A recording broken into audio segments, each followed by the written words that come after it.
everyone.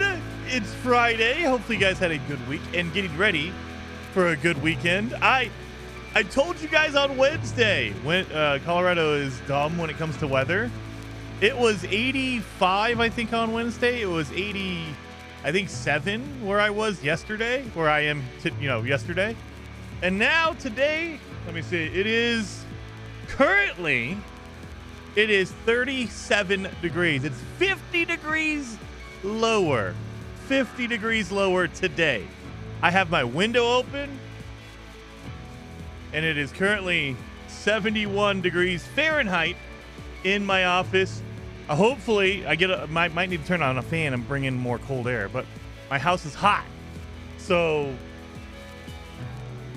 guys, it's time. It's time to get an air conditioner, at least for me. My dang house. It just retains heat. It's made like British people must have made my house. Bad Jason, we want Crimson Desert now. I put out 2 insanely long videos yesterday, Scar. I don't know if you noticed.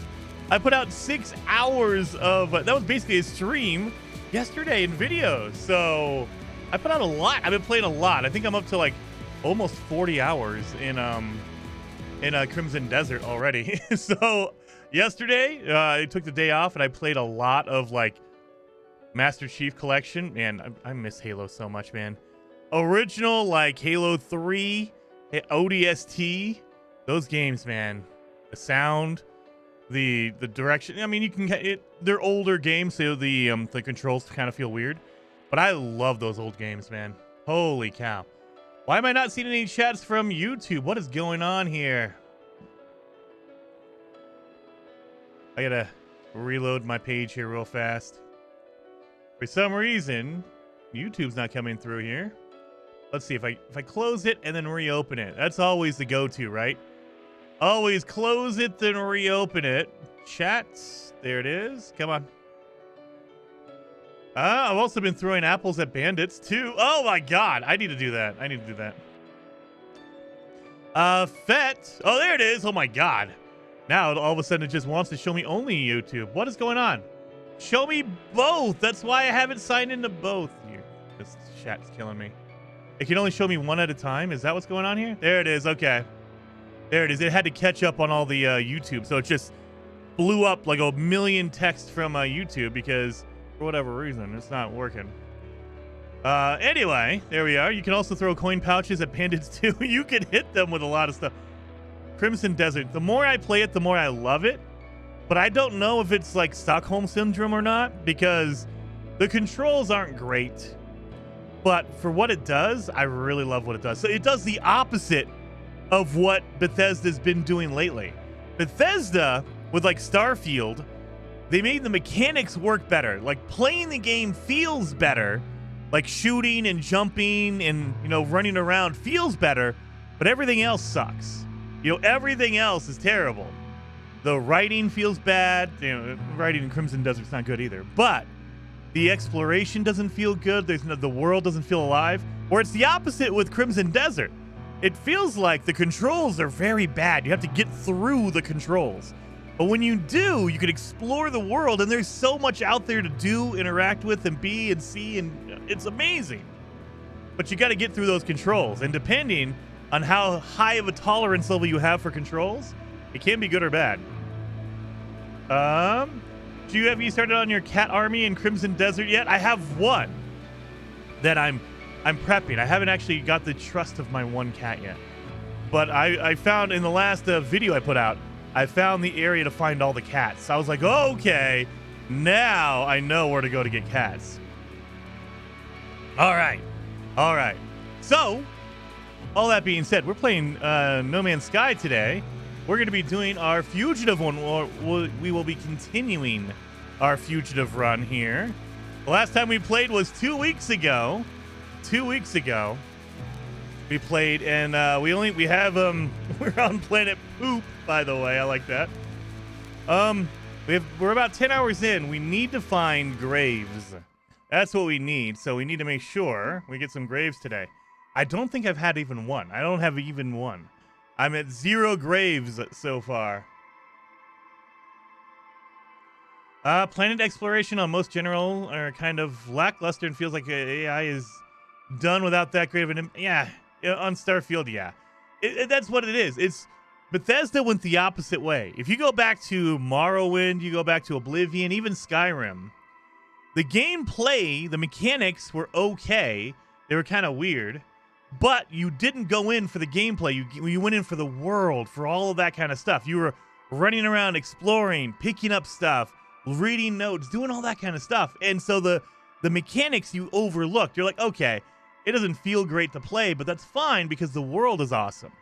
And that's kind of the same kind of thing, at least for me, that Crimson Desert has. It may be to a higher degree because those controls are outrageous sometimes in Crimson Desert.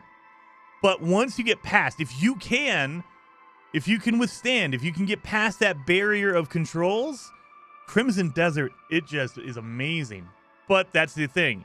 A lot of people just can't get past that barrier. It's just too hard, too irritating, too frustrating, and they just won't do it. But man, I can, and I'm going through it. I'm loving it. Heather Silvermist, is she in the house? Heck yeah. Heather's here somewhere. Let me look under the couch. Heather, I don't know if you like chocolate or not, Heather. I assume you do. My wife got big, fat Reese's, and these are really good. They're dangerous. They're dangerous. I can eat like 10 of these, so I'm limiting myself. My wife is limiting me to like one, so I get my one Reese's. I will admit, feels funny to just scorpion an enemy and then slam them to the ground. It is a game-ass game, and I love that. They're not being serious like it. It's not realistic. It's not Kingdom Come Deliverance in Crimson Desert. But I love it for that. You can get pile drivers. You can get RKOs. You can just literally whip someone in and then power bomb them. It's insane. I love all of that kind of stuff. It just makes it more fun, I think. All right. Well, let's get in here. Let's load up the game so we can see what we're doing here. The big cup has better chocolate to peanut butter ratio. I agree, 100%. There's way more peanut butter in there, and I think that's, from what I remember, that's what a Reese's tasted like. It was mostly peanut butter with a chocolate outside. Now, like you get a normal Reese's, it's mostly chocolate with a little smear of peanut butter in there, and you're like, okay. I mean, it's still technically the same, but not really. Not really. It feels like just like, oh, okay. It's something trying to be a Reese's. Oh, yeah, we were trying to look for a grave on a dead planet. So, I know I keep saying this over and over, but for anyone who's new or doesn't know what we're doing, we are playing a Fugitive Run in No Man's Sky, which is more like a role-playing game. Or a role-playing version. You start a brand new save, fresh save, and you pretend you role-play as a fugitive. You can't talk to any normal aliens because they'll turn you in. You can talk to outlaws. You can talk to pirates because they have a pirate code. They will not turn you in because you won't turn them in. It's kind of a mutual understanding. And the whole idea of the run is to get to the center of the galaxy without being caught.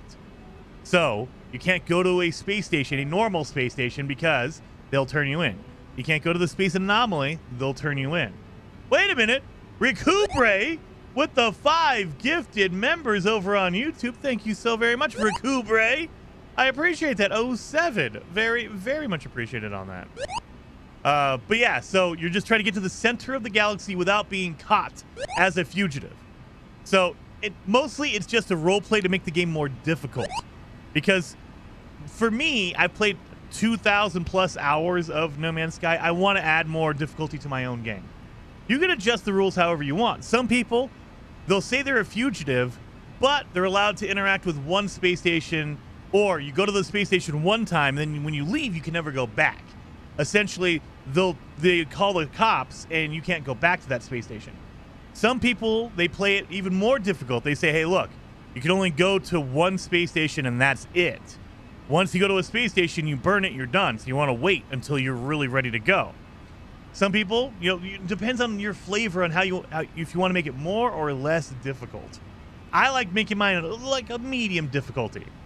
I'm allowed to go to outlaw space stations, but the difference is I have to use a solar ship. So I'm kind of I'm adding in little difficulty settings for myself. I have to use a solar ship to go into a space station, a pirate space station. And the reason for that is, at least in my storyline, pirates only use, or they like to use, solar ships. And so I blend in. If I use a solar ship, the authorities can't track me because everyone's using a solar ship. All the other outlaws are. So they won't be able to track me as easy. That's why I have to use this to kind of cover my tracks. You know, things like that. We have to use a sentinel ship to go through the center of the galaxy. And there's no other lore behind it other than in my run, I'm saying that only sentinels can go through the center. So you need a sentinel ship to go through the center of the galaxy. There's no rule or anything in the game that says that. It's just my own made-up role-playing rule for that. Yes, 07 indeed, Recubre. That is freaking awesome. And I think I'm saying your name right, Recubre, or it could be Recuber. I don't know. I know that the English or the Europeans like to put an R-E instead of an E-R, so I don't know. Jason, I'm making a huge cool surprise for you as we speak. It's going to take a little time to make it, but I hope you really like it. If it's pineapple pizza, I will not like it. But thank you. And wait a minute, Ravencore, thank you for the gifted members over on YouTube as well. Very, very much appreciated for that. 07 to Ravencore as well. As they're being insanely generous today. I feel like I need to just get going here. So let's call in our Sentinel ship. Because our Sentinel is going to be our like main ship that we fly around in. And my solar is just the one that I use to go in and out of the space station. The pirate, specifically pirate space station. I love this thing. Look at this thing. It's so cool. It's just a tank tread looking little tiny ship. There's no wings really. It's just a cockpit with an engine on it. That's it. It's so good. And treads. Landing gear. Tiger says, oh, pineapple pizza will be included. Oh, gross. But if you don't have to eat this one. Oh, really? Okay. 80 in Baltimore yesterday, 51 in rain today. I know, bow. It's all drizzly, rainy, and it's 30 degrees over here in Colorado. I'm loving it. That is my favorite. So it's warm enough to be rain, but almost, it's like on the verge of being snow or kind of slush. And that's my favorite kind. Because it's really, really cold, and because it's rainy, it's moisture. So I think you guys, if you were here on Wednesday, you know my moisture, my humidity is usually around 10 to 15%. I'm at 31%, which is crazy. If the humidity in Colorado gets above 40, it's nuts. It never gets above 40. We're in a desert, at least in southern Colorado. If you're over on the western side, you're in the mountains, but on the eastern and southern side of Colorado, it's like basically just desert. But yeah, so if it gets above 40%, it's like, oh my God, that's crazy. And it will sometimes, if it rains for a while, like if we get a couple days of rain, it'll get up to the 40 and 50%. And that's nuts. That's when you're like, oof, I'm feeling it. I'm feeling the weather. Oh yeah, we need to look for graves. I'm getting distracted. I'm distracting myself, you guys. Let's look for some graves. So we're gonna put down our scanner. I don't think the signal booster is gonna do anything, but we're gonna try it. We're gonna try it. So you do this on a dead planet because there are less buildings on a dead or an airless planet. So you still have other buildings. You still have like ancient ruins. You still have abandoned buildings, things like that, but they're less frequent. And so hopefully by less frequent, that means we might have a higher chance of hitting either a grave or a crashed ship. I've never seen such a Sentinel ship. It's so good, Dunk. I need to go back and look at the screenshots. I did share the coordinates, the glyphs and everything for that thing. We've since moved on. It was earlier in the series, but I did share the glyphs. That way everyone can come get one if they wanted to. It's pretty cool. I like it a lot. And that is a observatory, I think. Yep, observatory. 1,900 units away. 1,900 units away. Is that Ducky? Who hit me with that? That's Fat. Ew, with the pineapple pizza. Gross. A signal booster will not look for graves. I was pretty sure that. I think Prometheus, because it has to have... Well, I mean, that's not necessarily true. I was going to say it has to have a waypoint, but Ancient Ruins don't. Ancient Ruins don't have waypoints on them, so I don't know. Is it absolutely for sure that they won't mark a grave? A grave is a unique location, so it wouldn't surprise me if it doesn't. But I would argue that it would only have to have waypoints, but it marks Ancient Ruins, which don't. So that's kind of different. I don't know.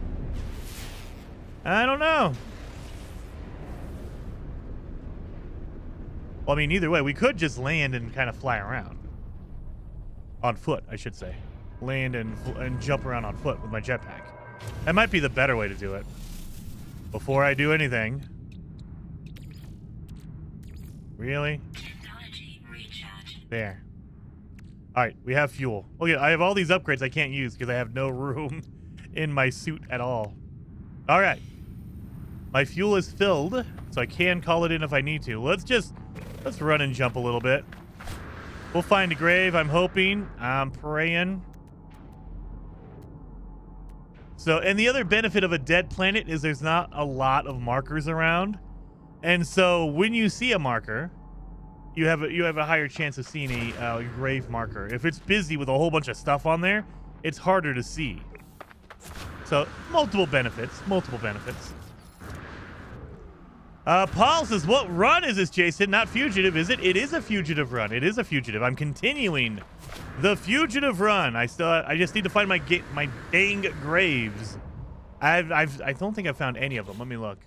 I don't think I've found any graves at all. I need knowledge, the Atlas, portal. Yeah, I have found 0 graves. So I need to find 5. Again, the reason why we go with 5 is just to make the game more difficult. In the game, we'll just say that the portals, they do not activate unless you have a minimum of 5. But theoretically, if I wanted to get to the center of the galaxy, I only need the first one, which is a sunset. That will get me so close to the center it won't matter. But we're trying to make this run a little bit more difficult, so we're requiring 5. That's the reason why. And for lore's sake, you know, because I'm a fugitive, we'll say that portals will never activate unless you have a minimum of 5 to turn them on, essentially. That's not how it works. Don't get me wrong. That's not how it works at all. But lore-wise, you know, story-wise in this playthrough, that's what we're going to say.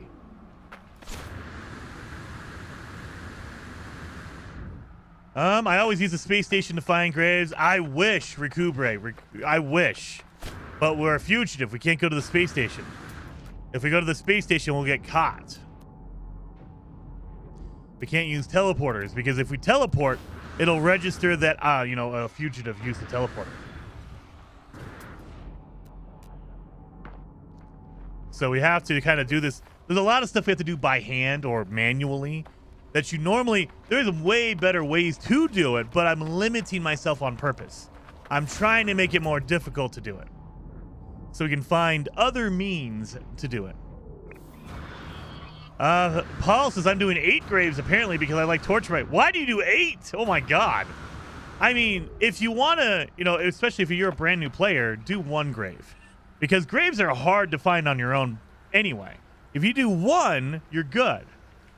I mean, if you want to be, you know, nihilistic, you want to be crazy, you want to torture yourself, do 8, do 10. Oh, God. We do 5 because it's kind of like a nice round number, 5, 10, 15, you know, that kind of thing. And it also makes it difficult because once you get 1 is doable to a certain degree, you know, but it's like, you know, basically you're hitting the lottery once. That's hard, but you could do it, theoretically. You hit the lottery 5 times, that makes it way more difficult. Now, in this instance, the lottery is very better odds in real life. We're talking like maybe 1 out of 100 or 1 out of 1,000. We're not talking about 1 out of 1,000,000 like the real life lottery. Oh, God.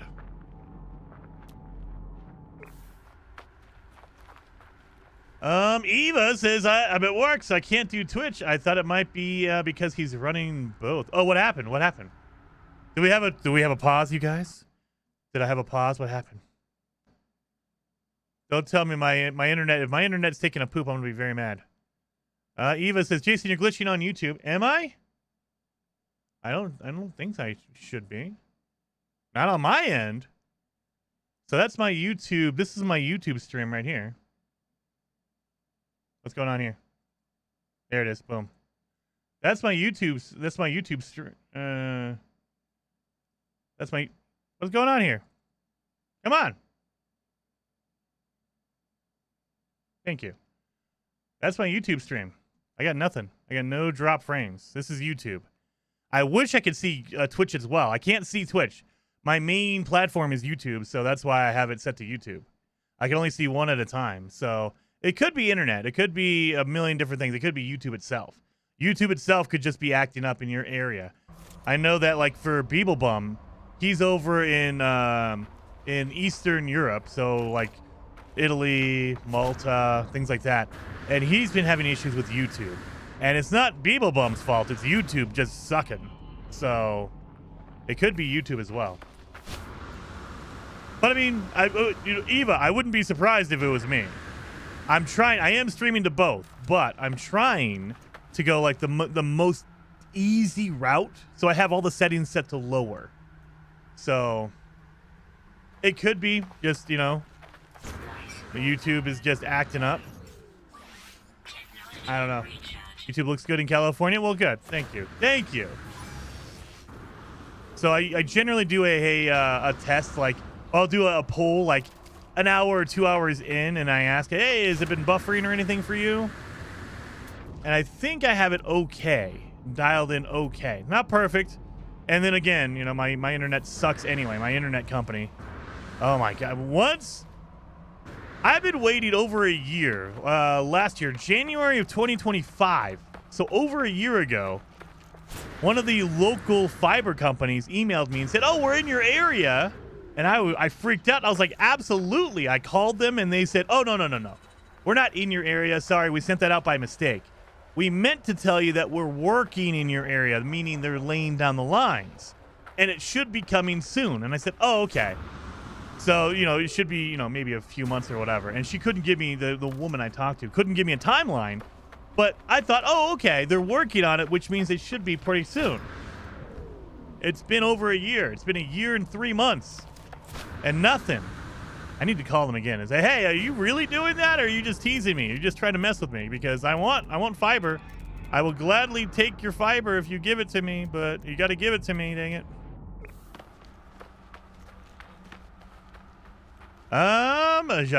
What? Redding, California. Oh, that's where Microsoft is. So maybe, oh no, that's Microsoft isn't YouTube. That's Google. So maybe, I don't know.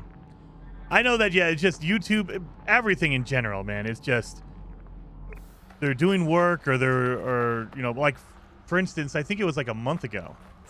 I had to let Geck and A-Train know that they're working on my lines for my internet. And they told me, I woke up, I think it was like a Wednesday. I woke up and I didn't have any internet connection whatsoever. And I was like, what the heck? And so I checked the website for my my provider, Xfinity. And they said, oh, it's scheduled maintenance. And I said, you didn't schedule it with me. You didn't tell me it was happening. There was no warning. You didn't say, oh, by the way, your internet's going to go out on Wednesday. Just a heads up. Nothing. So I don't think it was scheduled. I think something happened, and then they just say, oh, yeah, it's just routine maintenance. Don't worry about it. So there's always that. There's always the, well, sorry, Jason. We have routine maintenance happening right now. Didn't we tell you? No, you don't tell me anything. I just get to magically wake up and not have internet someday.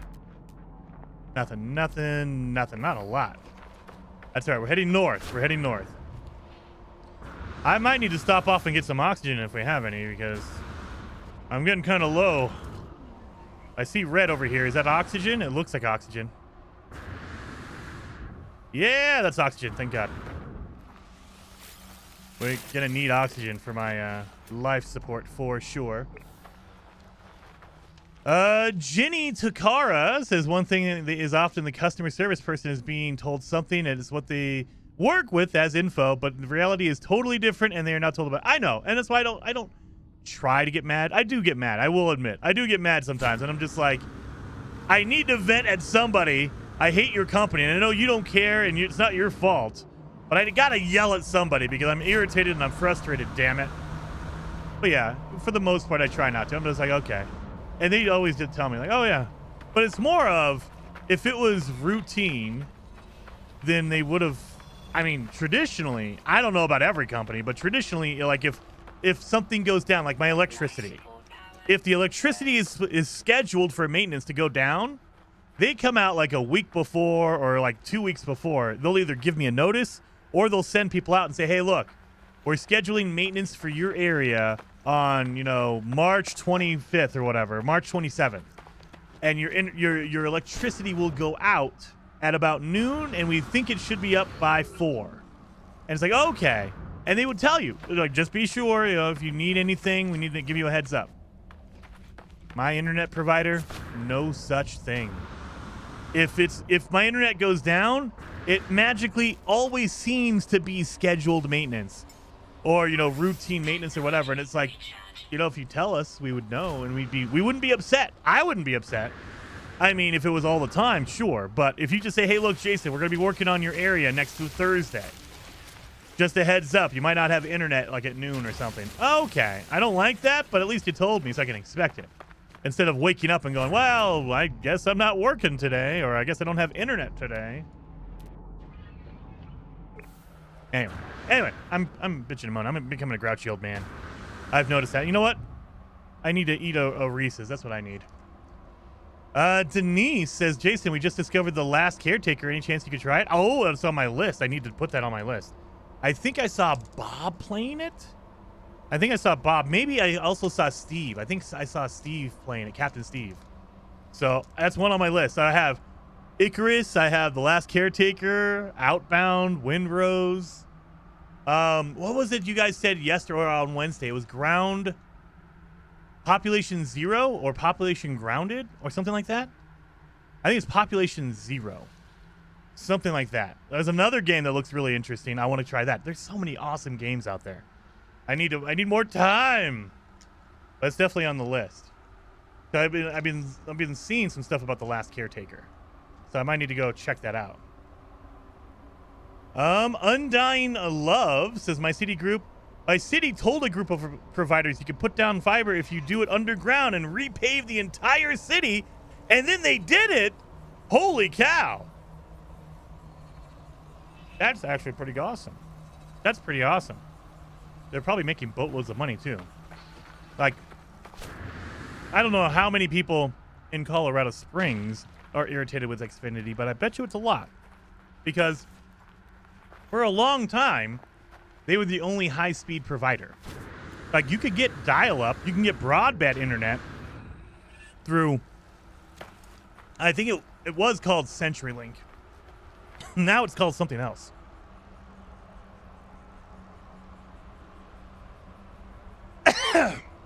But years and years ago, excuse me. Oh my God, that Reese's is gonna kill me. Years and years ago, I think it was back in the 90s, it was Sprint. And then they moved to CenturyLink, I think. And now it's not CenturyLink anymore, it's some other company. So it's gone through iterations. But for a long time, for like 20 years, it was either Xfinity, which was formerly Comcast, or you get Sprint, which was CenturyLink. But it wasn't like both were the same. It was, you can get high-speed internet, like cable internet, or you can get dial-up, broadband, AOL-type internet, which worked. And back in like 2005, 2000, you didn't really need high speed. Like, they didn't have a lot of stuff like what we have today. Like, oh, you weren't streaming video, you weren't doing any of that stuff. And so it didn't really matter.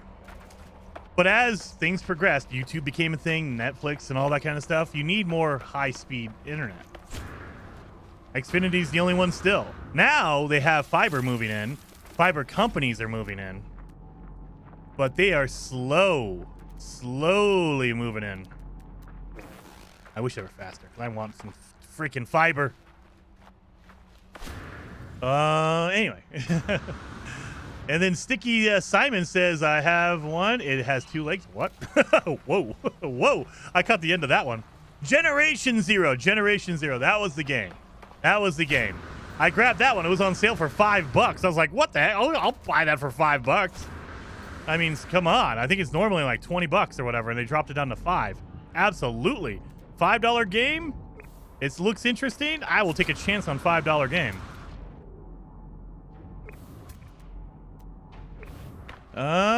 Douglas says, Jason, started Satisfactory. Nice. I've been watching your videos in parallel. Does liking your videos still help your channel? Absolutely. Every single like helps. It doesn't matter if a video is old, like years and years old, or if it's brand new. So anytime someone likes a video, the secret sauce is YouTube in general. They never tell us exactly how it works because they like to keep everything a secret. But in general, if you like a video or you watch a video, YouTube takes that as, oh, you like this creator, let's show you more of their videos. And so whenever I cut a new video, you're likely to see it. Not always. YouTube is YouTube. But more than likely, if you watch a video or you hit like on a video or you chat on a live stream, YouTube thinks, oh, you like this content creator, this person, we'll show you more of their stuff, whatever they're making. And that helps me out because when I put out a new video, the more people that watch it at first, the more YouTube spreads it. They're like, oh, this video is very popular. Let's show it to more and more people. So that's kind of the feedback loop. So you want to, if you like a creator, always drop a like. Even if it's an old video and you think it doesn't matter, it matters. It matters to them. So always, if you want to help out a creator or you care about a streamer or whatever, hit that like or hit a follow. Like if you're over on Twitch, hit the follow button. That way you can get, when I stream on Twitch, it'll tell you, hey, look, Jason's streaming now if you want to watch. Okay, that's awesome. That helps me out a lot too. There is not a single grave in sight. Douglas says your designs are hilarious, by the way. Oh, wait, Doug, at first it's funny, and then when you get deeper in, like, once I get the 100-hour mark, and you start seeing me like make my my lines that are across the entire map instead of just making separate bases and having the drones or a train. Oh god, at first it was me being like crazy and doing it my own way, and then it became I want to drive people crazy. Wild Turkey with the 5 gifted subs over on Twitch, dude. Very, very much appreciated, Wild Turkey 07. Very much appreciated for that. You freaking rock star. You've been insanely generous this week. I love that. I appreciate that. Seriously, I really, really do. I appreciate that. But yeah, if you watch the Satisfactory playthrough, I'm literally like it. At first, it's just me being crazy and I'm like I lose track of things, but then slowly it turns into, how can I drive people absolutely nuts by my designs? I know. I'll stretch a line for 10 miles across the whole map instead of, just doing something simple like make a little base and then have a drone do it. Or make a train and have a train line feed to... Nah, we can't do that. I need to go back and check that dang thing. We did finish the game. We completed it from beginning to end, quote unquote end. So now that I've played it from beginning to end, I want to go back and like play it like for real. Now that I kind of have the rhythm of the game and I kind of know. It's like when you play Valheim for the first time, you have no idea what the heck is going on. Where the heck is everything? And then once you've gone through it, you're like, okay, $10 through Super Chat. Fat Thor. Oh, Fat Thor, thank you so much. I thought I was waiting for the chat. Thank you so very much, Fat Thor. I appreciate that as well. It's insanely generous as well. I appreciate that. Very, very much appreciated. No grave. Should we get off this planet and go to another one? Or should we just keep trying on this one? Oh, I see oxygen. As well as Fat Thor doing 5 gifted members over on YouTube. Thank you so very much, Fat Thor 07. Very, very much appreciated on that, man. I made another big update to Satisfactory. Nice. Nice. I heard that it's a 1.2 patch that's going through, an update.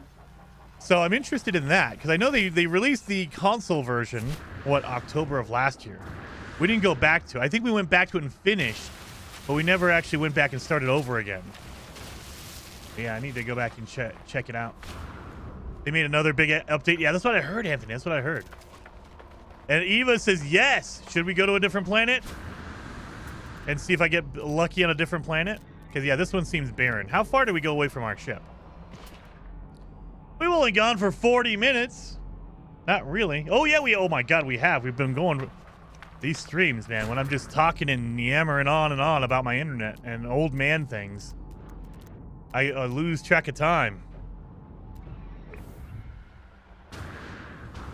Vote to stay or warp, maybe? Maybe I should do that. You know what? We'll do that. We'll do that real fast. We'll throw up a vote. We'll do it on Twitch and on YouTube. And Draken, thank you for the 5 subs over on YouTube, or not on YouTube, on Twitch as well. And a hype train, dude.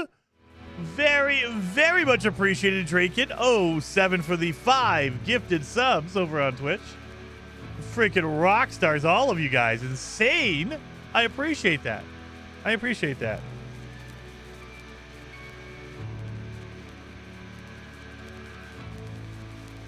All right, let's see. We'll do a poll over on Twitch, and then we'll do a poll over on YouTube as well. Did I miss one? Oh, Fat Thor. Yes, thank you. Want to make sure I'm not missing anybody. Thank you so very much, as well as Draken. Let's do a poll here.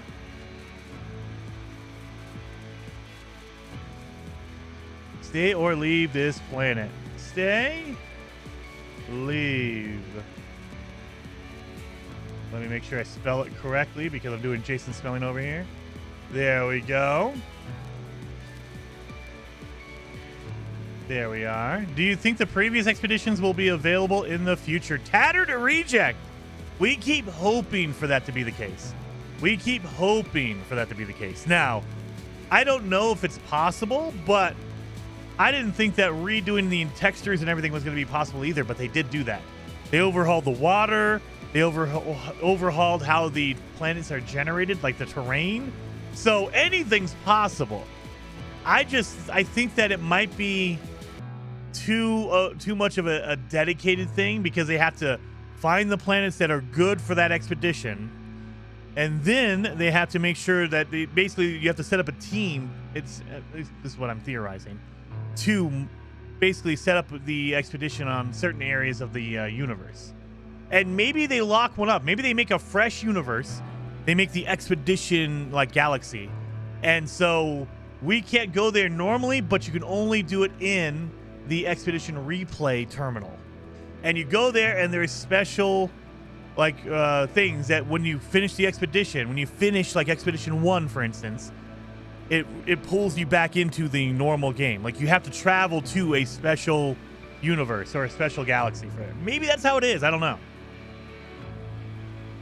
You should drive a Colossus while looking. I can't. I wish you, Bob, but I can't. I'm a fugitive. I haven't even gotten a recipe for a Colossus or any vehicles like that. You have to go to the space anomaly, and I'm not allowed there because I'm an outlaw. Mystery Azir says, Jason, what do you think of the Trackers Alliance update? I have not played it yet. I'm saving myself for April 7th. April 7th, I think I'm really going to go through. That's a Tuesday, I think. I'm going to go through when it releases the whole like overhaul that they're doing. It's not, they say it's not 2.0, but they're going to be overhauling how the game works on a big degree. Like you're going to be able to travel like in system to different planets instead of like warping, instead of like a loading screen. You actually travel there. They're going to be adding a whole bunch of other stuff like that. I'm like, okay. So I want to wait for April 7th for that to happen. But you can visit your base from expeditions after they are done, can you not? Yeah, you can currently. You can currently. And so in this scenario where they try to let us do the replay expeditions, maybe you can't. Maybe they give you a warning like, look, this galaxy will be lost to you forever. So if you want to take anything, now is the time, or something like that. Maybe they lock it out. They say, sorry, You built a base, and you have to build a base for the expedition, but you can never return because this galaxy is locked to time, or it is beyond the boundaries of the portals, or something like that. That way they say, hey, look, you can't go back and explore and do all that kind of stuff. You can only go there for the expedition, and that's it. Maybe. In this scenario. But, I mean, who knows? Who knows? Mr. Ia says a slight spoiler, but I'm hyped for the new Crimson Fleet weapons. Oh, I know. I saw when I saw the I think it was a 20-minute behind the scenes developer video on it, and it looks really, really cool. I'm itching to go back and play a Bethesda game. I've been really thinking about playing Oblivion, but that game will suck me in. I played, I think 120 hours when it released, the remaster came out, and I'm like, oh, this is not healthy. I can't do this because my channel will suffer. But I love old school Bethesda games. Starfield, I don't like the skill tree. They're not changing that. I hate that they have ship building connected to your skill tree, so you have to level up your skills, and it's that kind of sucks, because I love the ship building in Starfield, but you have to level your character specifically to do it, and it's come on.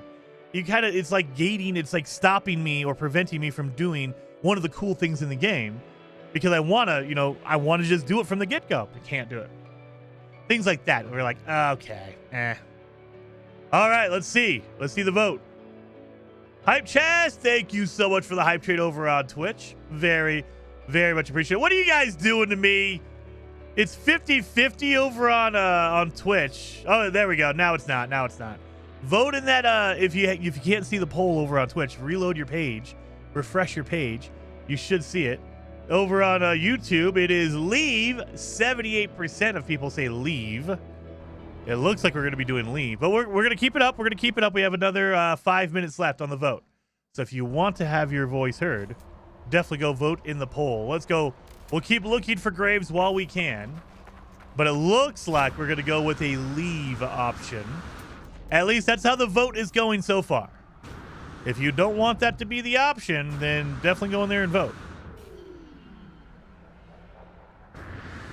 Polydactyl says, Jason, isn't there a way to go back and play the old expeditions using an old version or something? I read about this somewhere on the internet. So there is a mod that you can do on PC. You can't do it on consoles because it's not just reversing the time on your console. I wish it was that case. You can't just reverse the time. You can't make it like November of 2022 and play an expedition, older expedition.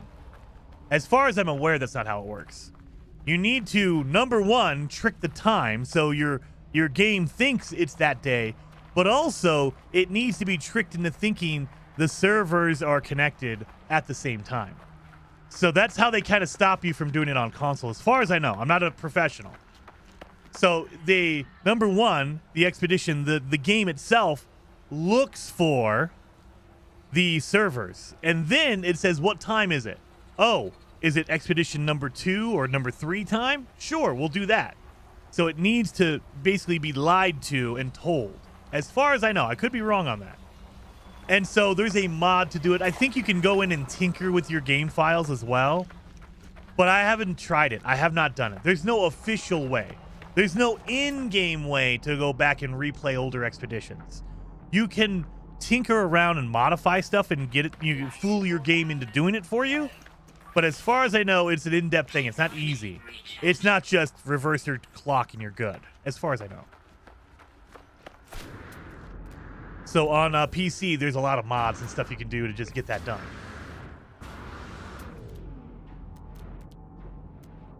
But I've never tried that. The only kind of official way is every year at the end of the year for the last, I think, 4 years, maybe 3 years. So I think it's 4. For the last 4 years, at the end of the year, we're talking like November, December, they go back and they do what's called Expedition Redux or replays. And they usually replay one really old expedition. We're talking like expedition number 2 or 3 or whatever. And then whatever expeditions happen this year. So as of right now, we would normally get the Remnant expedition, the industrial trash expedition. as a replay at the end of the year. We're talking like November-ish. So if you missed it or you didn't have enough time to do the Remnant Expedition, you can try it again at the end of the year. However, it's something that always happens, but it's not a guarantee. So we take it for granted. We think it's probably going to happen, and more than likely it will happen. But you never know. They could just say, oh, yeah, well, we're done with that. We don't want to do that anymore. Or maybe they say, hey, look, instead of just replaying this year's expedition, 2026 expeditions, we're going to replay all of them from beginning to end. That would be pretty cool. I would love that.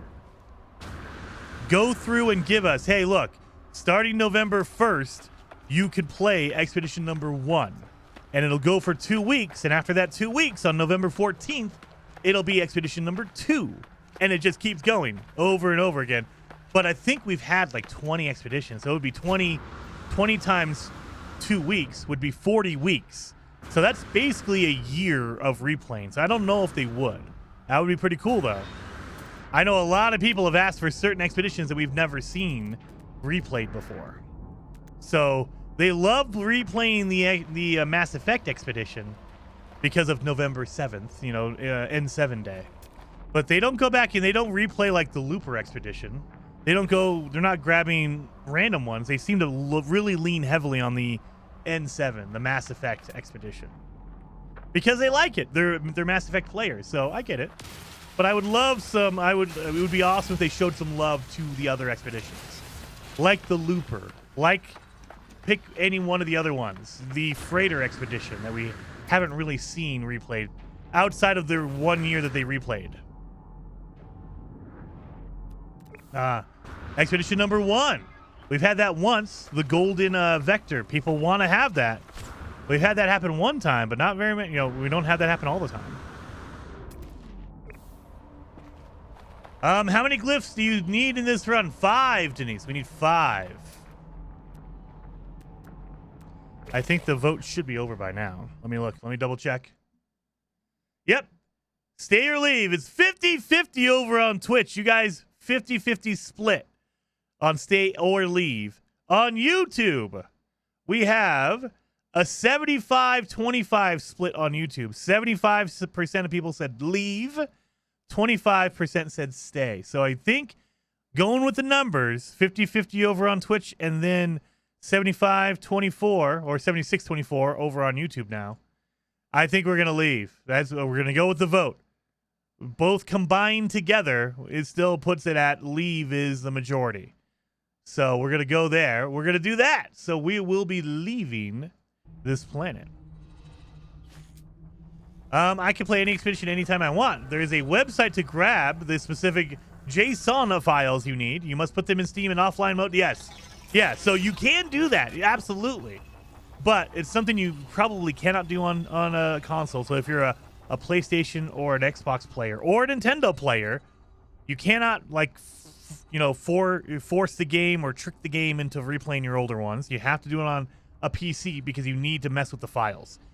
I'm too nervous to do that. I don't want to, like, corrupt the save or anything like that. I'm not a smart man, so I know that if I start messing with JSON files, I'm going to just screw everything up. So I would just rather just say, yeah, no, I'll wait for the official ones. If they want to replay a cool expedition, I will do it. If they want to replay the Remnant expedition, I will not be there. I will not be there for that one.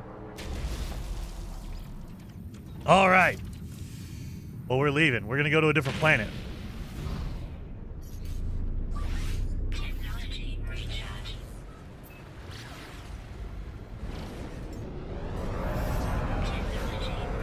Make sure all my stuff is full. All right, let's go pick. We're going to go towards the center, but we're going to pick a random planet or a random system out here and see if we get some good stuff. Ooh, like that one right there. Look at that. That one has a lot of planets in it. So the higher number of planets, the more likely you are to find either a dead or a system that, you know, is basically, hey, look, I can find hopefully a grave on this planet.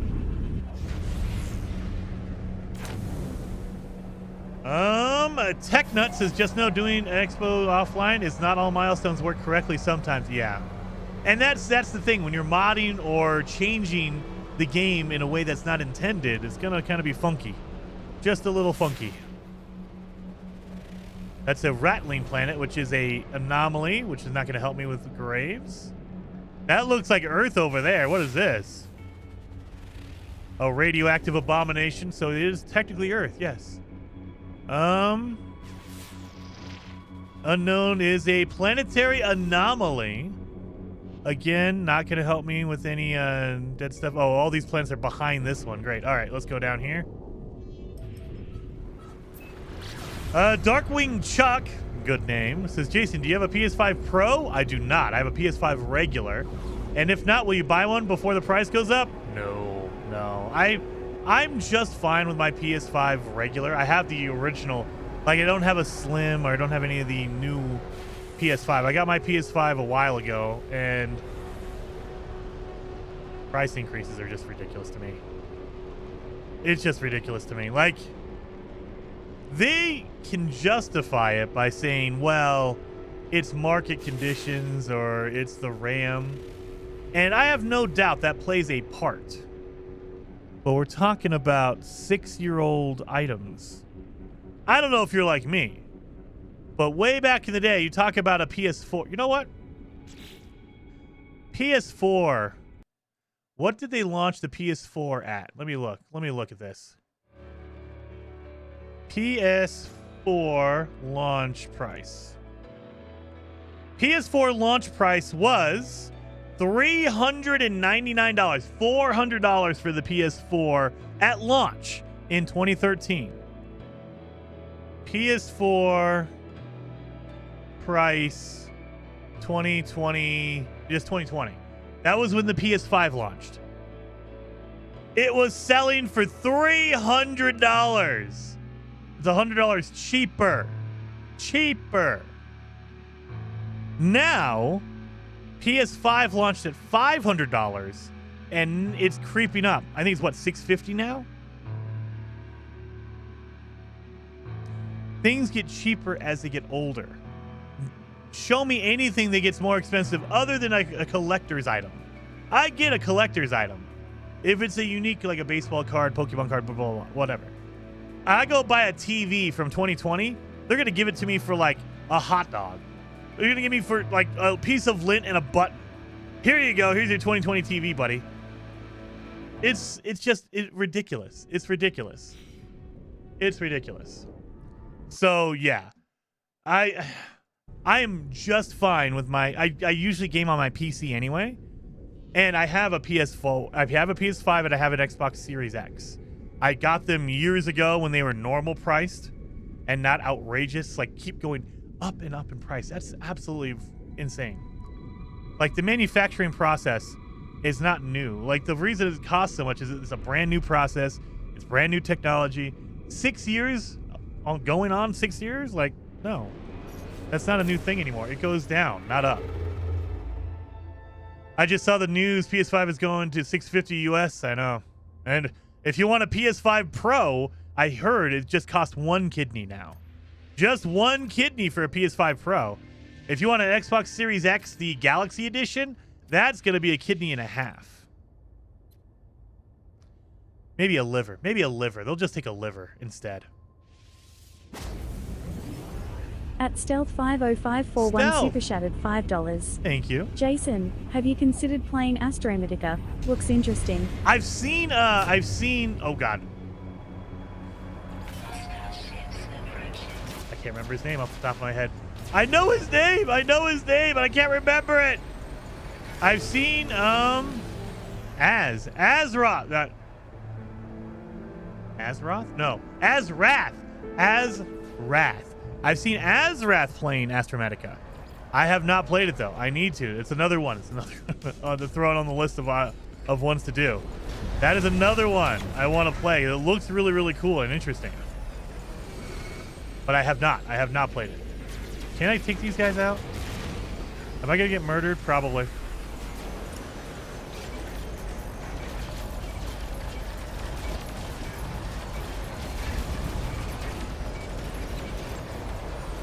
I killed that one.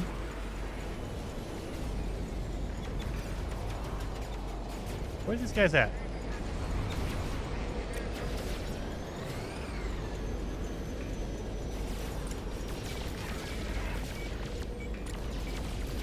Don't shoot the green, guys. Shoot the pink. That's all it. Or the red, whatever color you want to.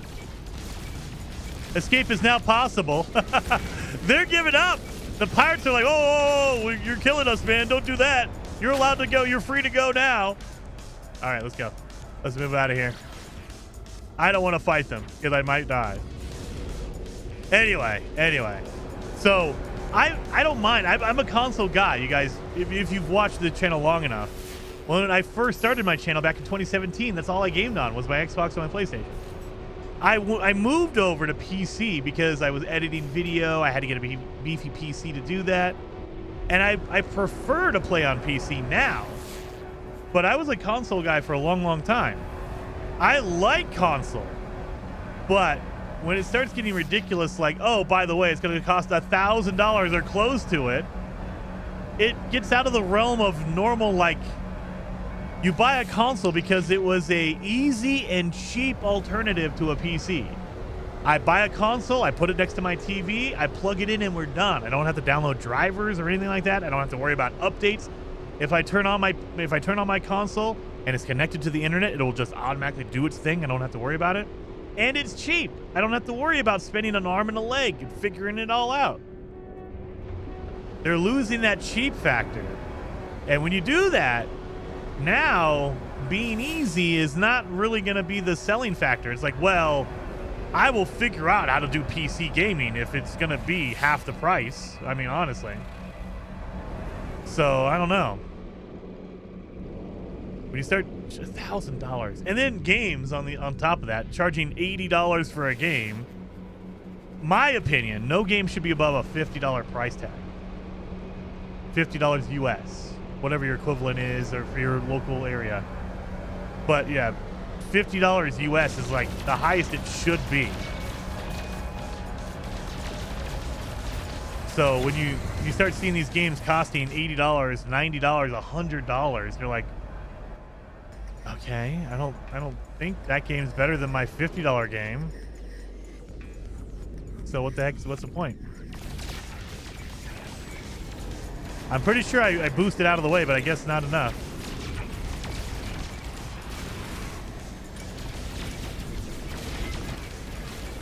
Don't shoot the green guys. Only shoot the pink guys. Oh, God. Would you quit flying in front of me? God, they want me to shoot them. I don't want to do this.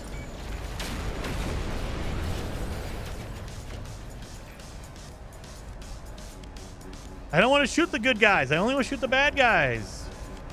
I need to get out of this system.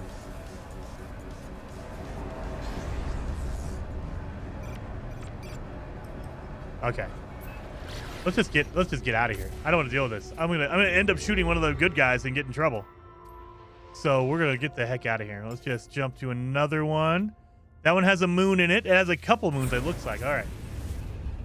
I try to forget you're a console guy, Jason. Leave me in my delusions, okay? I mean, there's a reason why I play with a controller for all my PC games. I know Train makes fun of me all the time, but I love the ease of console. And if I can figure out PCs, most people can.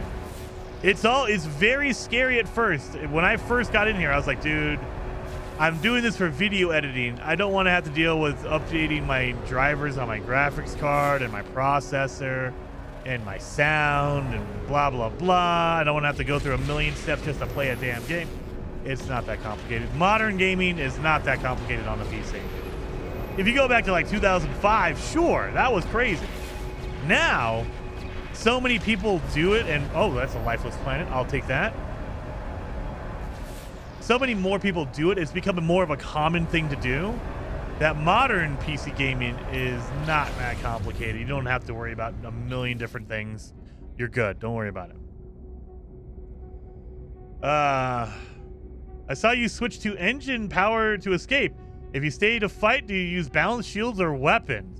Usually I keep it at default, and I only change it when I want to change my speed. So I should power up my weapons to do that, but mostly I rely on my upgrades.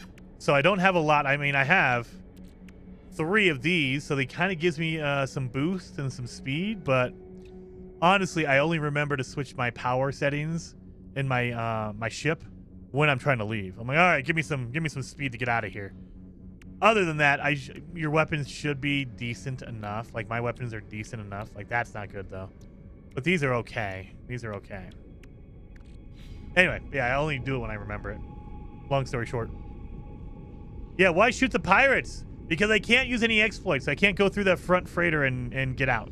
And so I shoot a couple of them to kind of get to a point where I can use my pulse to get the heck out of there.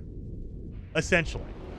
If you go into a freighter battle, you can either fight the pirates and defeat them. You can land on the freighter, or you can go to the space station. I'm not allowed to land on a freighter as a pirate, and I can't go to the space station as a pirate. So the only thing left is to fight them and try to get it to where I can hide, or I can pulse drive out of there. Is this a dissonant system or a dissonant planet? It's purple. It is! We might need to look for some stuff. All right, let's see. Anti-gravity wells, 100%. Okay, good. Well, we're going to get some fuel while we're here. It is a... I didn't even look for corruption at all. I was just like, okay, it's a dead planet. Go there. I will take it. This is a happy coincidence. Happy joy. All right. But we're not here for that. We're here for graves. And as we're getting graves, we're going to find, hopefully we'll find some good stuff to use. Like the radiant shards. Those are awesome for fuel for my ship.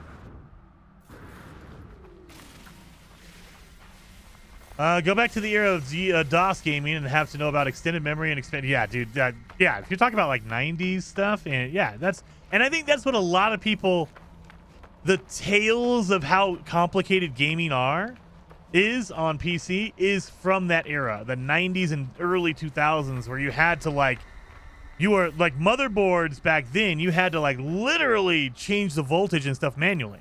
Now you just go into the BIOS and you can change whatever the heck you want.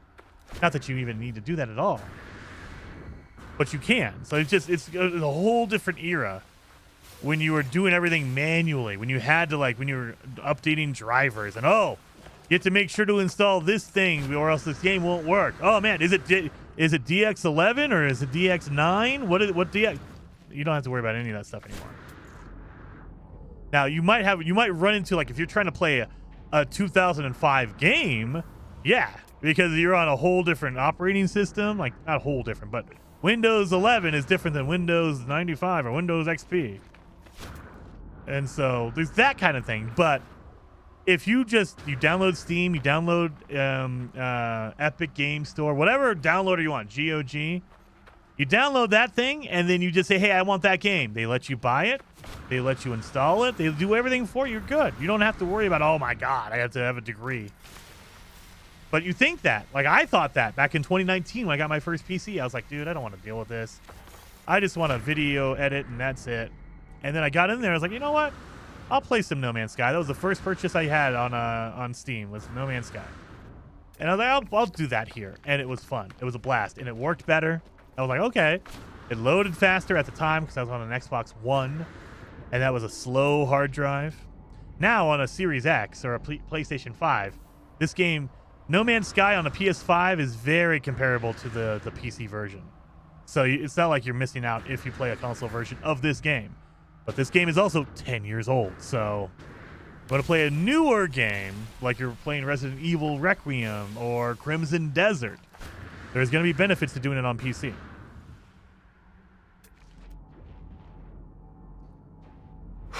Ooh, wait a minute. That escalated quickly. Diet Elf, thank you so very much. Fast. Thank you for the raid, Diet Elf. Very, very much appreciated. _Podger has just donated $20 through Super Chat. I had a fat batch file back in the 90s. 4 DOS. Maker. Labor of true love back then. Back then you had to work for it. And thank you so much for the Super Chat, by the way. Very, very much appreciated, man. Yeah, so a lot of... I might be wrong, I don't know. But my own experience, it's crazy sounding. It sounds like it's going to be difficult. And then my first PC in 2019 was a pre-built. I had a company build it for me because I didn't want to touch anything. I was like, dude, I'm going to break something. I know it. I don't want to have to deal with that. I don't want to, snap a pin or something like that. So you guys just do it for me. They built it for me. They gave it to me. I played around with it. I liked it. It was not as complicated as I thought. And then, as the years have gone on, I said, you know what? I should probably upgrade my graphics card because I want better graphics. I learned how to do that. Just small little things. Like, oh, okay. All you have to do is pull it out, make sure you have the right power cables and blah, blah, blah, but pull it out and plug it in. Easy. And then last year, processor, motherboard, RAM, that was the scariest thing I've ever done in my life. I felt like I was performing surgery on a child. Because I know you mess up. That's an expensive piece you just broke.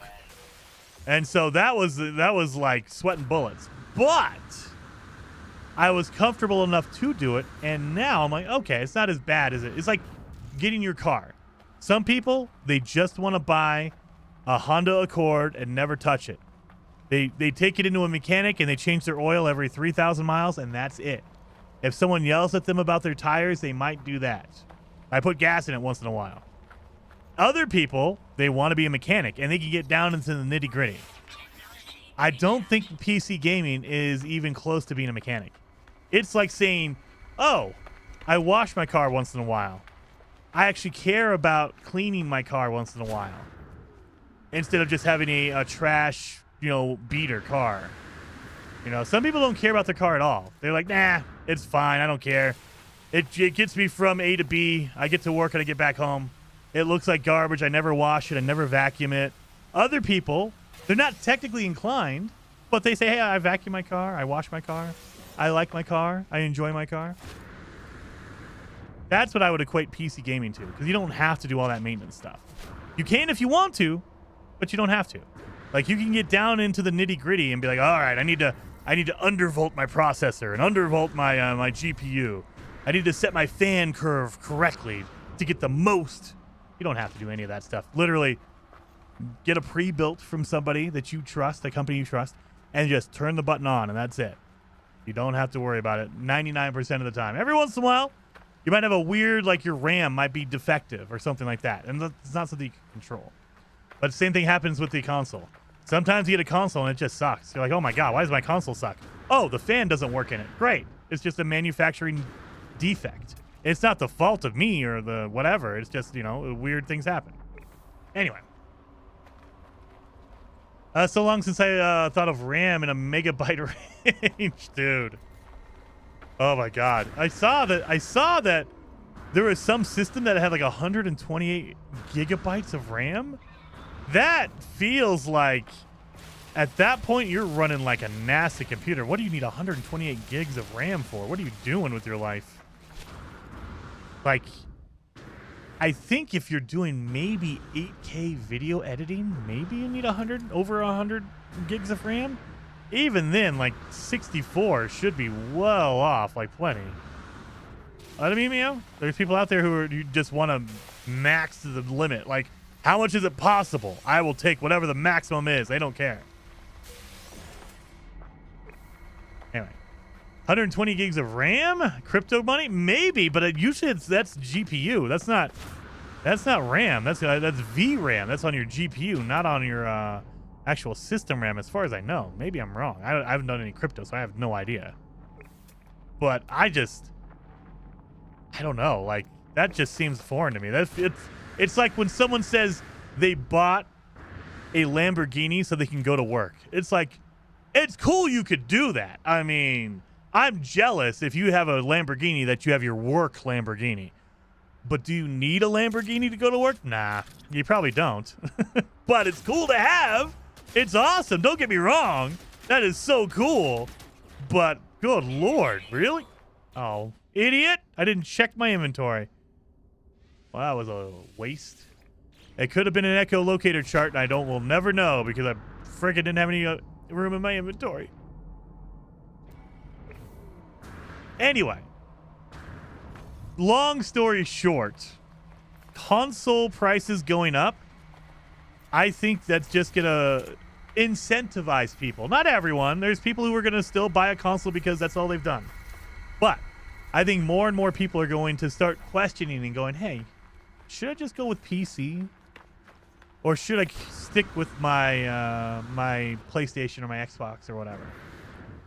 You know, library is going to be one. Library is going to be in there for sure. Absolutely. But the benefits over time, I think, outweigh the negatives in the short term. Meaning, if I buy a PC right now and I've never had a PC ever, is it going to cost me to buy my games? Absolutely. You know, you have to buy, if you have a favorite game, if you have No Man's Sky, you love it, you have to buy it again on PC. I mean, you can get it through Game Pass on PC Game Pass, but you know what I mean. If there's a game you love and you have it on PlayStation, you have God of War on PlayStation 5 and you want to play it on PC, you're going to have to buy it again. You have to repurchase that thing.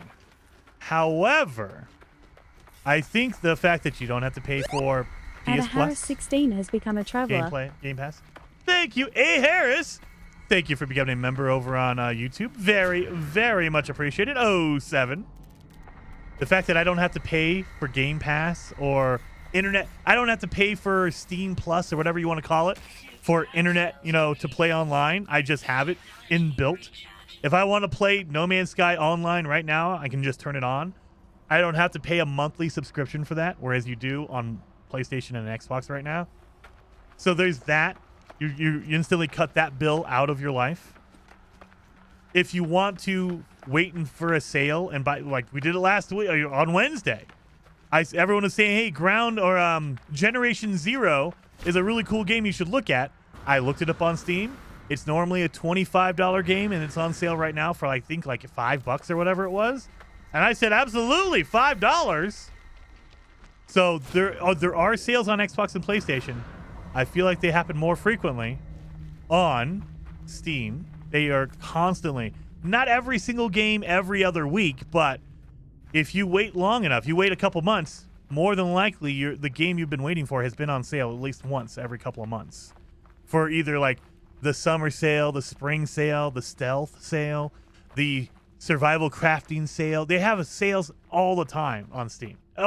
Every other week there's a sale for something. Or if you're like No Man's Sky, they go on sale right before an update. And it does go on sale for every other platform as well. But it's not like PC's immune to that. They go on sale as well. So you can wait for a sale and build up your library like that. Like, there are games that I had on Xbox I didn't want to buy again. And then for the Steam Summer Sale, all my Assassin's Creed games, I had it on Xbox. I played the crap out of it on Xbox, my 360 and my Xbox One. And then Steam Summer Sale comes around and it says, hey, you want every Assassin's Creed game for $20? I said, yes. That sounds like a reasonable offer. I will take you up on that. $20 for every game? I will take that. You know, so you can wait for that. Anyway, I don't want to sale. I'm not a salesman here. I'm not a Steam guy, whatever. I mean, I love Steam. I'm just saying that it's not as crazy as a lot of people think. You know, when your gut reaction is, oh, I don't want to do that because it's complicated. And it's different than what I normally use. I'm on PlayStation. It's easy. I have my library there. But I don't know if I'm going to get a PlayStation 6. It's going to cost me $1,000. That's kind of like, I'm sure that for a long time, there's going to be a big crossover of PlayStation 5 and PlayStation 6. When the PlayStation 6 comes out, the games are going to be backwards and forwards. They're going to say, well, the next God of War is on PlayStation 6 and it's on PlayStation 5. Because I have a feeling not a lot of people are going to upgrade. They're going to say, nah, I'm good with my PS5. I'm good. I don't want to spend another $1,000. I just fall through a leaf? I did. I don't want to pay $1,000 for another console, so I'll just stick with what I have. And one of the benefits, what I did last year, my PC, I don't have to pick up my PC and throw it away and buy a new one. Like when Halo comes out, if you want to get the new Halo, you have to get the new console. On PC, it's just there. They don't require you to buy a brand new PC for every generation of games. You can play every game on there. Now, you're probably going to want to upgrade every like 10 years or whatever, but you don't have to pick up your PC and throw it away and start over again. You don't have to spend another $1,000. I mean, depending on how crazy you want to be. You could, but you can upgrade pieces on it and just say, oh, you know what? I'm going to upgrade my RAM this time, or I'm going to upgrade my processor or whatever, and motherboard because they go together, or my GPU or whatever. Whereas Xbox, you can't just, oh, I'm just going to upgrade the GPU on my Xbox Series X because I need to get fast. Doesn't work that way. Anyway, I can go get a used graphics card. You know, if I have a 3080 right now, I can go out and look and talk to my buddy who has a 4080 and say, hey, I'm not paying you $1,000 for your 4080. I know it's used. I know you've been playing with it for like the last couple of years. I'll give you whatever. You know, I'll give you $500 for it or whatever. And it's not going to be, you're not going to get robbed. Whereas with a, you know, PlayStation or an Xbox, you have to buy the new one, the whole new one. And they want you to because they want to make money. Quartz TV says, note, I waited 10 years once. Do not recommend. Do it every 6-ish or when a new big tech hits like ray tracing. It depends on the person, Court. It definitely depends on the person. If you want to keep up with all the current games, then you probably want to upgrade faster than that. You don't have to, though. For the most part, like, there was Windows 11 where you needed TPM, you needed certain features that, you know, a PC that was made in 2010 wasn't going to have. So there's certain exceptions to the rule. However, if you just want to play No Man's Sky and that's the only game you play, this is my game forever, I will never have to upgrade my PC unless something breaks on it. I will be able to play this game forever. It's not like in 10 years it's going to be outdated or something like that. So, and that's it works with consoles as well. If you're okay with that, you're good. But if you want to play the latest and greatest, like, oh, I need to play Cyberpunk with path tracing and all the stuff turned on, you're probably going to struggle with a 1080 Ti graphics card. You know, you're probably going to need to upgrade that thing. And I say probably. I've seen some crazy stuff out of a 1080, so you might. But yeah, if you know, and the way prices are going as well, I don't know. Like for me, last year I did my PC, I did my processor, RAM. I thought about getting a 50 series card, but I was like, nah, my 4070 is fine. I have a 4070. It's more than powerful enough to play the games I'm playing. And if I need to, like for Crimson Desert, I turn some settings down, but it's fine. Now, you look at a 50 series card and it's like $1,000 or like $2,000. Absolutely, I'm good. No, I'm fine. My 4070 looks better by the day. I'm loving that I got everything like my 4070 a couple years ago when they were normal. I'm happy I got my PC upgraded last year before everything went nuts. That was like divine intervention, seriously. Like, you know what? I should probably upgrade this thing. It's been about 6 years because, yeah, I got my pre-built in 2019, in like August of 2019. And then last year in May or June, I think it was June of 2025, I was like, you know what? I probably need to upgrade. New games are coming. Light No Fire is coming. I probably want an upgraded PC to run everything. That was like, I don't even know. That was like so luck. There was nothing here either. Where's my ship at? Half an hour. Half an hour. We haven't seen a single one yet.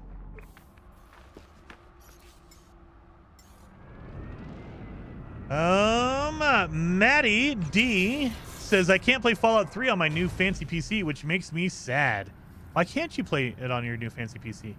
I know that for me, I can play like Fallout New Vegas, but the controller support is iffy.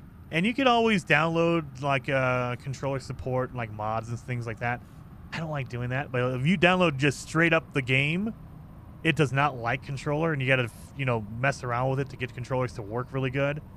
And that's what's the downside for me. It's like, oh, a lot of these older games for PC, they weren't made with a controller in mind because they're like, oh no, you're a PC player, you don't need a controller. And I'm like, no, I'm a console player that happens to be playing on PC. It's totally different. Holy crap! I got so much. Why do I have that much cadmium? Why do I need that much cadmium, Jason? What are you doing with your life? Seriously. We got to organize this better. All right.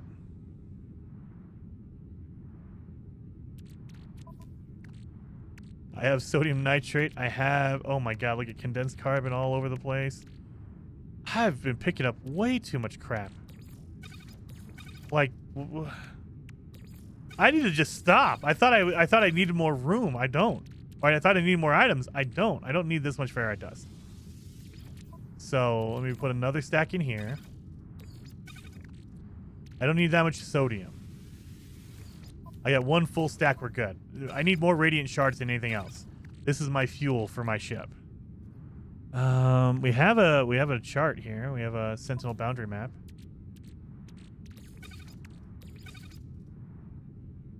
Yeah, I don't know why I keep picking up stuff. I don't need it. I absolutely don't need it. I'm trying to get rid of all the, do I have any oxygen in here? Of course I don't. Damn it. Add deuterium. Deuterium instead of dihydrogen. Stand by for the 10-minute organization. Exactly, Evergreen. I have to. I have to because I can't get rid of anything. I need to, but I don't want to. I can't use portable shields, so let's get rid of that. These batteries do not work on our Sentinel ship, so we can get rid of that. We also get rid of that. All right.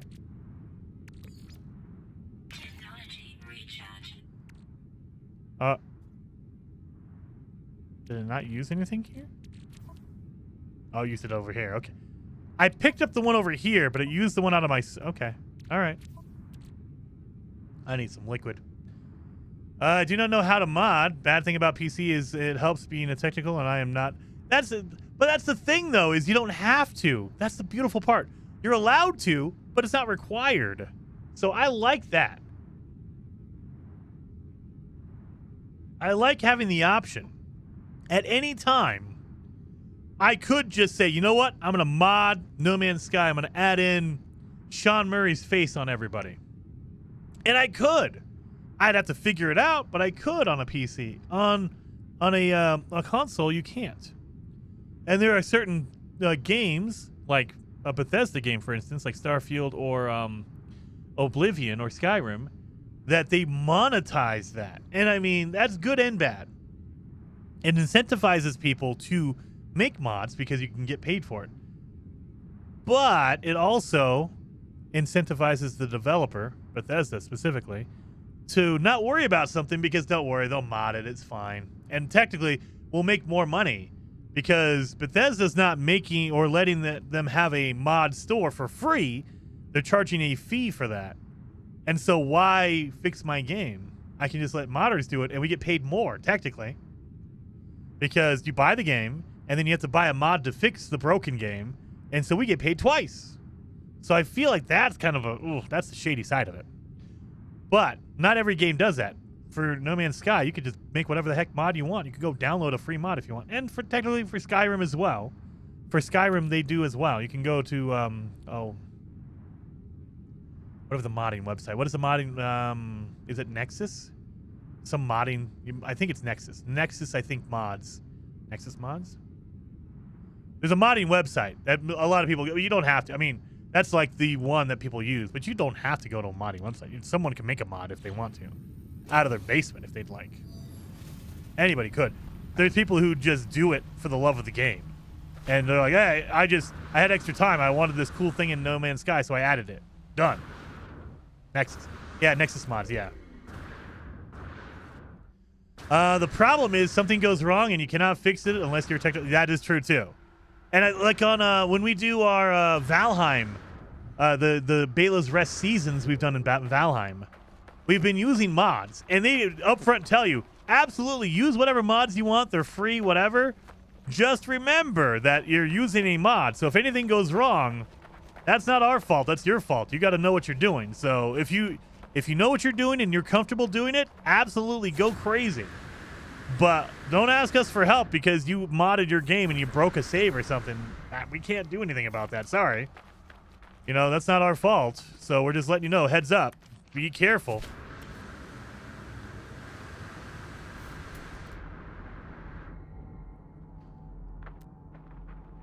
We are not getting lucky with graves today. Not getting lucky with graves at all. Should I just go to a regular planet? I feel like I find more graves on dead planets, except for when I'm streaming. Like when I'm streaming, no, never. I'll never. They don't exist. But when I'm playing on my own, or if I'm playing a normal day, it's like, oh, there's an echolocator. I'll take that. I'm tripping on graves. They're like constantly everywhere. When I'm playing the expedition, I just run into graves constantly.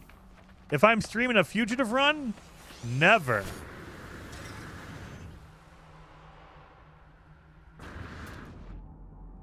And I'm always afraid to stop looking because there's going to be a grave about 3,000 feet to the north. And I won't see it because I'm going to quit right now. That's always my fear. I'm gonna be right next to a grave that I haven't seen it yet, but it's almost here. I almost got it. Well, we did get an echo chart. Let's do that while we're here. I've tried and nearly broke a PC for all games. I just created more problems. Yeah, and I mean, and that's the beauty though, Maddie, is you don't have to. You don't have to. A lot of games, if you want that console experience, download it, play it, and then the added benefit is on PC, and I'm thinking the next generation consoles are going to be more like this. But at least on PC, you can go to your graphics and you say, hey, look, right now I could play this all on Ultra, but if I need to downgrade my PC or if I have a lower PC, a lower spec PC, I can go down to standard if I wanted to. And I will get more performance, it'll work smoother and better. Whereas on a console, it's like you have quality and you have performance. And hopefully they work. Now, you would think it should be a no-brainer. Of course it's going to work. Monster Hunter Wilds will argue with you. Gotham Knights will argue with you. There's a lot of games that don't really work. They get patched eventually. Starfield's a good example. Starfield, when it launched, was 30 FPS.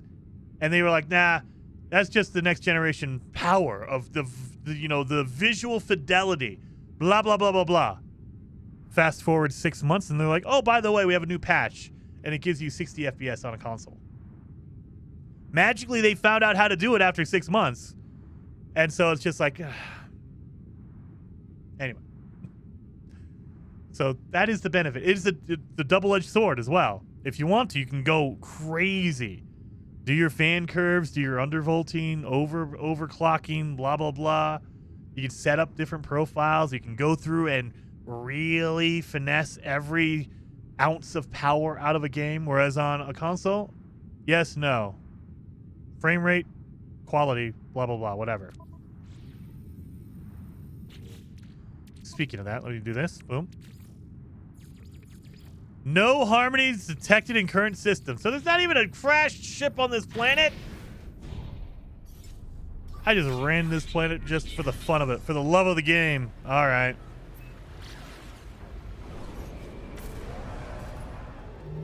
We're going to find an amazing, amazing planet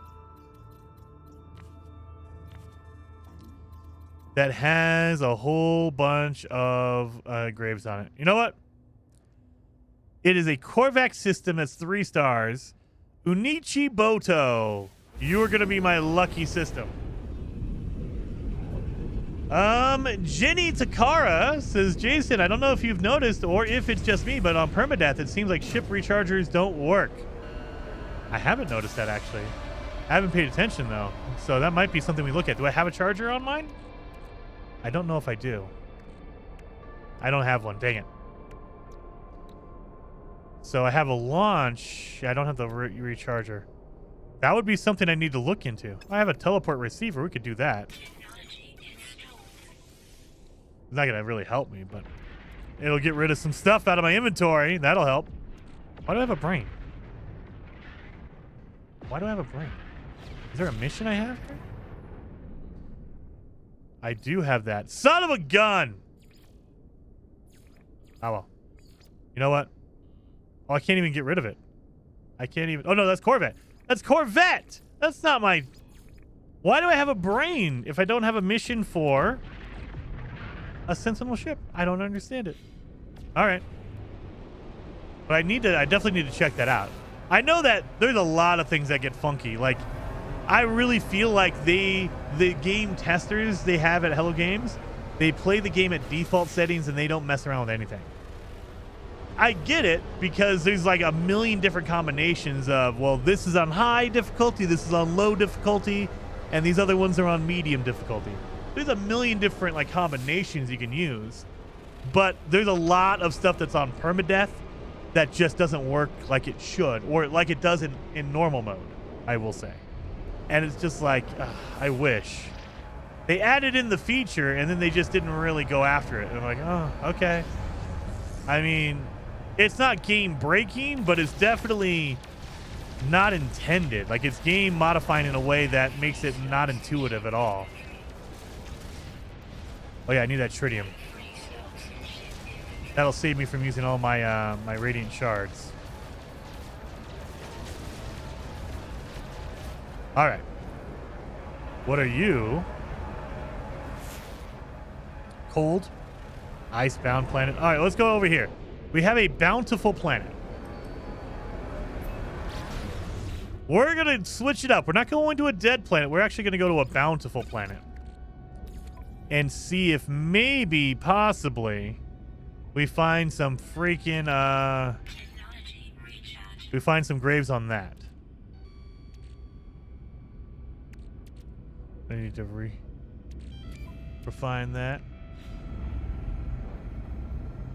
Are you still digging Crimson Desert? Oh, I am. I'm loving it, dude. I'm loving it. The videos on the channel might slow down because it looks like a lot of people are kind of getting burned out on it. It might be because I'm putting up too many videos at the same time. Like yesterday, I put up 2 videos that were 3 hours apiece. So it might be just too much going on. But yeah, I've been playing a lot of Crimson Desert. I really like that game. I'm not going to say it's game of the year. I think it's more divisive than that. The controls are like a barrier for sure. But I do think it's a Jason, like it's like tailored to Jason taste. I like that kind of game. I like those explore the world and see what's out there, and there's a million different things that you can like ADD like go, oh, there's that thing over there. Oh, there's a shiny thing over there. I love those kind of games. And so it is working its hooks into me, and I don't want to stop playing. So yeah, I am loving it. Stevantis or Stevenitis says, "Hey, I'm new here. Welcome to No Man's Sky." Hello. Yeah, keep in the brain. The mission will pop up. It should. I think I might have canceled the mission. So you can. What I was trying to do anyway was try to cancel the mission. So if you pick up a brain and you don't want to do the mission, you can keep the brain and just say cancel. There should be a cancel right here. It'll say cancel or abandon. So I think I might have abandoned a mission. I just can't remember if I did or not. That's what I was trying to figure out. All right. Make sure my launch gravity well is full. Okay, good. I landed right next to a freaking miner settlement. Well, that's great. Let's go north, and we will look for graves. Is my inventory emptied out? Kind of, for the most part. Kind of. Let's do this.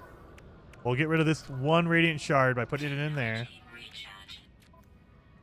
And we have that thing there. We got a decent amount of room. I wish I could put this away, but I don't have any room in here. So yeah, we'll keep it for now. We got some room. And you can scan my animals.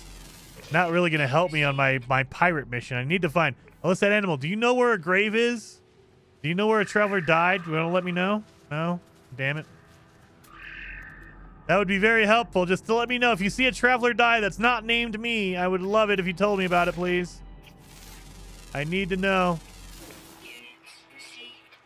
That would be very helpful.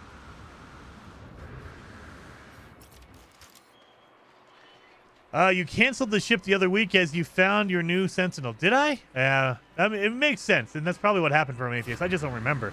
My brain. I've been so scattered with Crimson Desert stuff because you got to, like, I don't know if you're like me.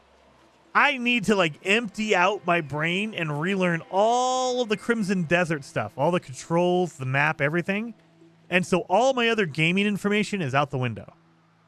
And then when I'm done with Crimson Desert, I can flush that out the window and bring in all the other stuff again. So, like, I'm forgetting everything else because I have to make room for all the Crimson Desert knowledge I need to remember constantly. How do I do this move? Well, yeah, you got to hold down left thumbstick, click in right trigger, and then wiggle the right thumbstick. Oh, God.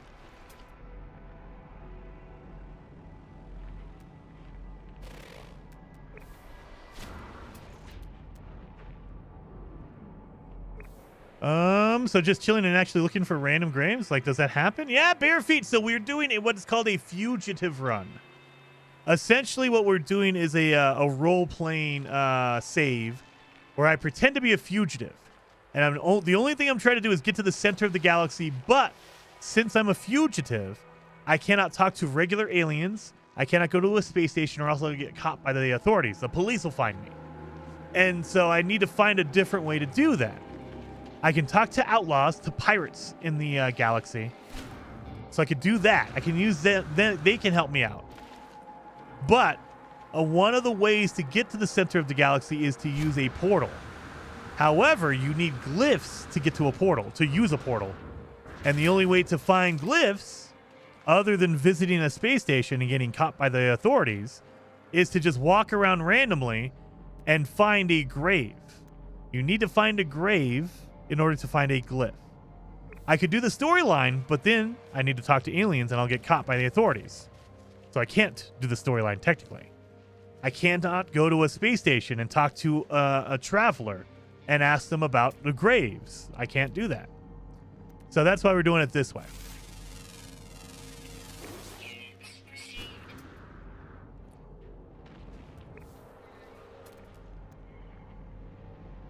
Not bad, not bad. I do like this planet, especially at night. Look at that glowing grass.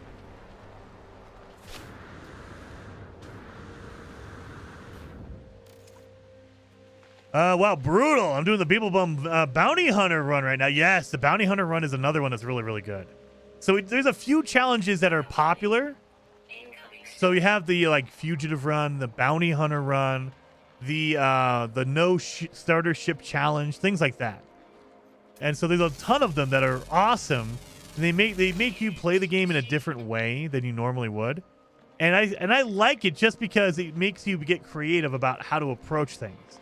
Like when you know, hey, I cannot go to a space station. How am I going to get upgrades? And you figure out, oh, if I go to crashed starships, the emergency beacon will give you a free blueprint. And so that's the way to get blueprints or upgrades without having to go to the space anomaly or the space station. Things like that. You find out that buried caches, they can have upgrades in them. You normally wouldn't notice that if you're playing normally. You know, like me, I wouldn't.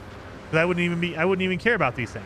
But if you're trying to find ways around it, you realize, oh, that's a really good way to get an upgrade. I get a random upgrade out of these things, so let's do this.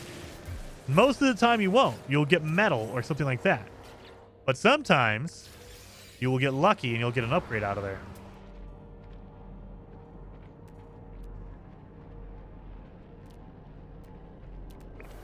I am freezing.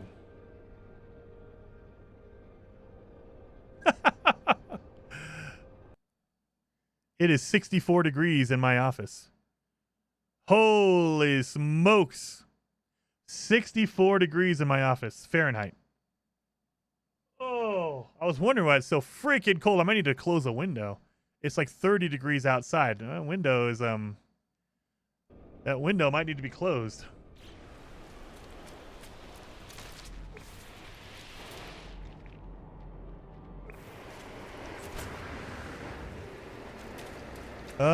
Jason's still doing the fugitive run. I am, sneaky pork. I am. We're still going. I haven't died yet. Knock on wood. So we haven't found a grave either. I've literally found 0 graves. So when you find a grave, you will get a glyph. You'll get a portal glyph. I have 0. I have none. I have not found a single grave yet. So that's great.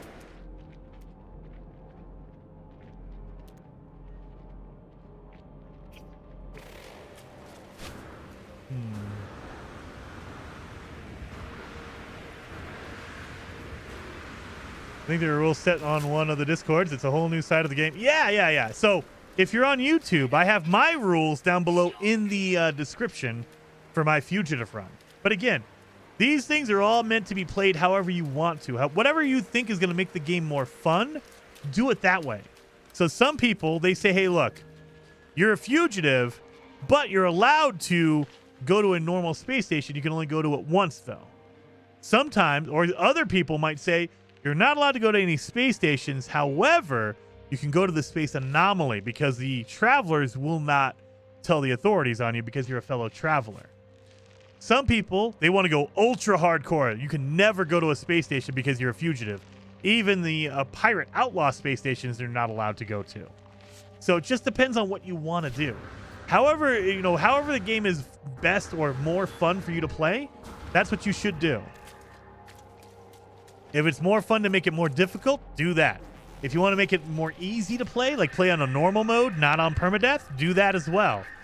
Be a pirate on normal mode because you'll get more inventory room. Like right now, I'm playing on permadeath or I'm playing on extreme. So my inventory is limited to 300. So it makes it more difficult because I can only hold so much. Somebody might play, it's all the same rules except I play on normal mode because I don't want to have to worry about my inventory. Or some people say, hey, look, I don't care about the sentinels, so let's turn them off or whatever. I don't want to have to deal with sentinels whatsoever. Or maybe I don't want to worry about prices.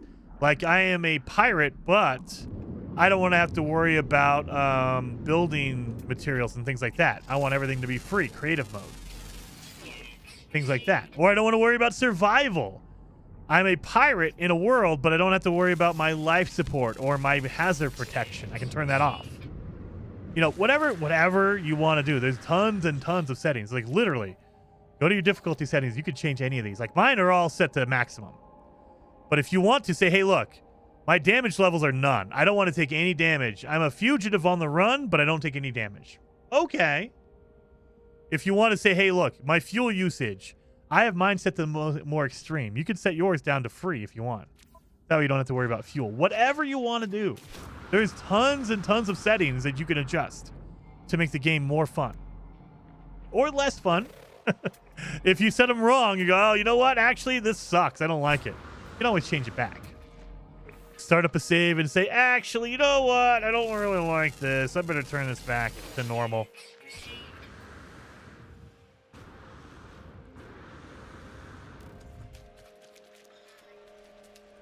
I did modify it so that I can go to a normal space station, but I had to get a passport from the pirate station by doing missions. That's actually that's a cool idea. I like that. That's very creative.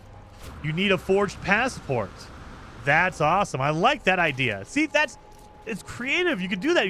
Your story, your playthrough is whatever you want to make it. So absolutely, that is really cool. You have to buy passports in order to go to any space station. That's pretty awesome. That way you can forge it and fool them into thinking you're a normal, not an outlaw. You're a different identity. You stole someone's identity. That's pretty good. I like that. That might be something I have to do later on. That's a really good idea. I've thought about doing a rule to where you can go to any space station, but you can only go to the same one once. Like you're allowed to go to any space station you want, but you can only do it one time. So that kind of makes you really think about it. Or maybe you have it be a time limit. You can go to any space station, but you can only be there for 3 minutes. Because if you're there for too long, the authorities will catch you. Things like that. So it forces you to be fast. Like, okay, I need a plan on what I'm going to do when I get there because I got 3 minutes before the authorities come get me. Okay, that's pretty cool.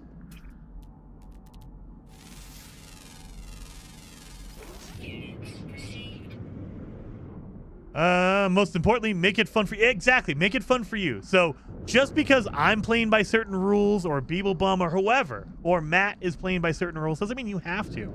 There's no rule that says you have to play by these exact rules, or else it's not a Fugitive Run or whatever. No, play it however you want.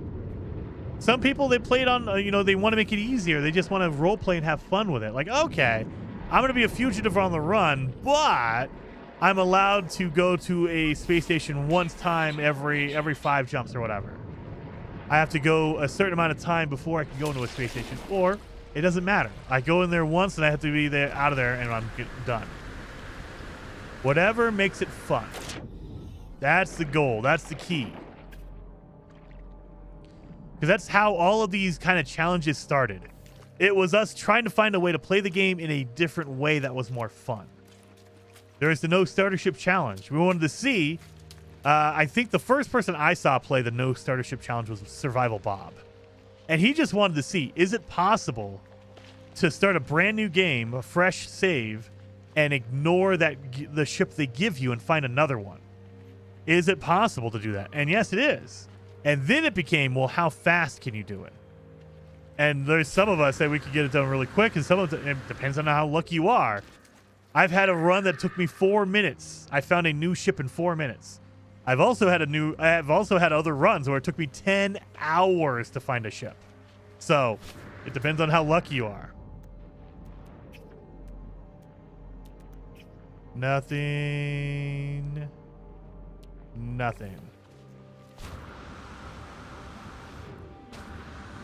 No multi-tool run. I've thought about that, but there's certain ones that I would do a no multi-tool run. I don't know if that would be a good. So the thing I have to think about is, it's a stream, so is it going to be something that's fun to watch? Because I could just empty out my inventory, my Sentinel ship. I can empty out my inventory, only fill it with Radiant Shards, the entire thing. And I can spend 7 hours jumping from system to system to system and loading screen after loading screen, trying to get to the center of the galaxy. I could do that. I don't know if that would be a good stream. I don't know if it would be fun, but I could. And so it's like, Scott Rinse Repeat has become a traveler. Happy Friday, everyone. Happy Friday, and thank you for being a member for 27 months, Scott. Very, very much appreciated, man. 07. And so there's that, for me anyway, there's that element of, is it fun? And is it fun to watch? Like, is it fun to be here chatting with you guys doing it? So there's that aspect of it. Because believe me, if you guys watched me play like my normal sessions, you would be bored out of your mind. I would play like notoriously, Dark Souls 2. My favorite Dark Souls game. I love Dark Souls 2. Everyone gives it crap, but I love that game. I know that map like the back of my hand. I love Dark Souls 2. But the way I play Dark Souls 2 is very different, and it's probably not very fun to watch. I will put on either a stream or a podcast in my headphones, and I will grind out each area, because notoriously in Dark Souls 2, they realized that in Dark Souls 1, people would get by the bosses easy because they would just grind an area. They would kill enemies in an area over and over and over again for hours and power level their character. At Storm Norman 5247 has become a traveler. Thank you. This long, eh? Howdy, Jason and chat. Well, hello, Storm and Norman. And thank you for being a member for 56 months. Excuse me, 56 months. Very, very much appreciated on that. 07. But yeah, notoriously in Dark Souls 1, you would just run the same route and you would power level your character. Kill these easy enemies over and over again until you were leveled high enough to just kill every boss in the game, no problem. So in Dark Souls 2, what they did to get around that was you can kill the enemies, I believe, 20 times in an area, and then they disappear. They're gone. So you can't grind an area over and over again. I mean, there was ways around it, but in general, you could not grind an area over and over again to power level your character. I took that as a challenge. When I play Dark Souls 2, I grind every area out to where there's no enemies left. I just walk to boss, from boss to boss to boss. There are no enemies left in the map when I'm done. I grind out every single area and I kill the enemies to where they don't come back. That is very boring. Like, I do it because it's more of a rhythmic, like, it's a way to get my mind off of things and its number go higher, my head. I'm out there, I'm collecting souls, I'm collecting materials, my number's going higher, and it's keeping me busy. That's probably not what you want to watch on the stream. But yeah, and I love Dark Souls 2. It's my favorite one. I love that map. I love the mechanic of the enemies disappear because that forces you to move on. Now, you can rekindle the fire and you can level up, like basically play New Game Plus in that area, but I don't do any of that stuff. You could, and you could power level that way, but I just like, nope, I will go through and I will grind out an area until there's no enemies left, and then I'll level up and go to the next one and do the same thing over and over again. What is that? Oh, it's a plaque. Okay. I didn't miss a grave, did I? Nope. Nope. And my ship is 24 minutes that way. My God, am I never going to find a grave? But yeah, so that's kind of where I kind of like, okay, or for instance, if the rules for a fugitive run get too complicated, then it's just like, okay, now it feels tedious. So it's about finding that middle ground of it's fun to play, it's fun to watch, easy to convey, that kind of scenario. Because yeah, you could set up like a 10-page rule book on your fugitive run, but for some people that might be fun. For other people, that's a nightmare. And for me, I fall in the latter. I think that, keep it simple. The more simple something is, the more fun it is because it's easy to understand. I'm a very simple man. If it's too complicated, I can't do any of that.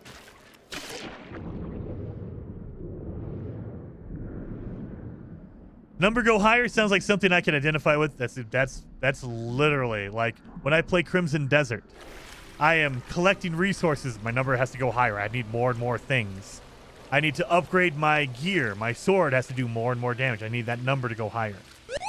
I'm really Adrian_MXX has become a traveler. Adrian! We need a new food challenge. We do. It can't be pineapple pizza or spicy. I'm done. I did those already. Yeah, what is a good food challenge? I don't know. Because you know what? I should start just talking about how much I hate steak and lobster. Those are so disgusting, you guys. Steak and lobster, it's terrible. I hate chocolate. Chocolate is the worst thing ever.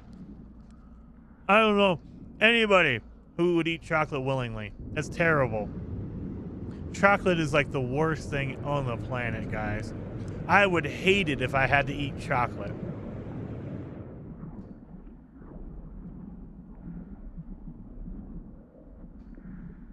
So bad.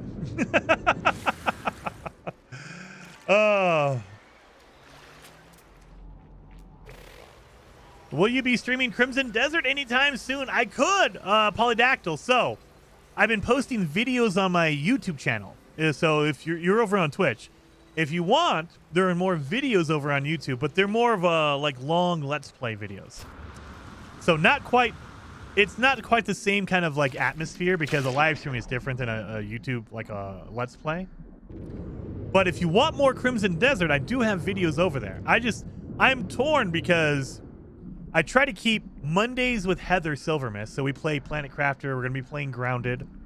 Wednesday is when I game with Gek and A-Train. So Wednesday's already taken up. And then Friday, I like doing No Man's Sky. We made an exception last week because Crimson Desert just came out fresh. So I'm kind of torn. Like, I want to play more, but I get because I'm the only person here doing all this stuff. If I stream, I can't cut videos because I stream for like 6 hours, and so after that, I have to go. I have to go interface with my family. I have to go talk to my wife.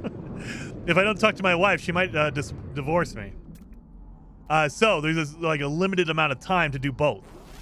And And then I would stream at night, but I don't know if my wife would appreciate me screaming and yelling about Crimson Desert at like 2 o'clock in the morning. And my wife keeps telling me I got to stop, staying up all night. I have to actually, go to sleep and all this other stuff that people do. And so, yeah, I'm just kind of torn between schedule and what time do I have available for that? A sneaky Sunday stream, maybe? I mean, that's always a possibility. That's always a possibility, because that is a day that I usually keep my Saturdays and Sundays for, Saturday is for my wife. My wife has Saturday off. And so we hang out on Saturday. And then Sunday, my wife works, but I usually take care of house stuff. So I do laundry, I clean the house, I cook, I do that kind of stuff. I take care of my chores on Sunday. And so generally that's what I do. And every once in a while when I do a sneaky Sunday stream, it's me neglecting my house chores, essentially. And so I could do that. I can get away with it once in a while, but I can't do a normalize doing Sunday streams all the time.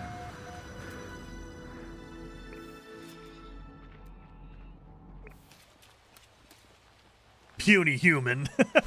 Dude, I mean, there's been times, I think usually it's Bela's Rest. When we play Valheim in the fall, all of the content creators that we all join up and play Bela's Rest. So me, Survival Bob, Heather Silvermist, Golden Gek, A-Train, Zane, Beeblebum. When we play Bela's Rest, that first probably couple of weeks, the first 2 weeks of that, I probably get 2 hours of sleep a night, maybe? There's a couple times where I get like an hour, maybe. So I will hardcore. I will stream Valheim, stop the stream because I can't go too late with it. I'll take a break, a human break. I'll go eat food. I will go say hello to my wife, and then I'll come back up to my office and I will play for another 8 or 9 hours in Valheim, grinding, materials for like stone or wood or whatever. And so, yeah, it's unhealthy for sure. Because after about a week, I start feeling it. Like, okay, I've slept, but I haven't really slept. I've slept like maybe 2 or 3 hours at the most per night. And that catches that. That's not healthy. I'm not healthy at all, in any shape or form at all. No. But it's possible. But yeah, so Sunday could. I mean, maybe we'll do a Sunday. Maybe we'll do a Sunday stream. We'll do a sneaky Sunday stream, and we'll do Crimson Desert all afternoon. And we'll just go around, because I am getting deeper into the game. I'm getting to the part of the game where I'm starting to feel like, okay, things are starting to pop off. I'm starting to hit more bosses and stuff. So it's starting to actually get to oh, I got all the creatures on this planet. Look at that. All of them. Boom. 2,500 nanites right there. Boom. How am I going west? I'm going north. Oh, God. I got No Man's Sky a month ago, and it's my favorite game now. It's so much fun. Mr. Gamer Guy is one of my favorite games. It's one of my top probably 5 games of all time. I love No Man's Sky. And if you're brand new to No Man's Sky, you might not know the developer behind No Man's Sky. They're called Hello Games. They have another game in the works that's going to be similar-ish. It's going to be an open world, like, survival game, like similar to No Man's Sky. Not exactly. It is called Light No Fire. Definitely check it out. There's one trailer out there that they've showed 2.5 years ago. But they are working on that, and we are all anticipating and waiting for Light No Fire to come out. So we've only seen one trailer. We've only had one major interview where Sean Murray, one of the lead developers for Hello Games, has talked about it. So we don't know very much about it. We can kind of speculate from what we see in the trailer and what Sean has said that it will be similar to No Man's Sky, but we don't know exactly what it's going to be. We just know we're all excited and we can't wait to find out more, dang it. So definitely keep your head on a swivel for that. I'm hoping, fingers crossed, I'm hoping this is the year we hear some more about Light No Fire. Some kind of, that's a big jump. Some kind of information would be amazing. Come on, Sean Murray, come out and tell us. Give us another trailer. Tell us more about the game, like definitively, not just, oh, by the way, we did this in No Man's Sky, and we also do it in we're gonna do it in Light No Fire. No. I want to see a trailer. I want to hear about, oh, this is what you're gonna do, or this is what you're gonna see and do and be and blah blah. Give me a character creator. Give me whatever. I don't know what else is in there. I have no idea. Axel Press Button says, Jason, have you found any graves yet in this session? I have not. We've been going for 2 hours. Not a single grave yet. Not a single grave yet. I mean, I have been a chatty Cathy today. I've been very chatty Cathy today. So I might have gotten distracted and missed one, but I don't think so. Maybe, though. Maybe. You never know. There could be one around that I missed completely.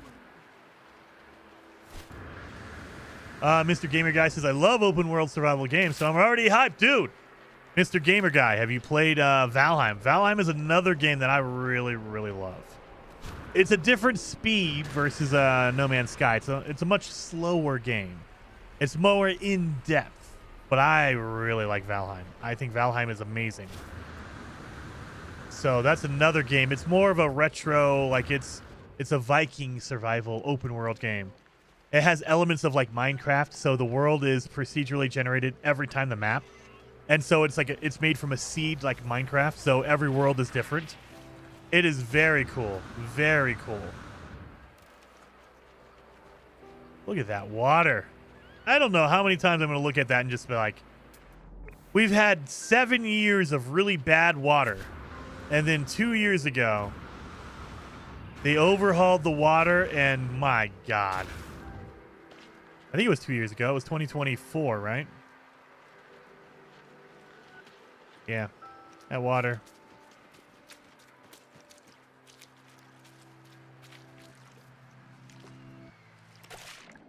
Look at that. All right. You couldn't get into Valheim? It's one of those things where a lot of people, they don't like it. Like, I think Geck, his big complaint about Valheim is that the graphics just look terrible. And I'm okay with that. The game doesn't have to look like the best cutting edge as long as it plays well. And I at least to me, Valheim plays really well. And then Valenrook with that 10 gifted members. Dude, very much appreciated over on YouTube. Valenrook 07. Very, very much appreciated on that, man. That is freaking awesome. But yeah, it's like Valheim. There's a lot of games that people are like, it's okay, or it's fine, but I much prefer this other one. You know, like for me, I know that Kingdom Come Deliverance is a good game. I've played it, and I think that it's very good. I like a lot of aspects of it. But what kills it for me is that combat. That combat is just, I can't do it. I hate it. I hate it with every fiber of my being. And I don't want them to change it because that's what makes Kingdom Come Deliverance that game. It's what makes it special. So they should not get rid of it. It's just a game that I just don't like because of that combat. I love the world. I love the RPG-ness of it. I love everything else.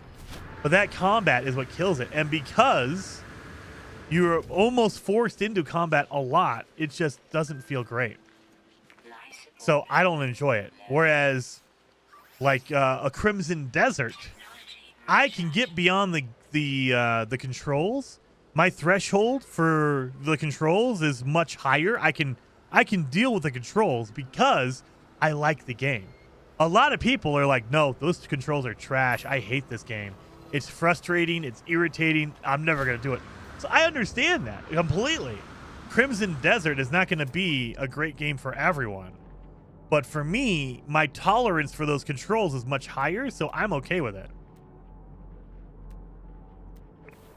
Yeah, evening. Well, hello, Q Creator. Oberon says, I get the to each their own. For example, I originally was super into Starfield. I still love it.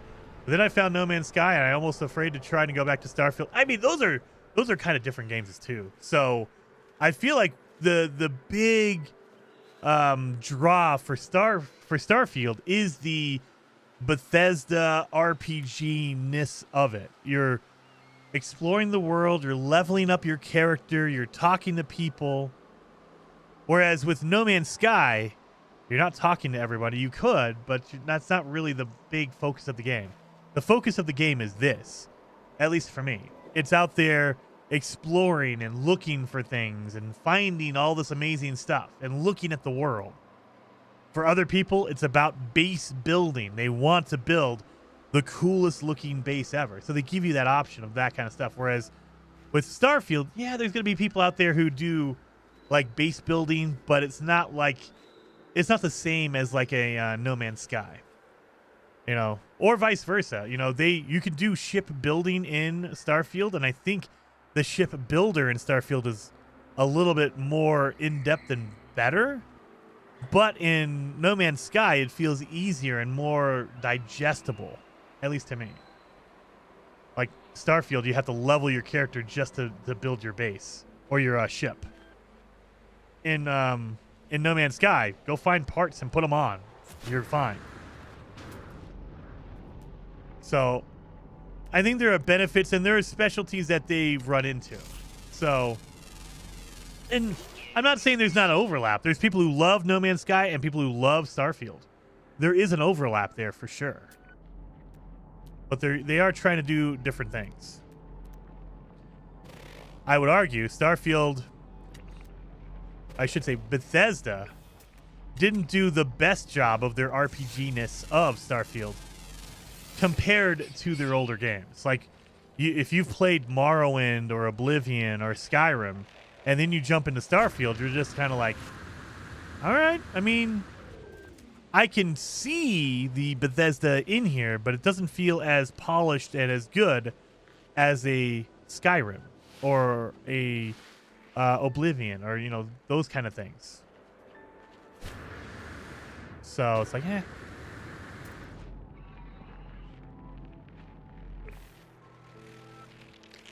Undying Love says, I'm in the Crimson Desert trying to learn all the individual sword moves on a mouse and keyboard.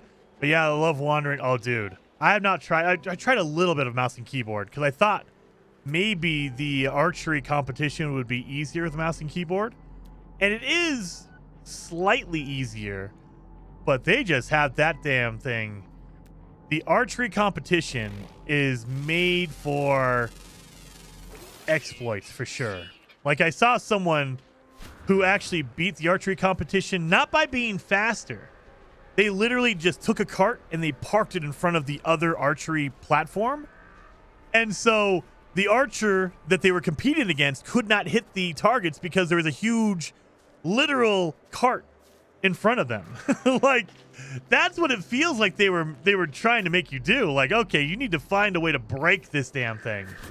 Because it was nearly impossible. It felt like the NPC, your competitor, archer, was firing arrows before the target even appeared. I'm like, dude, how does he know where the target's going to be? He's firing before it's even up. What the hell? I was like, oh, man, I hated archery competition. But yeah, I did try my mouse and keyboard a little bit with that. And it helped, but I was like, there's still no damn way you're doing this. There's no way.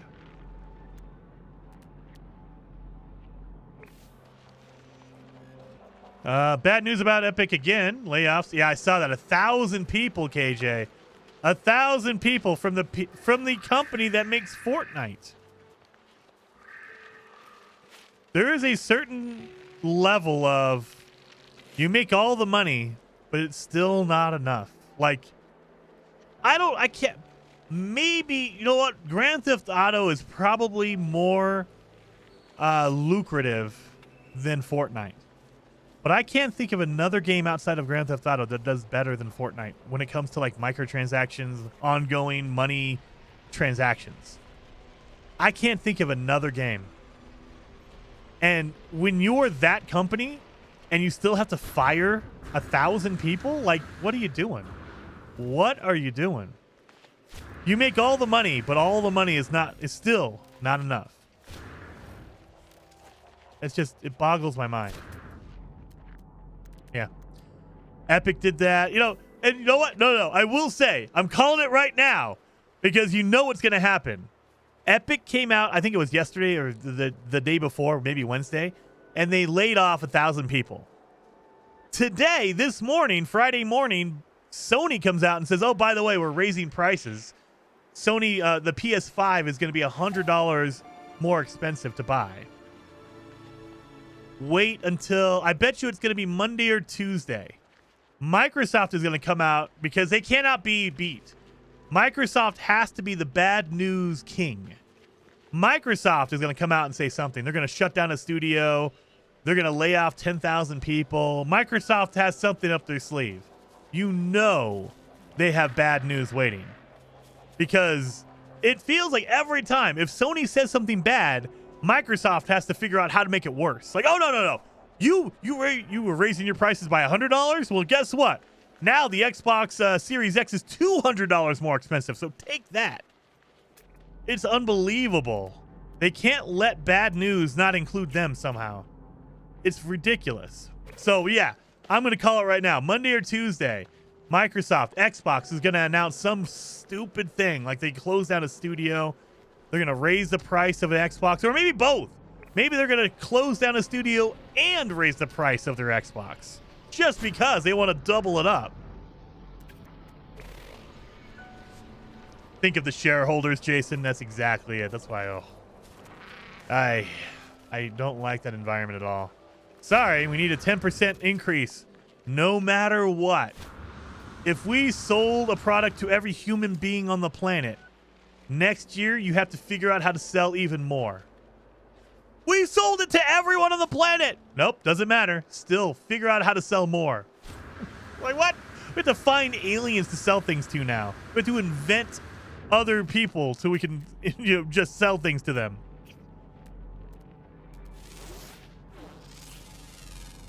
But the Epic thing makes me concerned about Unreal Engine, which devs that I promote use Unreal Engine to develop on.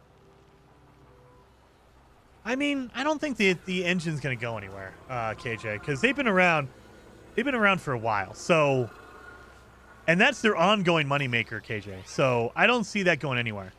Like when you license Unreal Engine to make your game on, they take a portion of those sales, as far as I'm aware. And so Epic is making money on every Unreal Engine game that sells. That's that's secretly where they made a lot of their money for a long, long time. Until Fortnite came around, 10 years ago? 2016, 2017, whenever Fortnite came out. That was their thing. They made Gears of War, they made Unreal Tournament. They did those kind of things, but they've always had Unreal Engine. And so I don't foresee anything bad happening. At Judas Goat Barbecue 4336 has just donated $20 through Super Chat. Jason, I don't know how old you are, but did you ever play Wing Commander? I loved those games and wish they would remake them. Smash that like button. BTW2. I just cut you off. BDW, 2 of my a-hole bosses got fired, so I'm celebrating, and it's the weekend, Judas. Absolutely. Drink an extra drink for me. That's awesome. A-hole bosses suck. And I never want to celebrate someone losing their job because you never know the circumstances. But I will 100% admit I've been happy when I've seen a bad boss get pushed out of a company because they're a boss. They're making lives worse for the people below them. And so I don't want to ever celebrate that because it feels kind of icky to do that. But I'm glad that they aren't making the life worse of other people. And if you're a bad boss, not everyone has the capability of being a boss or a manager or whatever. Sometimes, you have to take a step back and say, hey, look, you can't be a boss. You cannot be a manager. You cannot be over people because you just don't have that skill. There's things I'm bad at. I'm terrible at. And I would never want to do that. And if I was terrible at it, I would want people to say, hey, look, Jason, you suck as a manager. Please, no, don't. And I'm like, okay, you know what? I do. I suck. You know what? I'm sorry. So I've been happy that people have not been bosses. Not that they lost their job. But yeah, extra drink for me, man. But yeah, Wing Commander. I don't know how old you are, but did you play Wing Commander? I I didn't play Wing Commander. As far as I know, that was a PC game, right? Way back in the day? Or you could say it was like a, was that Atari? No. I'm trying to remember what platform that was on. I do know when I first started gaming, it was on an original NES back in the 80s. That was my first, and I was a console kid forever. I went from the original NES to a Super Nintendo to a Sega to a PlayStation 2 to an Xbox. So I bounced around, but I was only on consoles. I wasn't on I played Doom, but that was only going to like Office Max way back in the day, or you go to Radio Shack. Radio Shack way back in the day, I believe they would have like a display, like they would have the PCs set up for you to try. And, this was way back in the day when they cost $1 billion and they were huge CRTV or CR monitors. But we would go in there and the dude was awesome. The sales guy, he would set up a PC that always had Doom on it for us. And we would go in and play for a couple hours. We would play on the demonstration PCs, but I never had a PC for my own. I was always a console guy. DOS on game PC. Okay, yeah. Yeah, I never did. I didn't do the original Doom at the original time. I played Doom since then. I played it on, I think it was on Xbox Arcade. When it came out on 360, I played Doom. I played Doom technically on PC, but not on my own. We went to Office Max or Radio Shack, and we played on their demonstration PCs. We would load up all kinds of weird stuff on there. Yes. And the guy, I don't know, dude, I hope he had a really good life, man, because he was so patient. We would do stupid stuff. We would come in with like 2 liters of Coke, and we would just play for like a couple hours. And he wouldn't care. He's like, as long as you don't break it, I don't care. Just don't break it. And we would be drinking, so we would never bring food, because he said, look, I don't need pizza fingers all over my stuff. I don't want to have to wipe it down. But you want to bring a soda? I don't care. And it's like, okay, cool. He was very cool about it.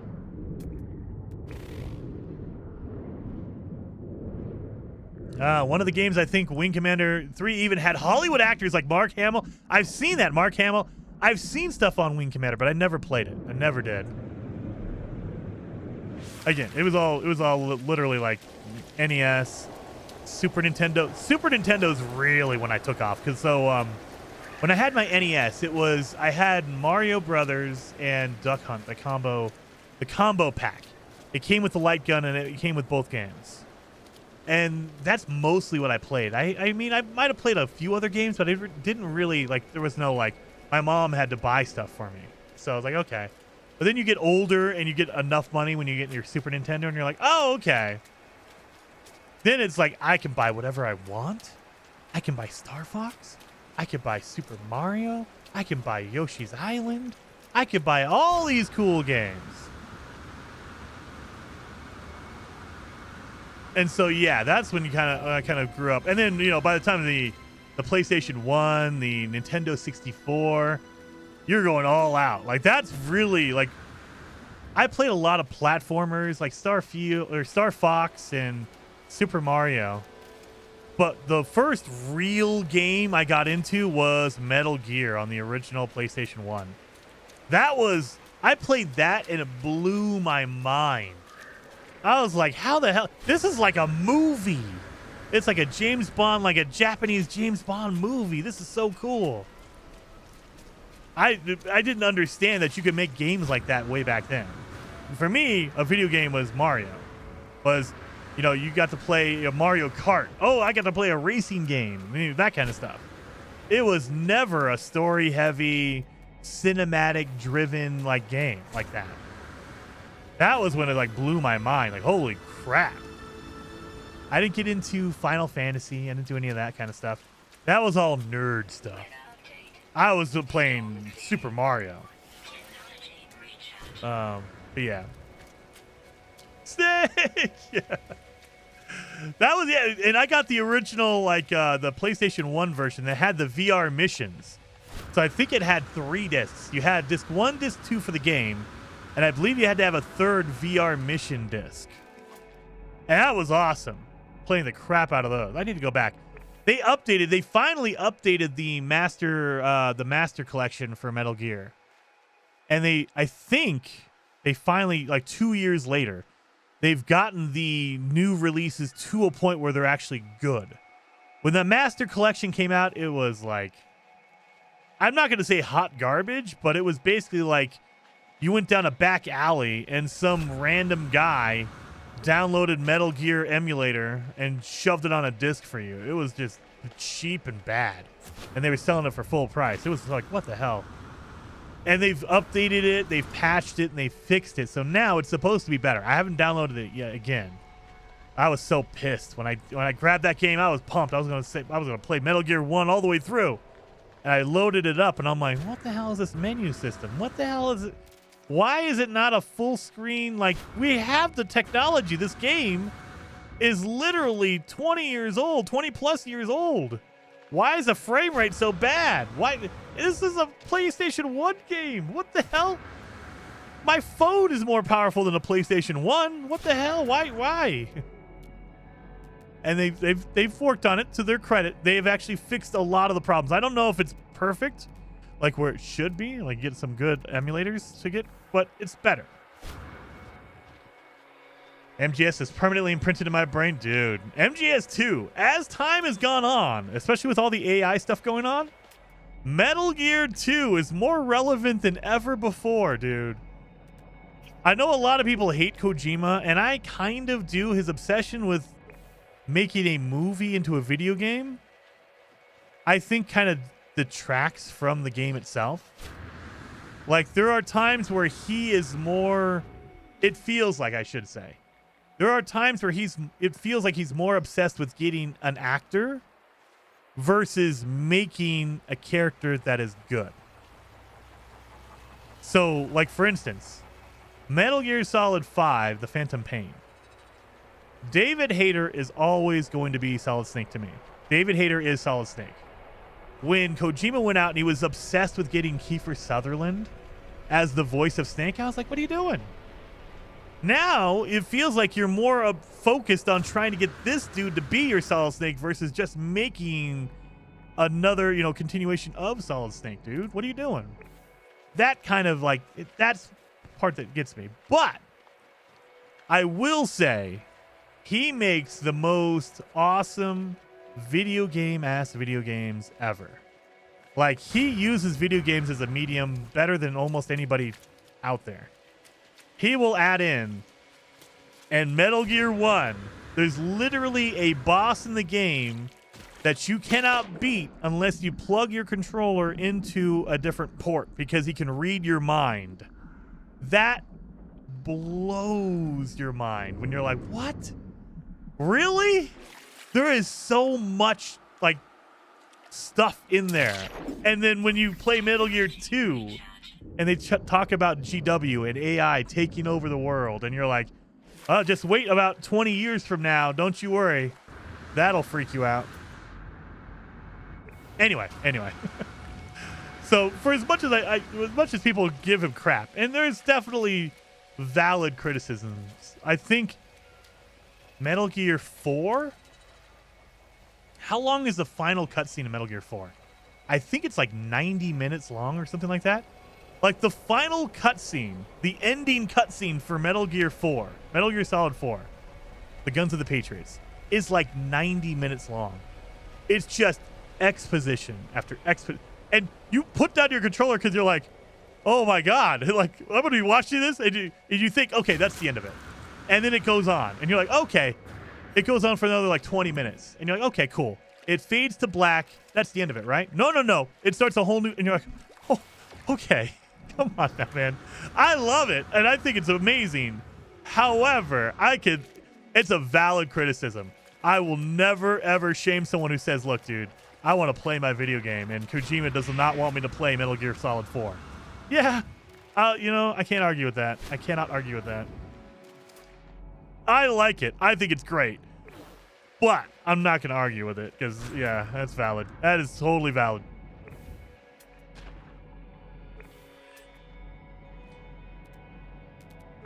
He's forgotten to look for graves. I know, I'm getting distracted. I am looking. I'm pulling up my visor. I'm looking.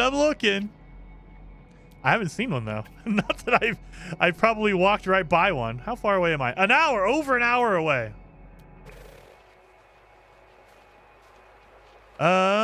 Armin says, but I thought Kiefer Sutherland's snake was not really. Oh, I don't want to get into spoilers, but he is technically.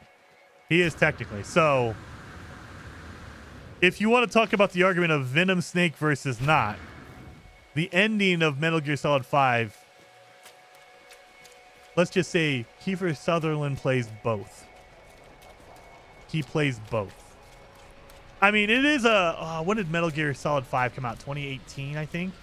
So it is like a 7-year-old and 8-year-old game.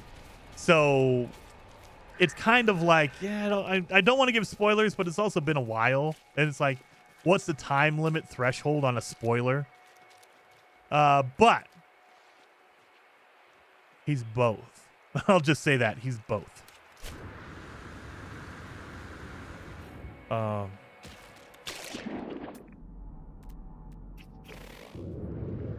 So, and it's just like, and then if you could take Metal Gear out of it, like, okay, you know what, we'll make an exception for that. Death Stranding, like, it feels like, I love Norman Reedus. I love everyone in these games. Guillermo del Toro or whatever. I love everyone in them. But the focus is on getting them into his game, which is cool. But to me, it kind of takes away that specialness of, like, are you writing this because you want this person to be in your game? Or are you writing this game to be a video game? Like, I don't know. I don't know. Like, would Death Stranding be better if there was not such a focus on Norman Reedus? I don't know. Maybe. Maybe not. Maybe that's what makes the game, like, connect. I don't know. I don't know.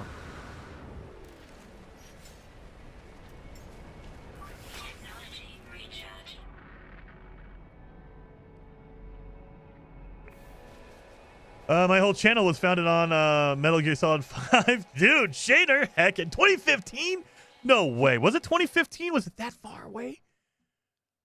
No way. I need to look that up. I thought it for sure it was more recent than that. Metal Gear Solid 5. I'm not doubting you, but my brain has to see it to fully believe it. 2015. Oh my God, I'm so old. I keep doing this. My wife keeps bringing this up to me. I'm like, oh, that was like 10 years ago. And she's like, no, Jason, that was 1997, which was almost 30 years ago. And I'm like, oh God, really? That was like 10. It feels like it was 10 years ago. No. That was almost 30 years ago. Son of a... Yeah, 2015. My God. So yeah, it's over a decade at this point. Metal Gear Solid. Wow.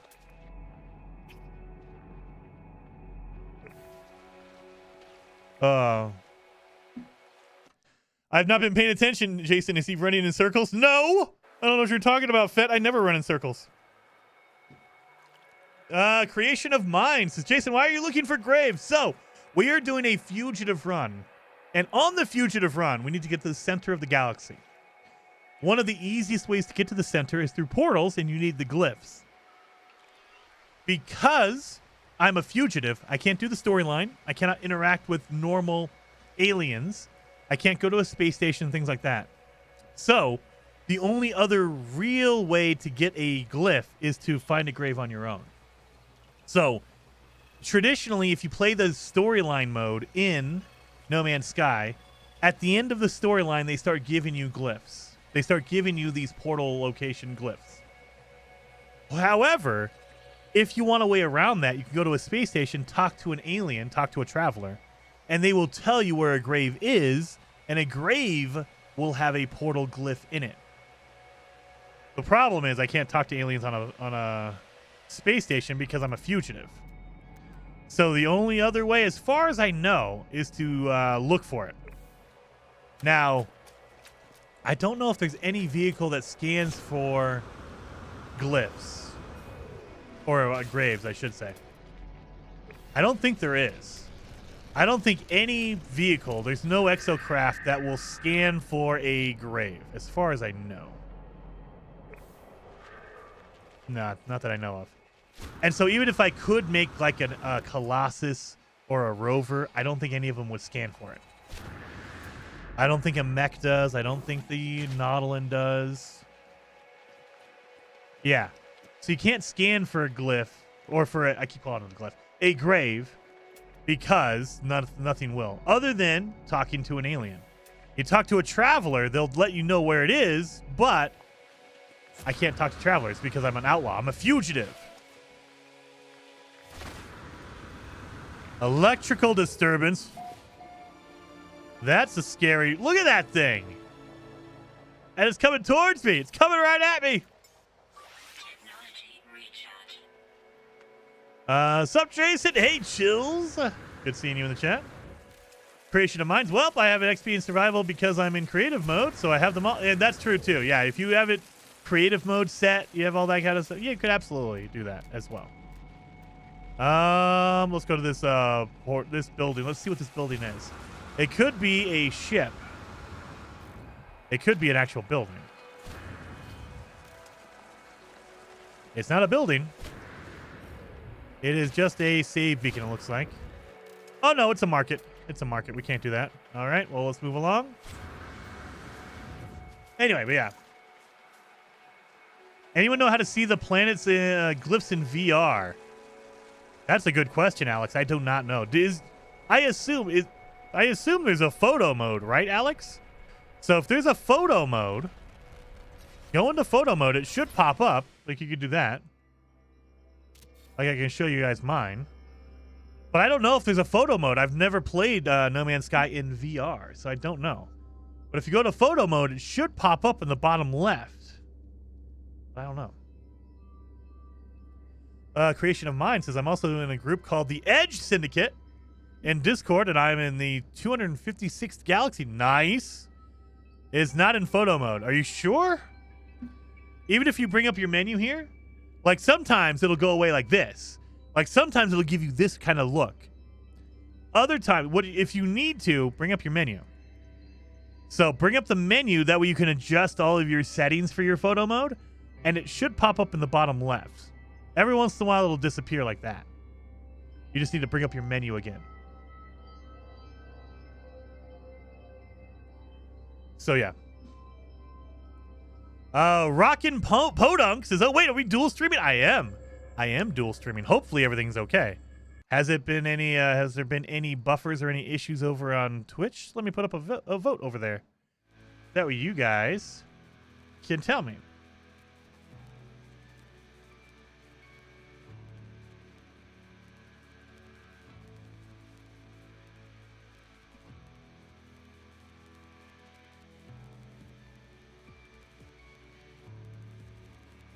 So yeah, let me know. Go in that poll. Vote in that poll. Also, I will say it on YouTube as well. Over on YouTube, because we had some weirdness going on early on.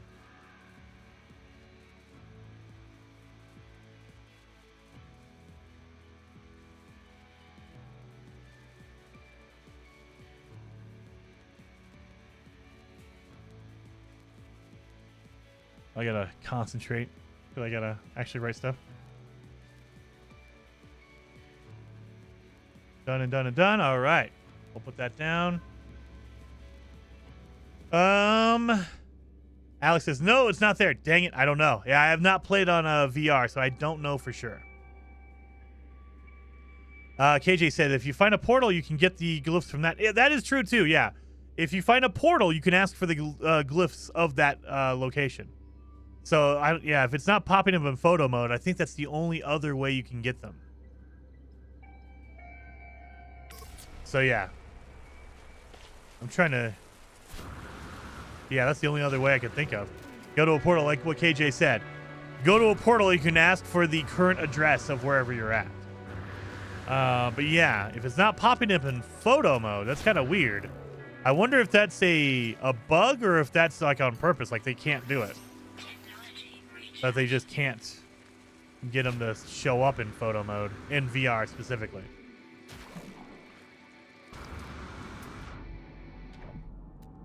I don't think I've ever seen a grave underwater. It might happen, but I've never seen a grave underwater. As far as I know. If you add the planet to your wonders, I think it's there too. Is it? Well, let's see. Go to my discoveries. Let's add this to my personal records here. Boom. We'll do that one. Boom.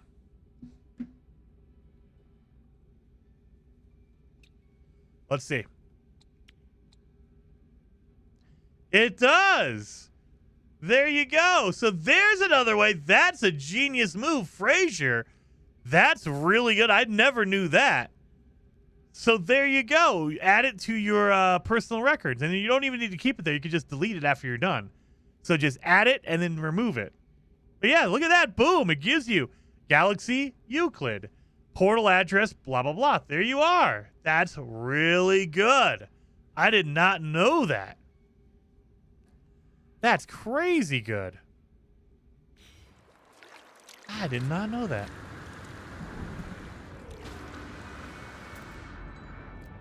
Frazier over there. Super big brain Frazier, man. That's awesome. Rockin' Podunk says anything that works with discoveries, I think. Plants, animals, all that works. It should all show the glyphs of where they were found. I never paid attention to that information. So I always, like, if I put something as a favorite, it's usually because I like find something that's really cool and I want them to show up as a picture when I put down my hologram. I'm not even caring about the info. I should be looking at that though, because that's pretty good information. But yeah, for me, I put stuff as my my discoveries because I want to show up in my hologram stuff. That's what I usually do, but I've never like pay attention that hard. Oh my god. Let's see, does it kill me? Oh yeah. Holy shit!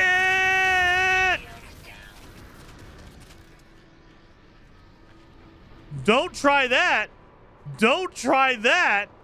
I didn't think it was gonna kill me that fast. Oh my god.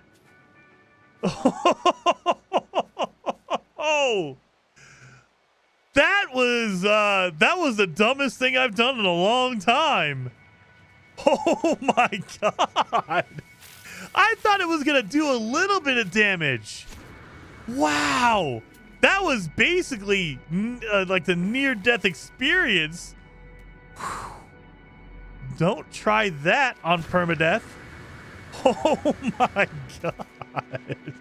I almost ended the series prematurely. That was not intentional. I've never gotten hit by one of those. Usually I get hit by the gas cloud, and the gas cloud never hits that hard.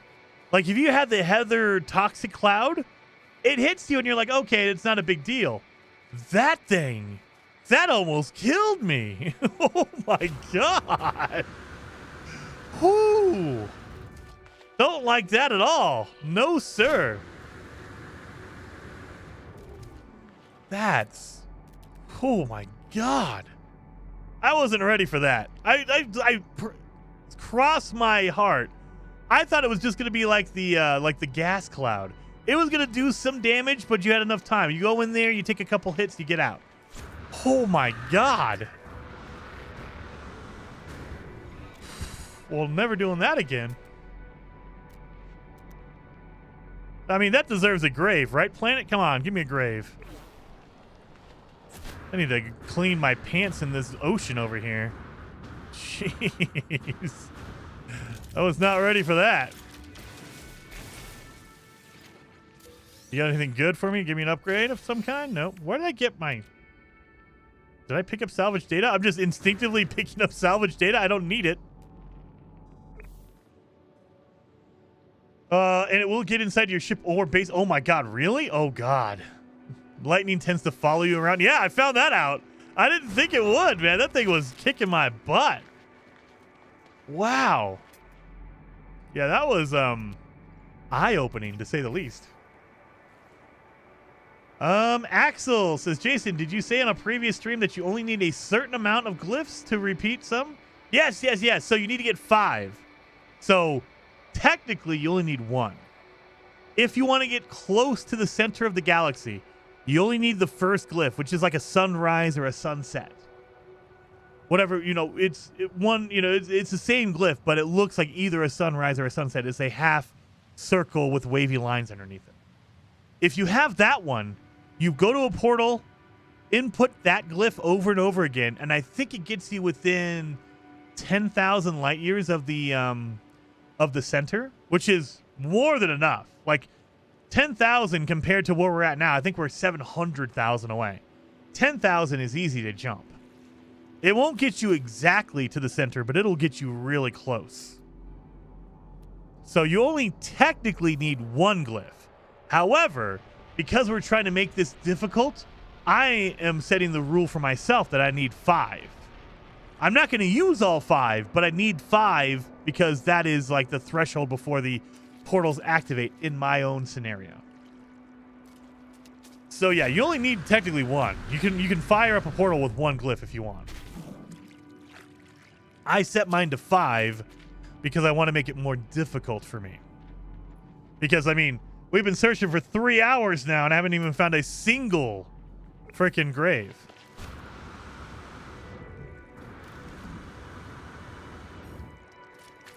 So, yeah, that's why. Time for a new system, better luck maybe? Yeah, I'm thinking about it because, yeah, we've been going for a while here. We haven't found a single grave. But again, I'm afraid that I'm going to leave this planet 1,000 feet away from a grave. I'm going to stop looking right before I get to the grave. You guys know this one's going to happen, right? That's like a guarantee. Oh my God. That's a scary, like, hole in the middle of the ocean. I don't like that.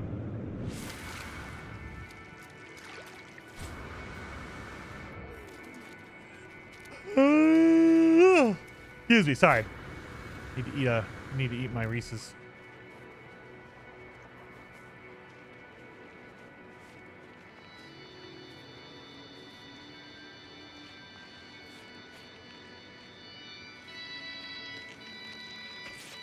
Wouldn't it be easier on a moon or an airless moon? Yeah, we did them.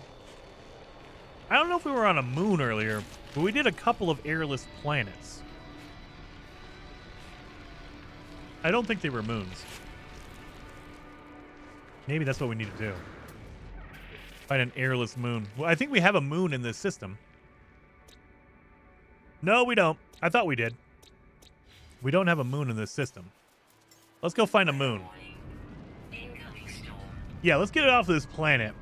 Electrical storms, superheated storms. I don't like this planet at all. No graves.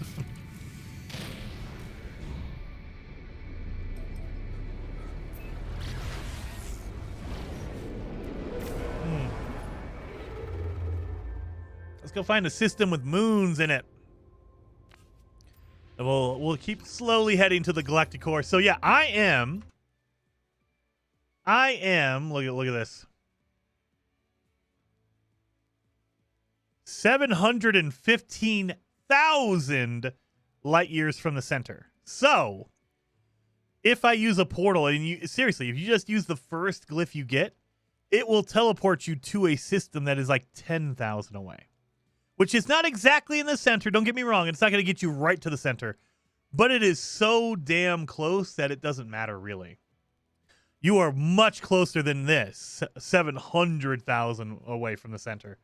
So that's why it's beneficial to use the portals if you can. So that's why we're trying to find our glyphs. Let's see if we can get a system with portals or moons in it. Nope. I wish that was something that they mentioned in the info. As far as I know, they don't tell you if there's moons in a system. They show it to you, but they don't tell you. Like, there's no info in this box right here. I wish you would say planetary bodies and moons or whatever.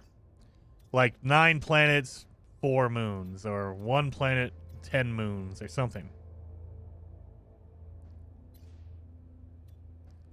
You can see them. Like this one has 1 moon around a planet.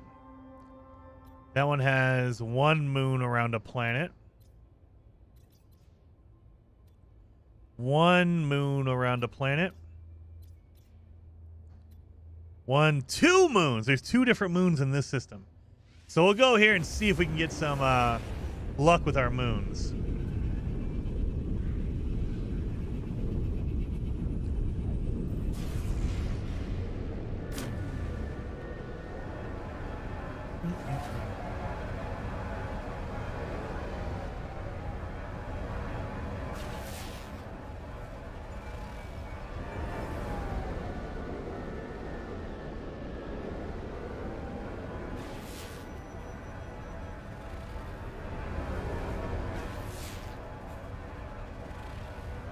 A lot of icy moons or icy planets around here. There's a moon.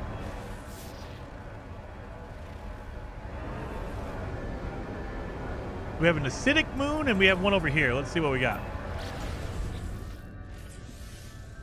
Kona over on Twitch says, how many hours do you have in No Man's Sky? On Steam, I have 2,600-ish hours. On Xbox, I think I have like 600 or 700 hours, I think. Something like that. Under 1,000. On PlayStation, I have like 100 hours maybe. On Nintendo Switch, I have like 50 hours. Not very much. So altogether, I have over 3,000. But depending on what you're asking, 2,600 basically. Or more than that. But 2,600 on Steam, I think. I might be at 2,700 by now. Let me look. I'm at 2,640 hours on Steam. So not quite 27, but close. Close. All right, let's see. Where's my moon at? Oh, right over there.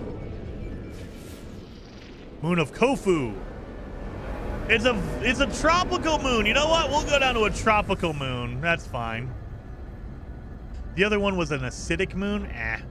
Tropical moon. Maybe it'll look really cool. There's a storm happening right now, so you can't tell what color the grass and stuff is.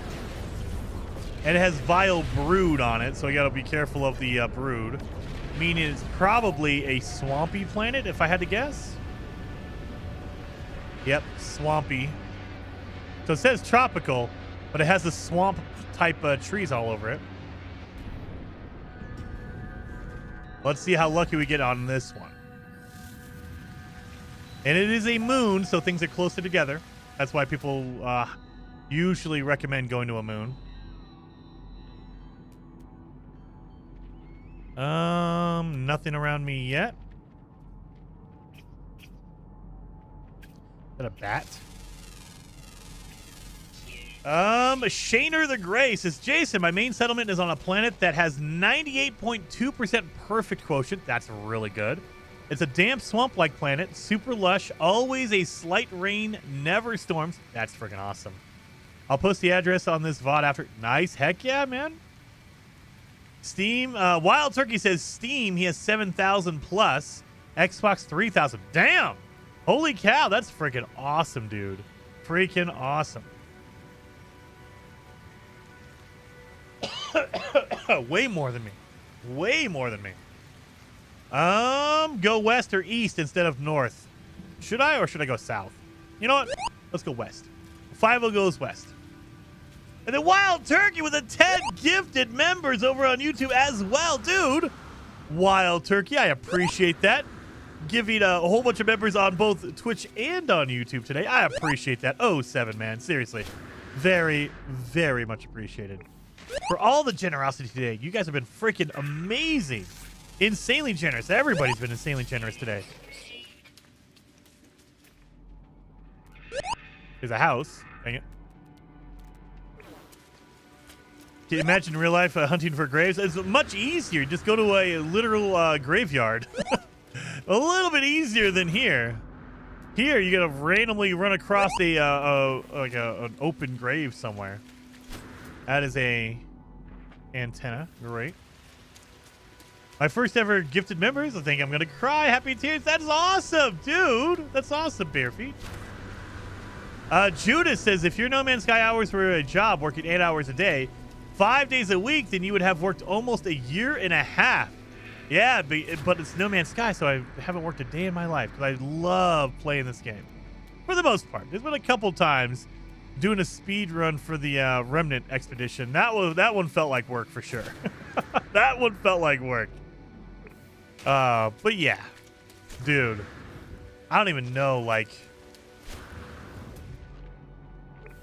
how many hours I've played, like, everything. So, like, I wonder, does Steam give you total hours, like, for the entire profile? Like, for every game? Is there a way to look that up? Do I want to look that up? Let me see. You check total hours on Steam. How do you see this? Is there anywhere on Steam? Do you guys know? How do you do this? Do you guys know how to do this? I don't know.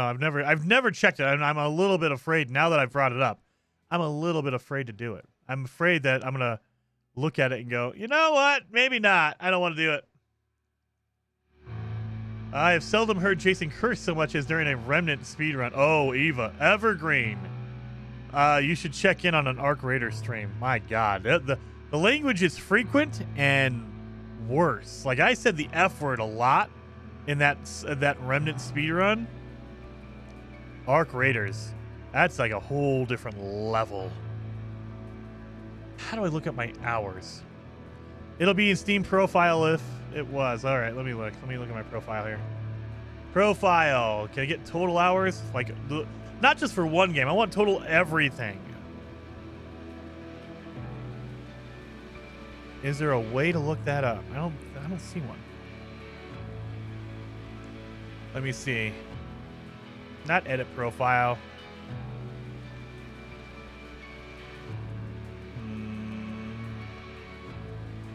I don't know where you'd go. It's like you could go to each individual game will give you total hours played for that game. But I don't know if it tells you like your total for the entire thing. Like for every game together. Let me look.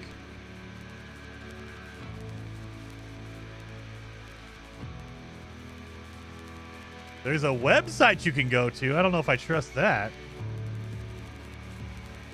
I don't know if that's it.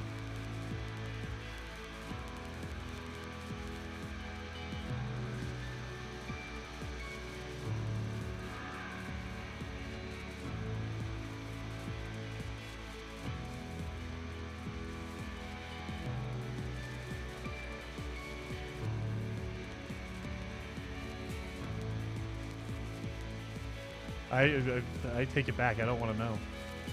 Nope. We're gonna move on from that. We're gonna just stop talk about that anymore. Let's go back to the game. Let's not do that. All right. Anyway, moving on. We need to find a grave. We're not going north. Oh yeah, we're going north because we need to find this whatever this building is over here. What is this building? Is it a crash ship?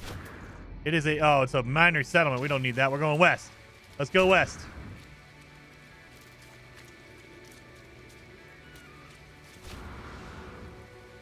Travelers do show up in pirate stations, right? I don't know. I don't think so. So I have not seen a traveler in a pirate system, in a pirate station. It doesn't mean it doesn't happen, but I cannot remember seeing a pirate or a traveler in a pirate space station. So I don't know. My gut says no, they don't. But 100%, I can't tell you. I cannot tell you with certainty. So I can just tell you that I don't remember ever seeing one. Is that a turtle? That is a turtle. Look at him.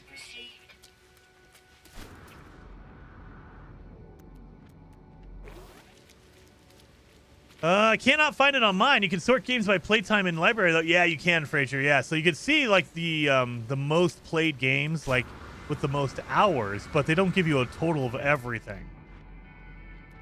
There is a website you might be able to check out. I don't know if I trust it or not. I'm gonna say I don't trust it just because that was a really big number, so I'm going to ignore that. I'm going to pretend like that doesn't exist.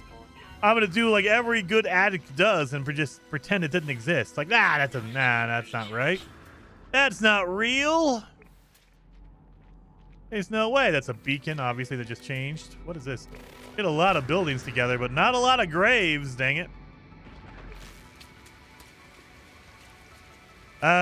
You need to add up all the total hours for each game to get that. Steam does not show that. There might be a website. Again, I don't know if it's 100%.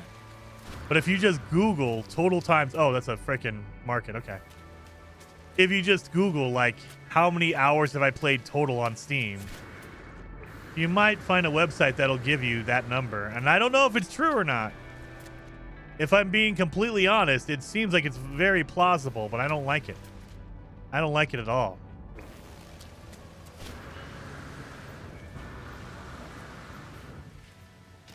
Weather warning. Incoming storm.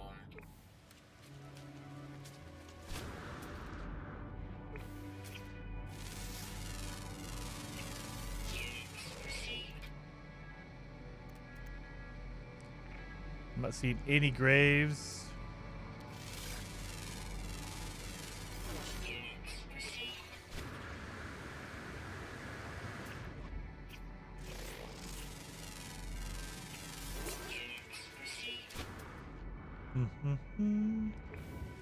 So many hours. I missed it. Oh, don't worry about that, Dan. Don't worry about that. As a fugitive, you can't go into trading posts and observatories, I guess. Yeah, anything that has a normal alien in it. So you can go into an abandoned building, but there is rules about that. You can go into an abandoned space station, but you have to leave immediately. Like, you have to do your thing and get the heck out of there. You have to leave the whole system. You can go into pirate or outlaw space stations. As far as I know, there's not a pirate or an outlaw building. Yeah, I don't think there is. So there's no building that's like a pirate or an outlaw specific building that you can go into. You're allowed to go to like an ancient ruin or a monolith because those are ancient alien artifacts. They're not connected to the actual authorities at all. Just like we don't count the Sentinels as authorities. The Sentinels are here to monitor you, but they're not the galactic authorities, because if you had to avoid Sentinels, it would be impossible. They pop up all over the place, and it would make the game insanely difficult to even walk. You'd have to like basically dig tunnels all throughout the planet to get anywhere. So instead of like going through all of that, we just say, nope, the Sentinels are not connected to the authorities at all. They are not connected.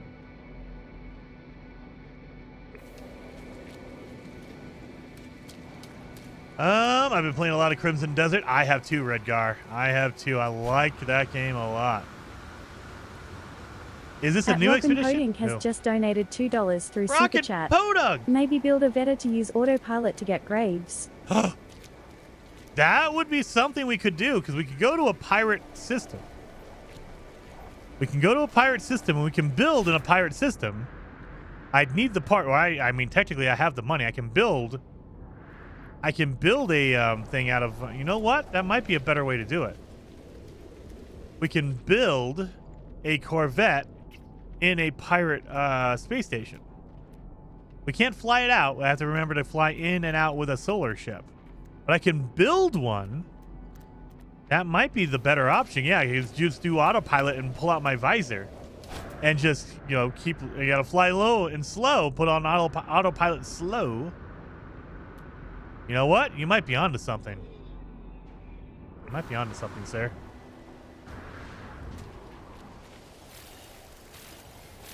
KJ says, Jason, look to the south again. I think I saw a marker. Did you? Are you trying to mess with me, KJ? We'll go south. Because, yeah, I might have missed it. I've been to Chatty Cathy today. So, I might have missed it.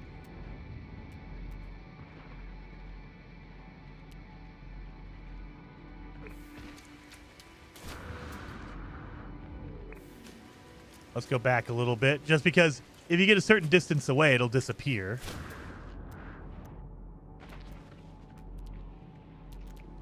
So you got to go back a little bit.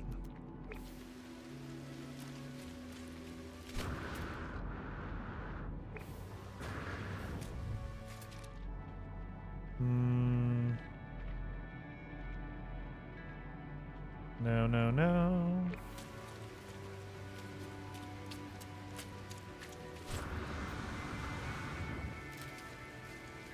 Let's go. We were heading west, so let's go east a little bit. We're just kind of trying to get back. Maybe. Retracing my footsteps just a little bit. The last time I did a fugitive run, I used a Corvette to pick up all my graves. Boy. I should do that. That escalated quickly. Ashenda! I mean, that really got out of hand Thank fast. you for the raid. Very, very much appreciated, Ashenda. That is freaking awesome. 07. Very, very much appreciated. It would give you more storage in the Corvette, too. I mean, that's another benefit as well. I'm not seeing it. I'm not seeing it, KJ. Maybe there was something that looked like a grave. I'm not seeing it, though. Well, hello, Ashenda. What were you playing? What were you playing? I don't have you set up on my dang thing. See? This is why I'm cross-streaming. Or I'm streaming on dual streaming, whatever you want to call it. But I don't have you set up. So I should have your freaking channel set up, and I don't. Well, thank you so very much, Ashenda.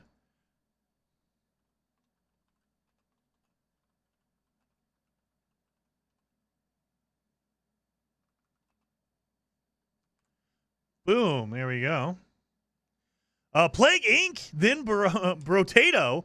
I have not played Brotato. I've played Plague. I think I have Plague Inc. on my phone. I do Plague Inc. a little bit. It feels like a little weird. Especially, well, 5 years ago it was really weird. A new Raiders, time for more gifts? Oh, Wild Turkey. You don't have to do that, but I do appreciate that, man. 07 for the 5 gifted members over on YouTube. I appreciate that, man. 07 Wild Turkey. Wild, crazy man. They have a new expansion. Oh, really? I have not played recently. I have not played recently, so I might need to dig into that. Heck yeah. Well, thank you for the raid. Seriously, thank you so very much, Ashenda. Very, very much appreciated. Yeah, I don't see anything down here. Might have been just something that looked like a grave, KJ. Or it might have been a grave and I just can't see it. It is so cold in my office. It's down to 63 degrees in here. I might have to close the window. I'm feeling it on my legs because I'm not wearing pants. So my legs are starting to get a little chilly. Yeah, I don't see anything. Dang it. East and south. Yeah, I don't see anything. Was it my underground animal right there?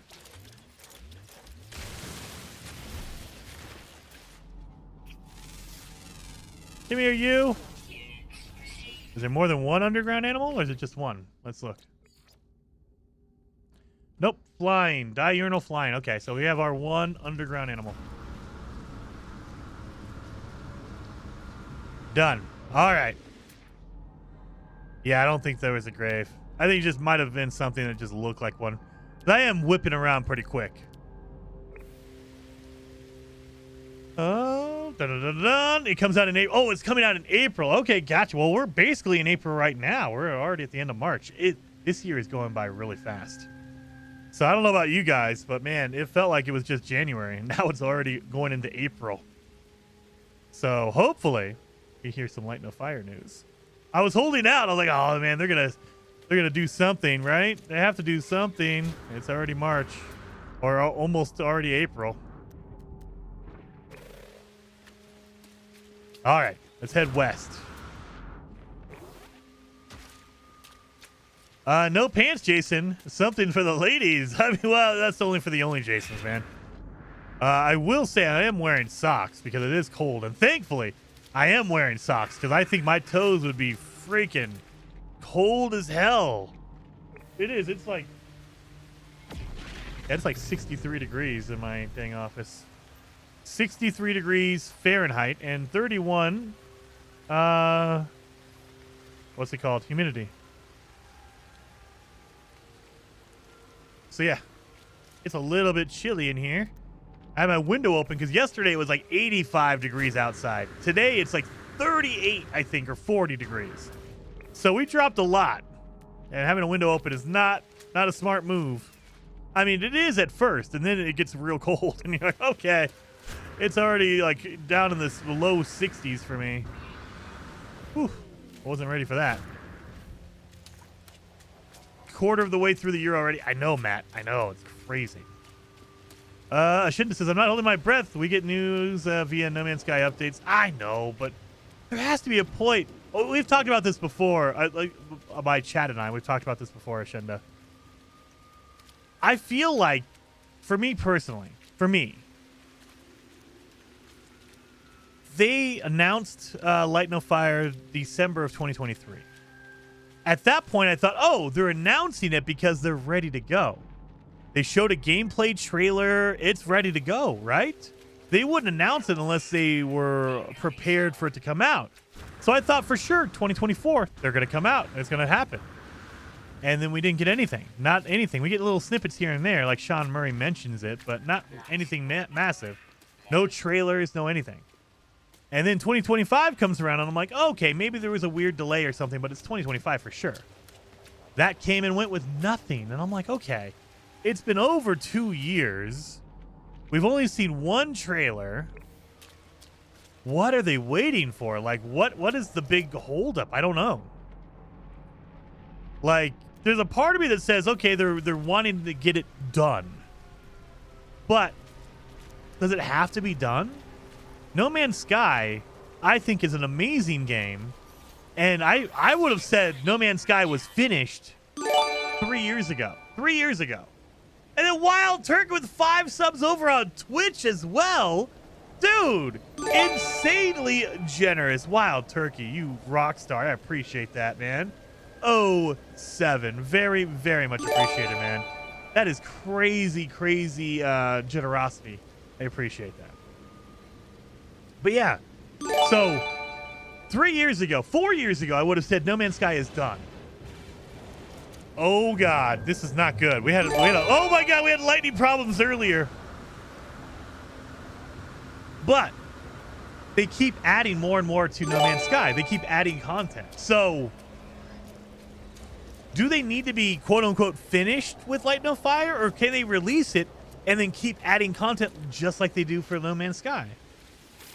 I think that they could do that totally. Release Light No Fire whenever, you know, whatever condition it's in, and just say, oh yeah, by the way, we're going to support this game just like we do No Man's Sky, you guys. So don't worry about it. If there's something in here you guys want, just let us know. We're not promising anything, but just like for No Man's Sky, we want to have constant updates to add more features to this game. And that's all you got to do, and you're done. You're good. So I don't understand the holdup. That's the thing. On my brain, I'm trying to figure out what would be the thing that could stop it from releasing. Multiplayer? Maybe they're trying to get multiplayer into a good a place to where they're like, okay, it's better than No Man's Sky multiplayer, because No Man's Sky multiplayer is very finicky. Sometimes it works, sometimes it doesn't work. If you turn on multiplayer, it can cause way more issues in your game. And so everyone recommends just don't even turn on multiplayer unless you're actively playing in multiplayer. Maybe they're trying to fix that. Maybe they're trying to get it to be a really good multiplayer experience. And they're like, look, we can launch it right now, but we want this multiplayer to be really good. So we need to make sure that's like top tier. That is our big thing. Maybe. I don't know. It's speculation. I have no idea. They don't want a second No Man's Sky launch, even though it won't disappoint me with the launch. I mean, that's the thing, though, is from what they showed, it looked like it was farther along than No Man's Sky in 2016. That trailer, they had people building. They had mounts. You were jumping on dragons and flying around. It looked in way better shape than 2016 No Man's Sky. So, and that was 2.5 years ago. It was back in 2023. So, I mean, I don't understand. Yeah, like that's why when I saw the trailer, I was like, oh, this is definitely, like, this looks like a current day No Man's Sky trailer. Like, if they would have said the game was ready in like 2 months from the launch from that trailer, I would not have been surprised. It looked like it was ready to go. So I just don't understand, like, what's the holdup? Well, Now, you could say trailers it can be misleading. They're just showing the best parts of the game. That's true. That's very true. It could be that they just showed a portion of the game that was done at the time. Sure. But if you would have told me that thing was ready to go, like if you would have said that's the new No Man's Sky update, I would have been like, fuck, that's crazy. So it from all intents and appearances, that thing looked like it was ready. Maybe some weird back end stuff going on. I don't know. But yeah. Once bitten, twice shy. That is very true. And especially and I think it's the razor's edge that Sean walks on. Like you see it with some of the updates for No Man's Sky. He does his emoji tweet. Everyone gets excited. And I would say it's a probably 80-20 split. 80% of the time, everyone's really excited about the update and it's awesome. But then every once in a while, you have a 4.0, a No Man's Sky 4.0, which overhauls the inventory, and everyone hates it. They're like, dude, this is not what it looked like. What the hell was that emoji? You're such a liar.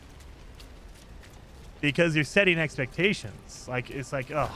And I think that's, if they did not intend for that game to come out, like Light No Fire to come out until 2028 or whatever, don't show that game at all. Like, that's the other thing is, like, why show that game and then not say anything really about it for like 2 years? That kind of, like, people are going to be amped up for it. Like, oh man, they're really working on it now. That means it's going to be 10 times better than No Man's Sky because they announced it and they've still been working on it for like 20 million years, you guys. Don't say anything. Like, don't mention it at all. Do it like a No Man's Sky update. They could have come out like, for example, if the game comes out in May of 2026, you come out in January and you just say, hey guys, we have big changes coming to more than one game in 2026, and just boom, done. That's a huge mic drop. Everyone gets amped up, and then you launch it in May, like 5 months later. Everyone freaks out. If you talk about it in 2023 and then don't say anything, people are going to think, oh man, they're working real hard. This thing is going to be 10 times better than No Man's Sky. You think No Man's Sky is huge, blah, blah, blah. Don't give them that chance to hype it up just like No Man's Sky. Don't do it. Don't let them have it. Anyway, I know I'm crazy. I'm rambling. 4.0 was great. It gave us customization. 4.0, it gave us a new inventory. That was the Nintendo Switch version came out. If you're talking about customization, you're talking about character customization. That was 2.0. That was in 2018. That was the next update. So that's, I mean, it depends on what you mean by customization. That was with the inventory overhaul. That's what everyone was pissed, because it used to be your inventory was tabs up here. You had your cargo. I think you had your general, you had your technology, and then you had cargo tabs, and you could flip between them. And then the 4.0 update overhauled the entire menu system, this inventory system, and it changed it. And people were pissed because it kind of screwed up your inventory technology upgrades. Blah. It screwed those up because you could double up your technology upgrades. You could have it in your general and you could have it in your technology tab. Now you have to only have it in your technology, and people were pissed.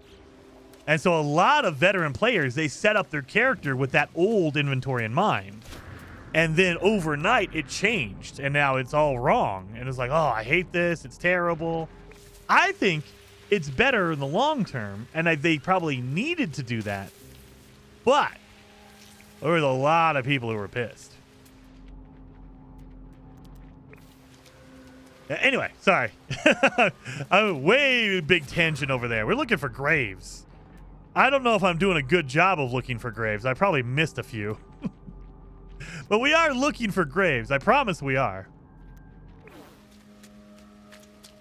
We will get GTA 6 before Light No Fire. I just hope I live long enough to see it. I don't know. I hope not. I hope we see, because The other thing is there is no like set rule or timeline for it. Sean Murray can come out tomorrow on a Saturday and say, hey, Light No Fire is coming out April 15th, April 12th, whatever. They don't have to do anything, really. Sean Murray can tweet right now and say, hey, Light No Fire releases Saturday, March 28th. What? Wait a minute. That's tomorrow. What? There is no rule that says they have to do that. Now, it goes to, like, more than likely, yes, they want to announce it ahead of time. They want to say, hey, look, Light No Fire is our next game, and it is coming out, blah, blah, blah, 2027, whatever it is. But they don't have to. They can release it tomorrow if they wanted to.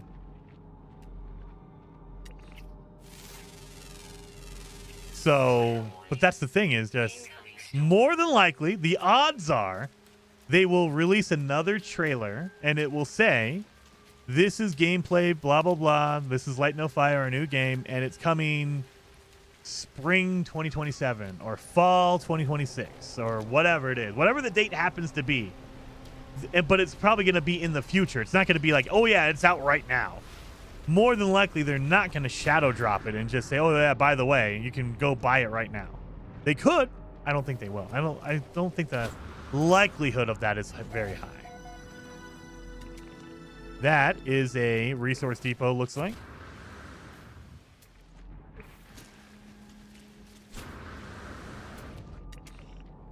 Yep, that's a resource depot. I looked over at the Sentinel and I saw a grave symbol. I was like, what? There's a grave over there? No. No grave. No grave. Light No Fire or Elder Scrolls 6 first, huh? Oh, dude, that's the question. That's going to be the question, because if I had to guess, I think that they are pushing Elder Scrolls 6 to be a launch title for the next Xbox. So, and this is all my speculation. I have no idea. I don't work at Bethesda or anything like that. I don't talk to Bethesda people or anything like that. But if I had to guess, I'm willing to bet Microsoft is like, look, guys, we need games for our new console, and we would love it if you put out an Elder Scrolls game for our new console. So you got a couple of years, but let's try to get that. Let's try to wrap that thing up, Todd, excuse me. Let's get that thing out by 2028, maybe 2027, like with our console, like something like that, please. That would be cool. So I have a feeling that they're probably like, we know you just did in 2023. You just did your Starfield cool new game, Todd. That's awesome. We appreciate that, but we need an Elder Scrolls game. Technically, we need a Fallout game because that freaking show is popping off, Todd. And it would have been great to have a new Fallout game with that show, just saying. But, Sean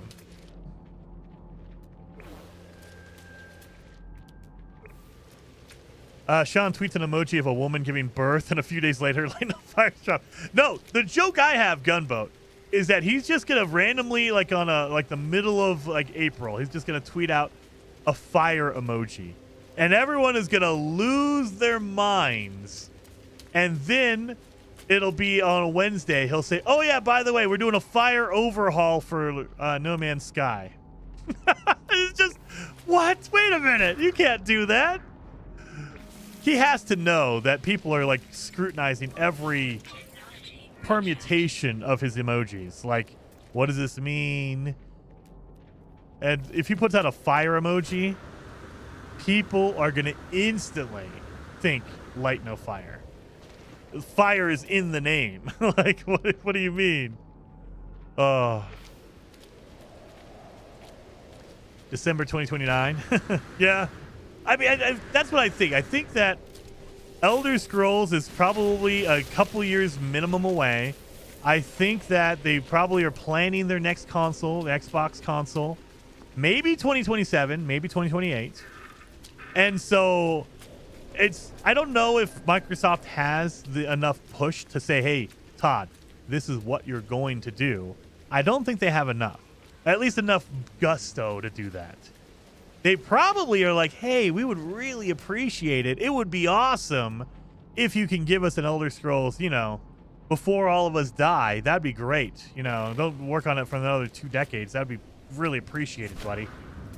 You know, and, you know, if it happens to coincide with a console release in 2027 or something, that'd be cool, too. Just saying.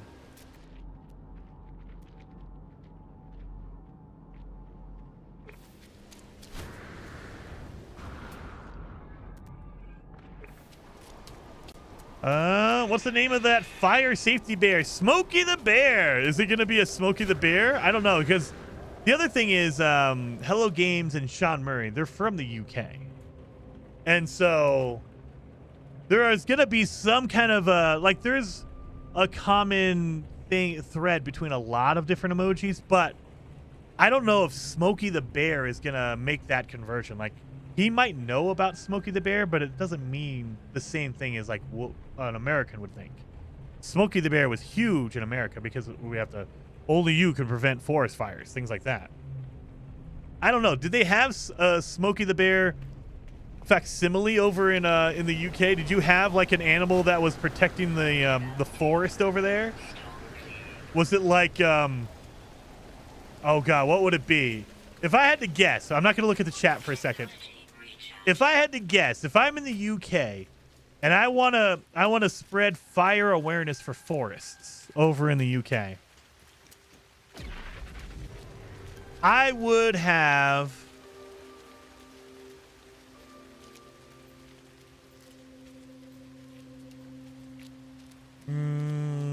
what's something that has to do with fire? What's an animal with fire? It would be, I know, it would be Tippy the Tomcat. He's protecting those fires out there. Tippy the Tomcat. So that's what I would guess. Tippy the Tomcat. He's out there preventing forest fires with you and all the kids out there with their fire safety vests and everything. I don't know why Tippy the Tomcat came to my mind, but that just sounds like a UK thing. We had nothing? Really? You didn't have any kind of like a childhood, like, oh, like we, in the States anyway, oh, at least back in the 90s and probably 2000s and 80s for sure. They did a lot of like activism through children. Like, hey, kids, we had, who was it? Who was the hound dog who was preventing crime? He was taking a bite out of crime. What was that? Damn it. There was a dog back in the 90s and 80s, I think, who, it was on Saturday morning cartoons. Scruff McGruff, yes, Scruff McGruff. He would talk to kids about, being safe. And he would tell, don't talk to strangers, you know, Scruff McGruff. So we did a lot of that kind of stuff through, like, childhood cartoons and things like that. We had Smokey the Bear. We had the Care Bears, all that kind of stuff. Even G.I. Joe. And knowing is half the battle. G.I. Joe. They would say, like, don't do drugs. Drugs are for stupid people, you know, whatever. Drugs are for dummies. You know, things like that. They would do it through cartoons. And so we always had cartoon characters that were associated with certain things. Scruff McGruff was preventing crime. Like, don't talk to strangers, stranger danger, all that kind of stuff. Smokey the Bear was for forest fires. We had Captain Planet was for conservation, recycling, things like that. We had all that kind of stuff. In the UK, we had real firefighters come to schools and explain. Well, we had that too, but they always had Smokey the Bear behind them. Like, he was like, we had to have colorful, playful objects so a kid would pay attention, I guess. I don't know. You just put sugar on it and put a cartoon character and a kid will listen to you.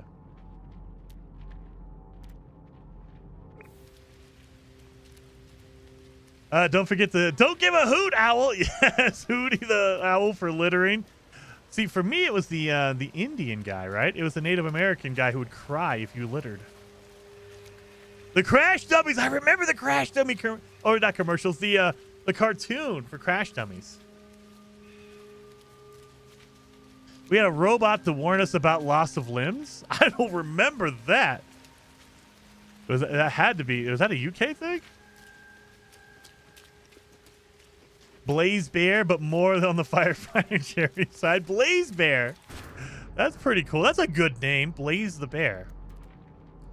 See, I was trying to think of an alliteration. That's why I went with Teddy the Tomcat.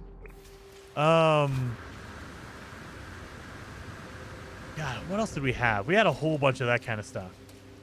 And it was always just, through the cartoon. And I think it was because, like, we kind of had that in radio a little bit. So if you, at least in the United States, if you use terrestrial, like, over-the-air television or radio, it was free to use. But part of using it was you agreed to do public good. You were using the airways to, make money. So basically the way that like radio works in television, you put together a show and then you sell spots in a show. You sell commercials. And so you were doing all this for free because anyone can just buy a TV and turn it on, right? Or a radio and turn it on. And so it was governed by the government. It is governed by the government. And all they ask is that you do public good, meaning you have to dedicate so much time per month to say, hey, look, take care of the environment. Don't burn down the forest. Don't do drugs, that kind of thing. And so a lot of like stations would do that for children. Like, oh, we'll just cram it into our cartoons on Saturday morning because we're telling kids don't do drugs. That makes sense. That's totally viable. I know, like for the radio station, we would do ours on the weekend because the most popular time for radio is on the morning drive and the afternoon drive. So when people are going to work and coming home from work, you're stuck in your car. That is the most valuable time. That's when everyone's listening. You can sell commercials for a lot of money. You don't want to do your don't do drugs, public good service during those times because that's a waste. We could sell commercials during that time. And so instead, we would do it in the weekend when nobody's listening to the radio. Like, hey, there's always somebody listening to the radio. Don't get me wrong. But the listenership on a Saturday is different than a Monday morning or a Monday afternoon drive. And so it was probably the same vice versa for like, oh, well, we know all the kids are watching and we'll just shove in a whole bunch of, hey, don't do drugs, kids. We'll have Smokey the Bear tell you not to light your forest on fire.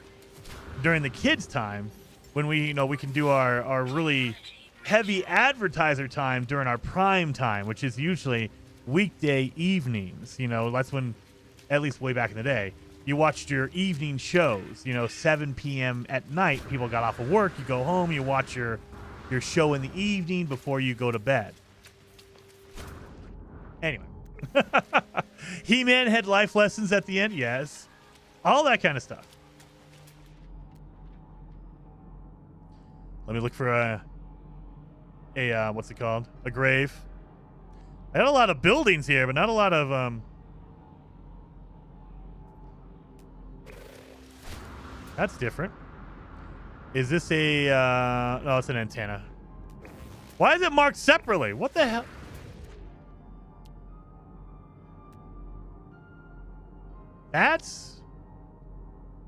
No, it's a beacon, not a waypoint. Okay, that's weird. I thought it was a waypoint, so I was like, oh, it might be a crashed ship or something. Nope, just a beacon. $6 Million Man. Oh, yeah, if you go back far enough, like all of them did. Jason, Smokey the Bear was created by Canadians back in the 50s. Really? And we stole it from you? Because that's what I remember. It was all we had. I know you guys have your house hippos up there. But I didn't know you guys also had Smokey the Bear.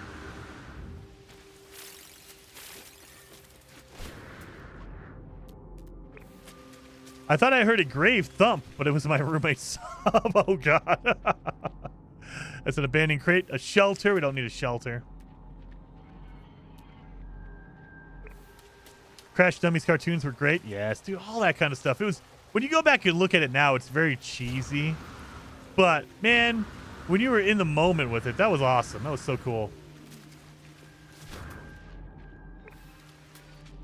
I mean, and then, they had the opposite effect. I think that, like, when you were in school back in the 90s, they had DARE, anti-drug advocacy, where they would go to schools and they would, like, you would go to your auditorium or your gym, and they would tell you about how drugs are bad and you shouldn't do drugs. But it felt like a lot of times they were telling you the things to don't do, and that was literally telling you how to do drugs. Like, hey, kids, you should never, ever take cocaine and put it in a line and snort it. That's terrible. And it's like, as a kid, you didn't even think about that until you told them, like, don't do it. Like, well, now I want to try because you're telling me I shouldn't. I was like, oh my God, you're just literally giving them ideas. That was kind of like the backfire of, maybe you shouldn't do that.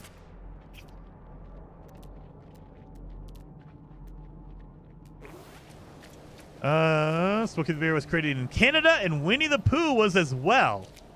What? Wait a minute.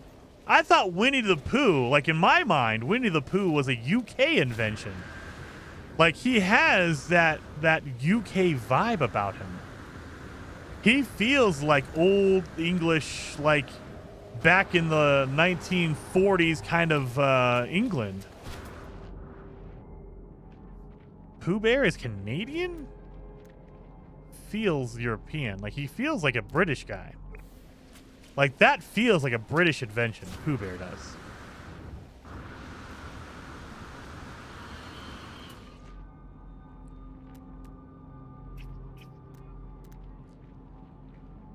I am seriously not going to. Okay, so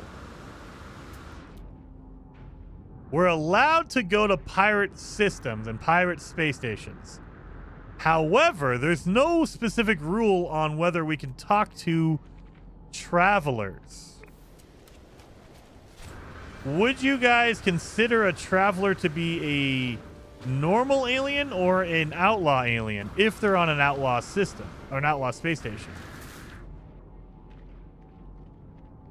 Like, we're allowed to go to an outlaw space station. We can talk to the aliens there. But a traveler is different than a normal outlaw alien. Totally, it's a different kind of setup. Would that be an exploit or a cheat or against the rules? I don't know. I'm trying to think on... You would think technically if they're at an outlaw system, they would be an outlaw. Like a previous... It's a traveler that used to be an outlaw, right?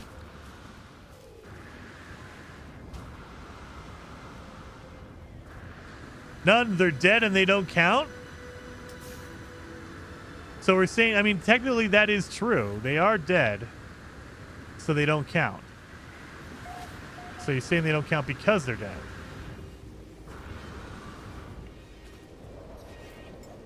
I mean, I can't argue with it. Oh, no.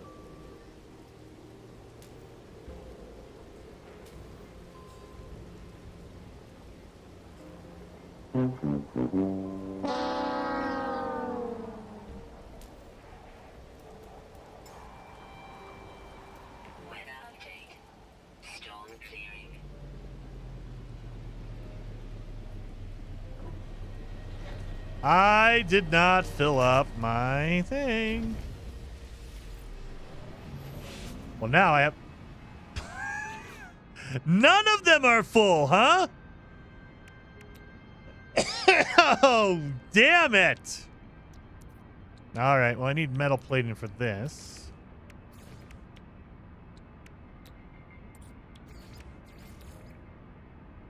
Technology recharge.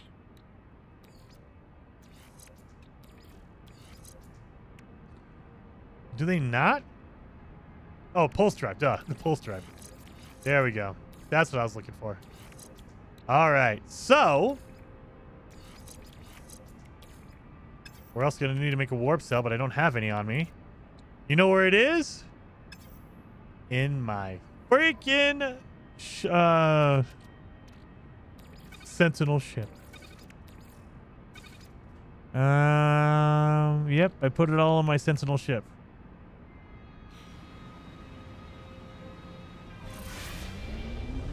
So,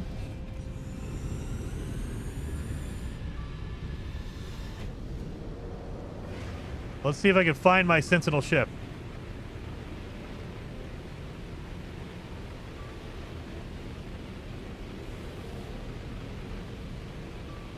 It should be like right around here.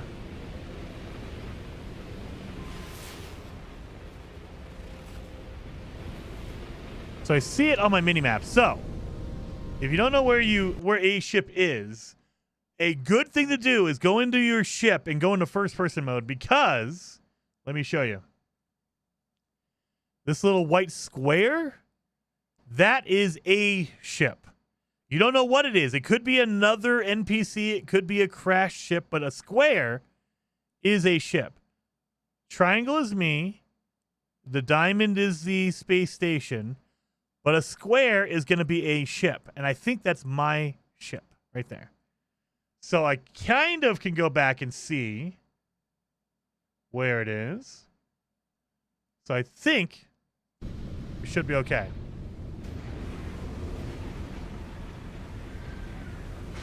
I just need to go until I go past it.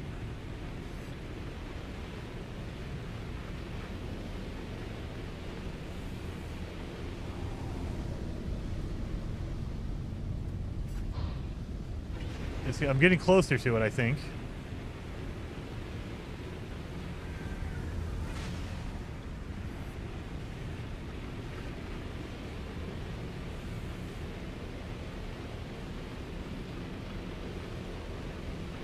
Yep, and now it's going above. Okay, so it's right around here.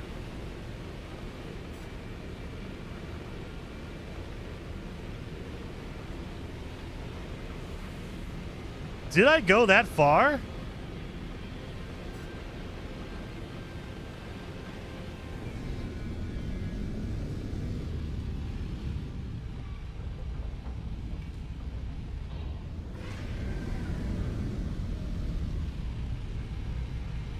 I found a, oh, it has a pilot on it. Oh, screw this guy.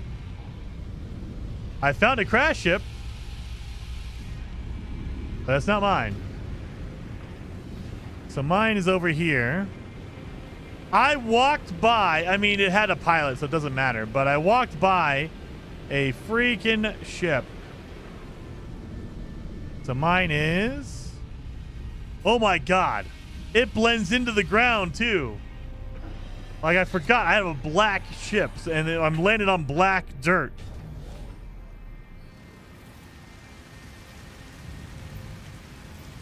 Thank God.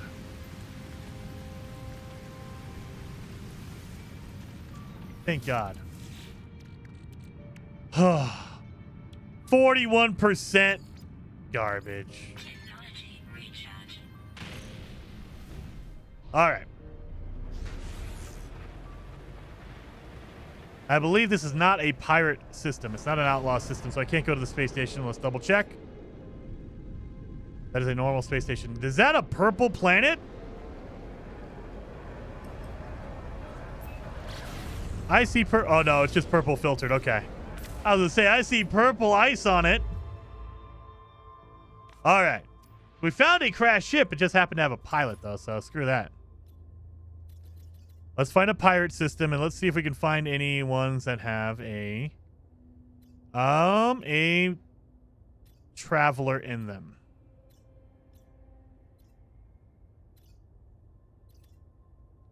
Well, first we need to find a pirate system. No, no, no, no, no, no. Oh my God, really? So I know I saw someone say that they've never seen a traveler in a pirate system, and I will agree with you. I have never seen a traveler in an outlaw space station, a pirate space station. So I don't know if they appear there or not.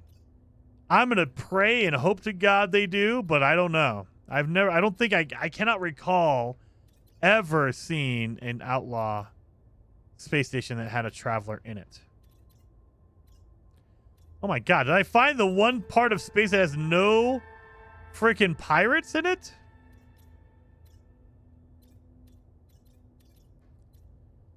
Like, why? There's nothing here. I got a lot of dissonant systems, but not a lot of pirate ones. Nope. Nope, nope, nope, nope. Let's go back here. All right, come on. Let's just reset this again. Right around here. Right around here. Has to be one of these, right? No, no, no, no, no, no, no, no, no, no, no, no, no, no. I will also say that generally, the farther away from the center you are, the harder it is to find a pirate. So usually you want to get under 500,000 light years from the center. That's generally where you start seeing a lot of travelers. It's not if and or only. It's just you find them more frequently. As you get closer and closer to the center, they show up more and more. So when you're on the outside, the outer reaches of the galaxy, you won't run into them as frequently. So it might be a case of I'm not close enough to the center.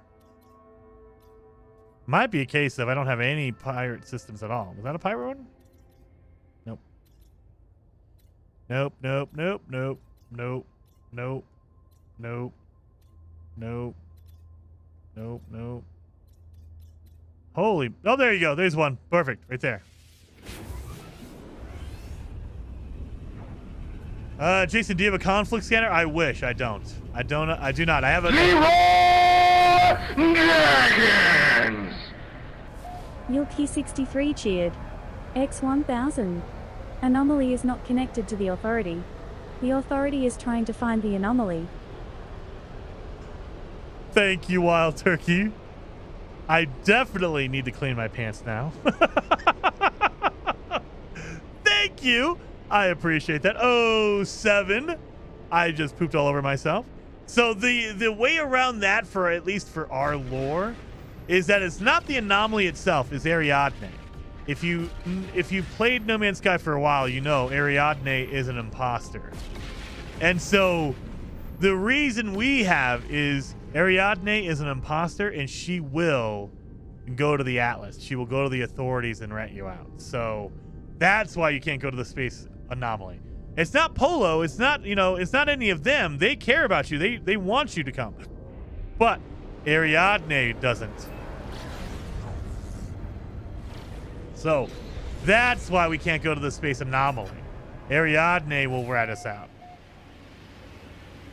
And I don't think they've never really, they mention Ariadne once in a while, but they don't really talk about her storyline at all. Oh, I got it. I know. I'm switching ships. I got it. Thank you for the reminder, though. I do appreciate it, because I have done that before. I have screwed up. And I've called in the wrong ship, or I've just gone right to the space station. My job is to distract. Well, yeah, that was a distraction for sure, man. Oh my God, that was a poop my pants moment, dude. Oh my God, I was not ready for that. But yeah, so that's why we won't go to the space anomaly. Space anomaly as Ariadne there. My favorite is when he deleted his main save during his stream. Awesome, Tommaso. Yeah, we were doing Expedition. It was the Expedition replays in December. I wasn't paying attention. I was deleting what I thought were just failed speed runs. And I deleted my main save. That was great.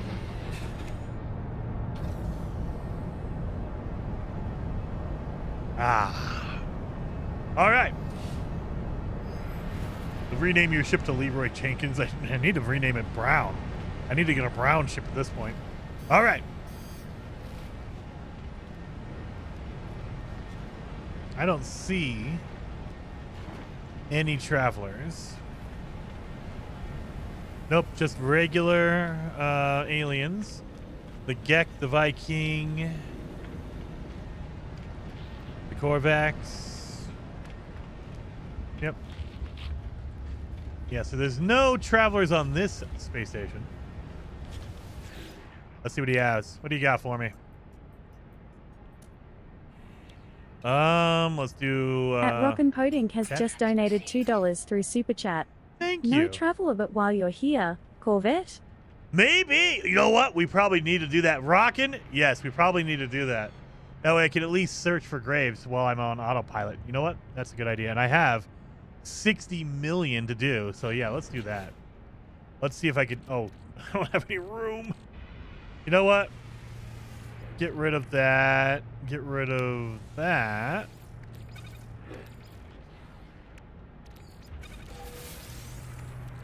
No, no, and no. Okay, good. Mining beam module? I mean, I won't say no to that. We also got a Starship Shield module. You know what? Let's see what it is. Is it good? 36! That's very good. Oh, yeah, we'll keep that. That'll go into my my main ship.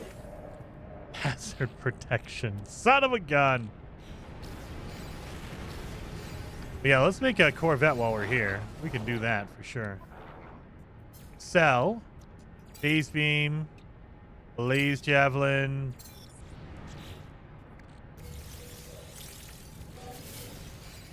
I don't need silver at all. And I got a hazard protection and life support. Hazard and life support. Great. Oh, a gull wing ship. And it's a vector nose and it's purple. Wait a minute. A purple vector with gull wings? Are you serious? Let me have this. Oh, it's not purple, it's blue. That's false advertising. It's still a pretty cool looking ship. I thought it was purple. I was freaking out like, wait a minute, it's purple? I've never seen a purple. I don't think purple ships exist naturally. You can make a purple ship, but I don't think you can kind of get like a lilac kind of color, but there's no purple there's no purples like that. Like, as far as I know, this color does not exist. It's purple because it's a blue ship with red lights. Okay. I saw purple and I freaked out. I was like, whoa! I've never seen that. It's still a cool looking ship. I prefer a fighter that has a single thruster, not a box thruster. Those kind of blah, blah. But I do like it. It's a pretty cool fighter ship. We don't need it. All right. Corvette. Creation of Mind says, Jason, what save are you on? So you don't have a lot of tech space in your inventory. This is a brand new one. This is a brand new only fugitive run. So we're doing a brand new save as a fugitive. And so that's why I'm really not decked out with a lot of stuff. Oh, like that. I'm not decked out with a lot of room because it's a brand new save. So, and because I'm a fugitive, I can't really go to space stations and do like an economy crash and just upgrade my inventory. I have to go to a drop pod in order to upgrade my inventory. Am I going to have room? That should be fine. Product received. Product received. Um... Product received. No free slots in suit inventory.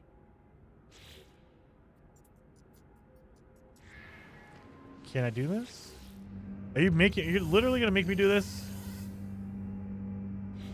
Why can't you just automatically put it over there?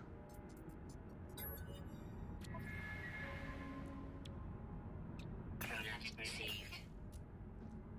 Product received. I need landing gear.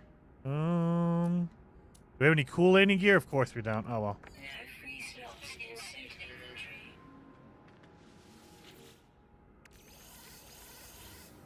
We're going to make a really basic ship. I just need to buy landing gear. There it goes. All right.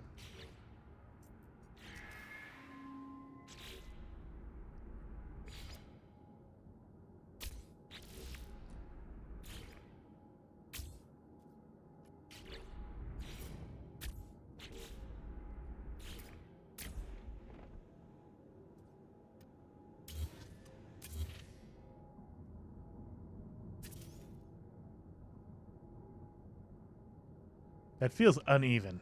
I don't know why. Usually it doesn't bother me. That bothers me a little bit. Oh, well. We'll leave it. We'll leave it. It just feels uneven.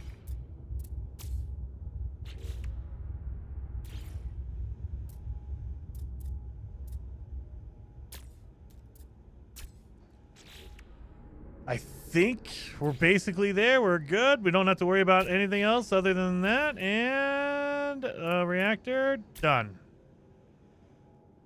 Basic like Corvette, just to get it done. And of course, we'll make it purple.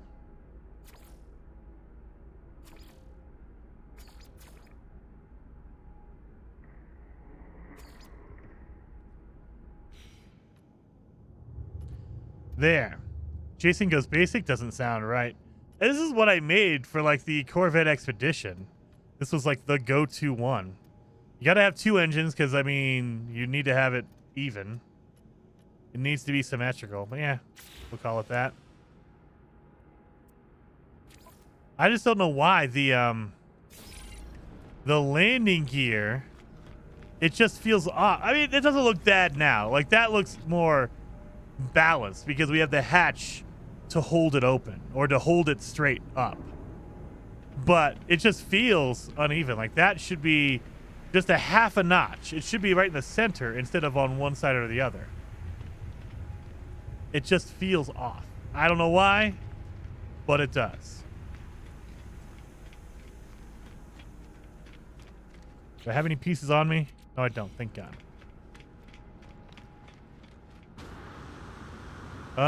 Hey, Jason, how goes it? I'm a stickler for symmetry on my ships, too. Yeah, I know. I have to.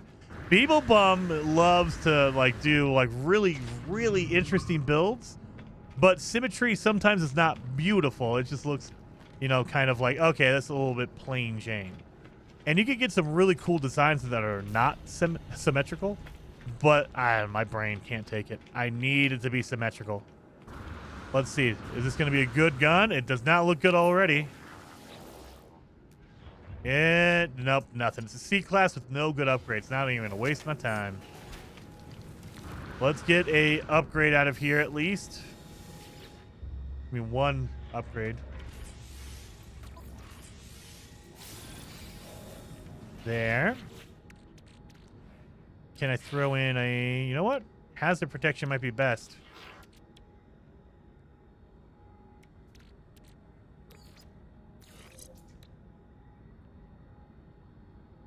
Not great, but not bad. Like, that's a middle to low end. All right. Let's call in my solar. So we can get out of here, go fly our thing when we get out of it. We have to go into and leave with our solar so we blend in with all the other pirates.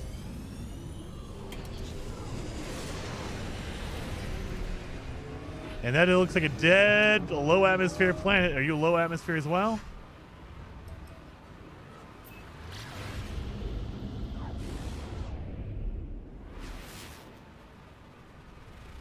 It's a fractured planet. Obviously not low atmosphere. It has clouds on it. Tropical.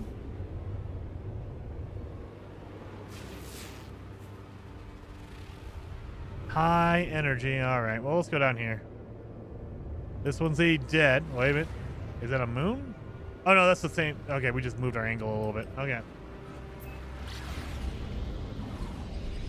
My brain can't take it either, to be frank. Yeah, I can't do it. I need to have it. It needs to be, to me, beautiful is symmetrical. I don't know why. At least for machines and stuff. You got to have it look like even on both sides. Do you need to leave a system immediately after visiting a space station? Only if it's an abandoned one. So if I go activate an abandoned space station, yes. In a pirate system, no. Only in the abandoned ones, because the lore behind that, the story behind that would be an abandoned space station technically is a regular one, but it's not active. And so once you go there, you activate it and the authorities are alerted to you. Whereas a pirate or an outlaw space station, That is purposely off the grid, so they are not telling anyone, any of the authorities. So you don't need to worry about an outlaw one, just, you know, an abandoned one.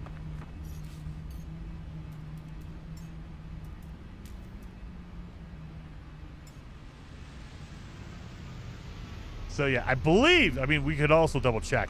It's been a while since I've read over the rules. So let me double check that just in case. But I believe that is part of the rules. No cheating.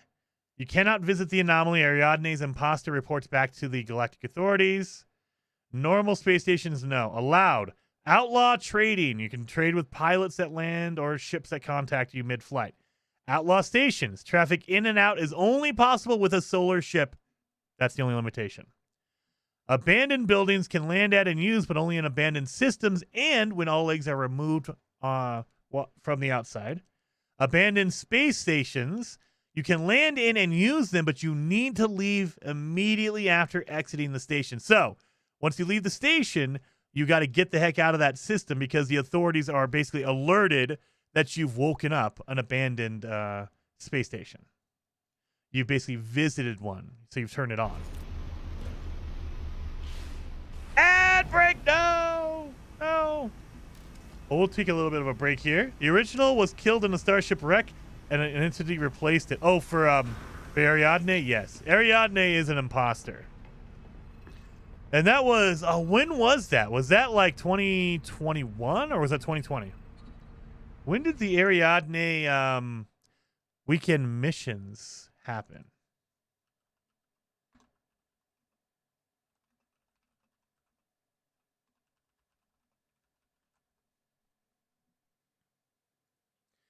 That was in 2020, so 6 years ago. Maybe like 5.5. So way back when they first introduced the weekend missions for community stuff, back in 2020, they actually had a storyline that was happening every week for multiple months. It was weekly. You would get a little drip feed of what's going on with Ariadne, a traveler specifically on the space station anomaly. And then it ended, like the story ended, and then they went to a generic every week as a different mission, but it has no storyline attached to it at all. It's just, hey, go kill some plants for the weekend mission. Hey, go do this, go do that. And it's like, that's cool, but I want to know what happened to Ariadne. And they mention her every once in a while. I say her, them. Ariadne gets mentioned like in some updates, like the Sentinel update. When you go to a Sentinel pillar, they mention Ariadne. When you go talk to Laylabs, which is the robot drone you get, they mention Ariadne, but they don't really go into detail. They never finished, quote unquote, the storyline. They just kind of mention here and there about Ariadne being the imposter. So, sorry, yeah, spoiler alert. Sorry, yeah, it is spoilerish. But it's something you can't do, Robert or Ken. So that's kind of like you can't go back and play those missions anymore. Like, I wish, but they don't let you. Like, there's no way to go back and do those missions. So there's no way for you to experience the whole Ariadne thing anymore. It kind of just happened and then it's gone.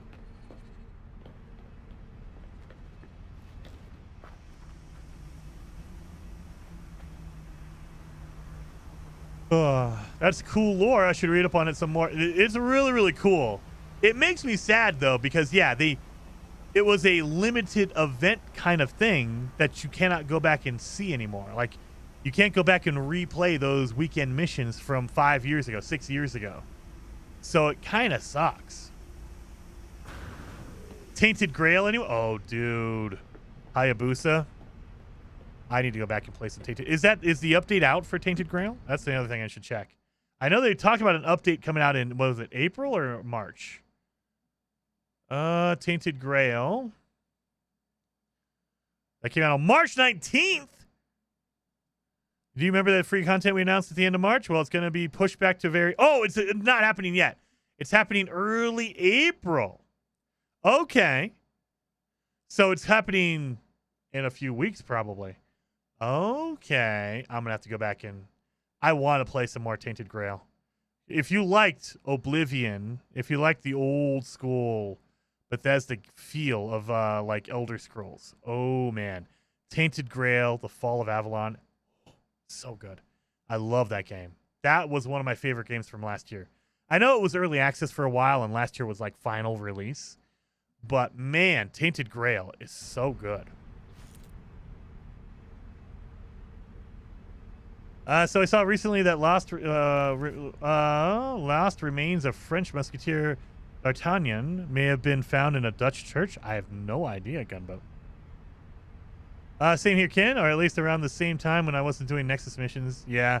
A lot of people didn't care. They didn't care about it at all. It was something I did. I loved it because I was cutting videos on, like, what do we think? What's going to happen? We had all this, like, all these, like, I don't know what you would call it, like, speculation on where the story was going to lead and everything. And then nothing happened. It just ended on a cliffhanger. And I was like, okay. Oh, maybe they're going to put At first I thought, oh, they're going to dedicate an entire DLC to this. That's going to be awesome. Nope. As of right now, 5 years later, nope. It's just cool, awesome. That's a cool idea. And nothing. And then just mentions here and there in DLC or in updates. They kind of like, oh yeah, Ariadne the traitor. And it's like, well, what does that mean? If you just started playing No Man's Sky last year, you have no idea what that means. Ariadne the traitor. Who is that? I'm too far off the ground, aren't I? Yep, too far. Get down. We're going to do this. We're low to the ground. That speeds up. Yeah, we're going 72 units. And then it goes up over a hill and it never goes back down.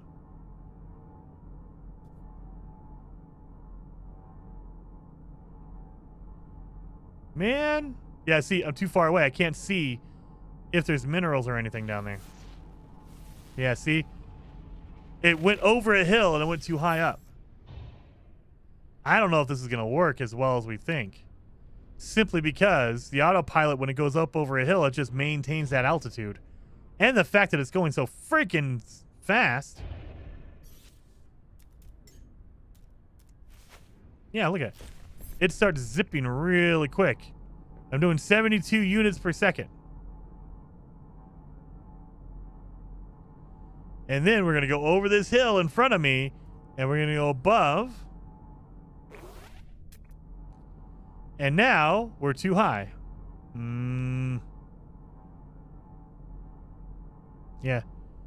So we're getting stuff still, but it has to be like right below me because that's as close as I can get to the ground. All right.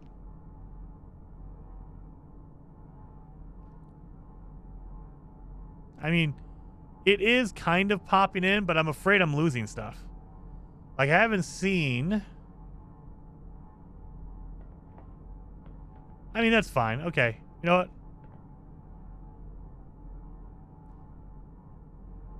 It's kind of working, but still, I feel like we're going too fast. And we're too high, and it keeps bouncing me up high.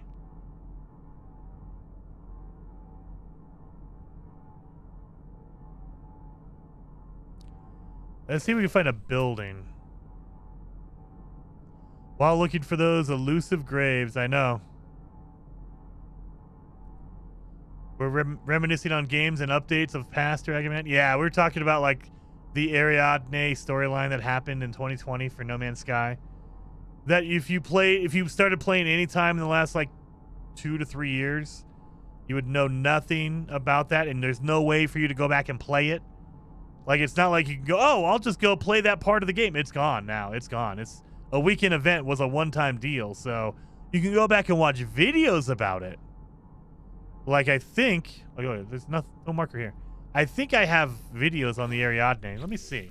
Do I have videos? I'm pretty sure I made a series while it was happening about Ariadne. And how she was an imposter and what was going to happen. Like, what's going on. Let me see. Let me see if I can search for.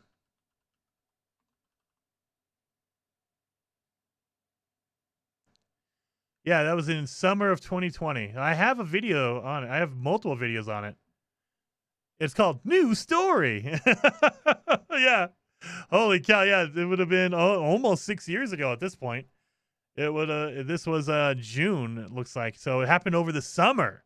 It was a summer storyline in the weekend events. Okay. But yeah, it's one of those deals where it's really cool, but it also sucks because it's something you cannot experience right now. You cannot go play it. It's gone. You can just experience it through videos and stuff.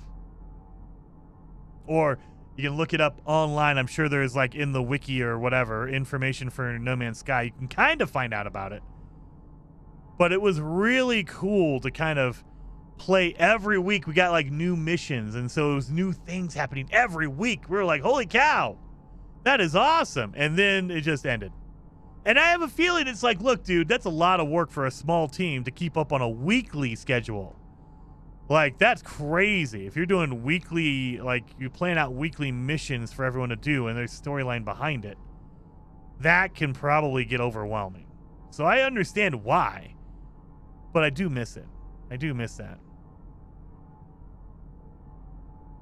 We're getting higher? I feel like we're getting higher.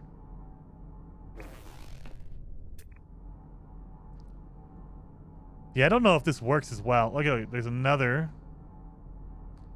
I don't know if this works as well. It's faster. I don't know if it's as accurate as being on foot, though, because I'm way off the ground. And the farther away from the ground you go, the less things get marked because they don't have time to load in. Like, I haven't seen a building in a while. And I feel like I need to be down here. Like this. But the second I do this, the autopilot will try to go above a mountain, and it'll launch me way off into a higher altitude. Like this, right here. Boom. Immediately. Like right here. And now we're above. And now, yeah, I don't know.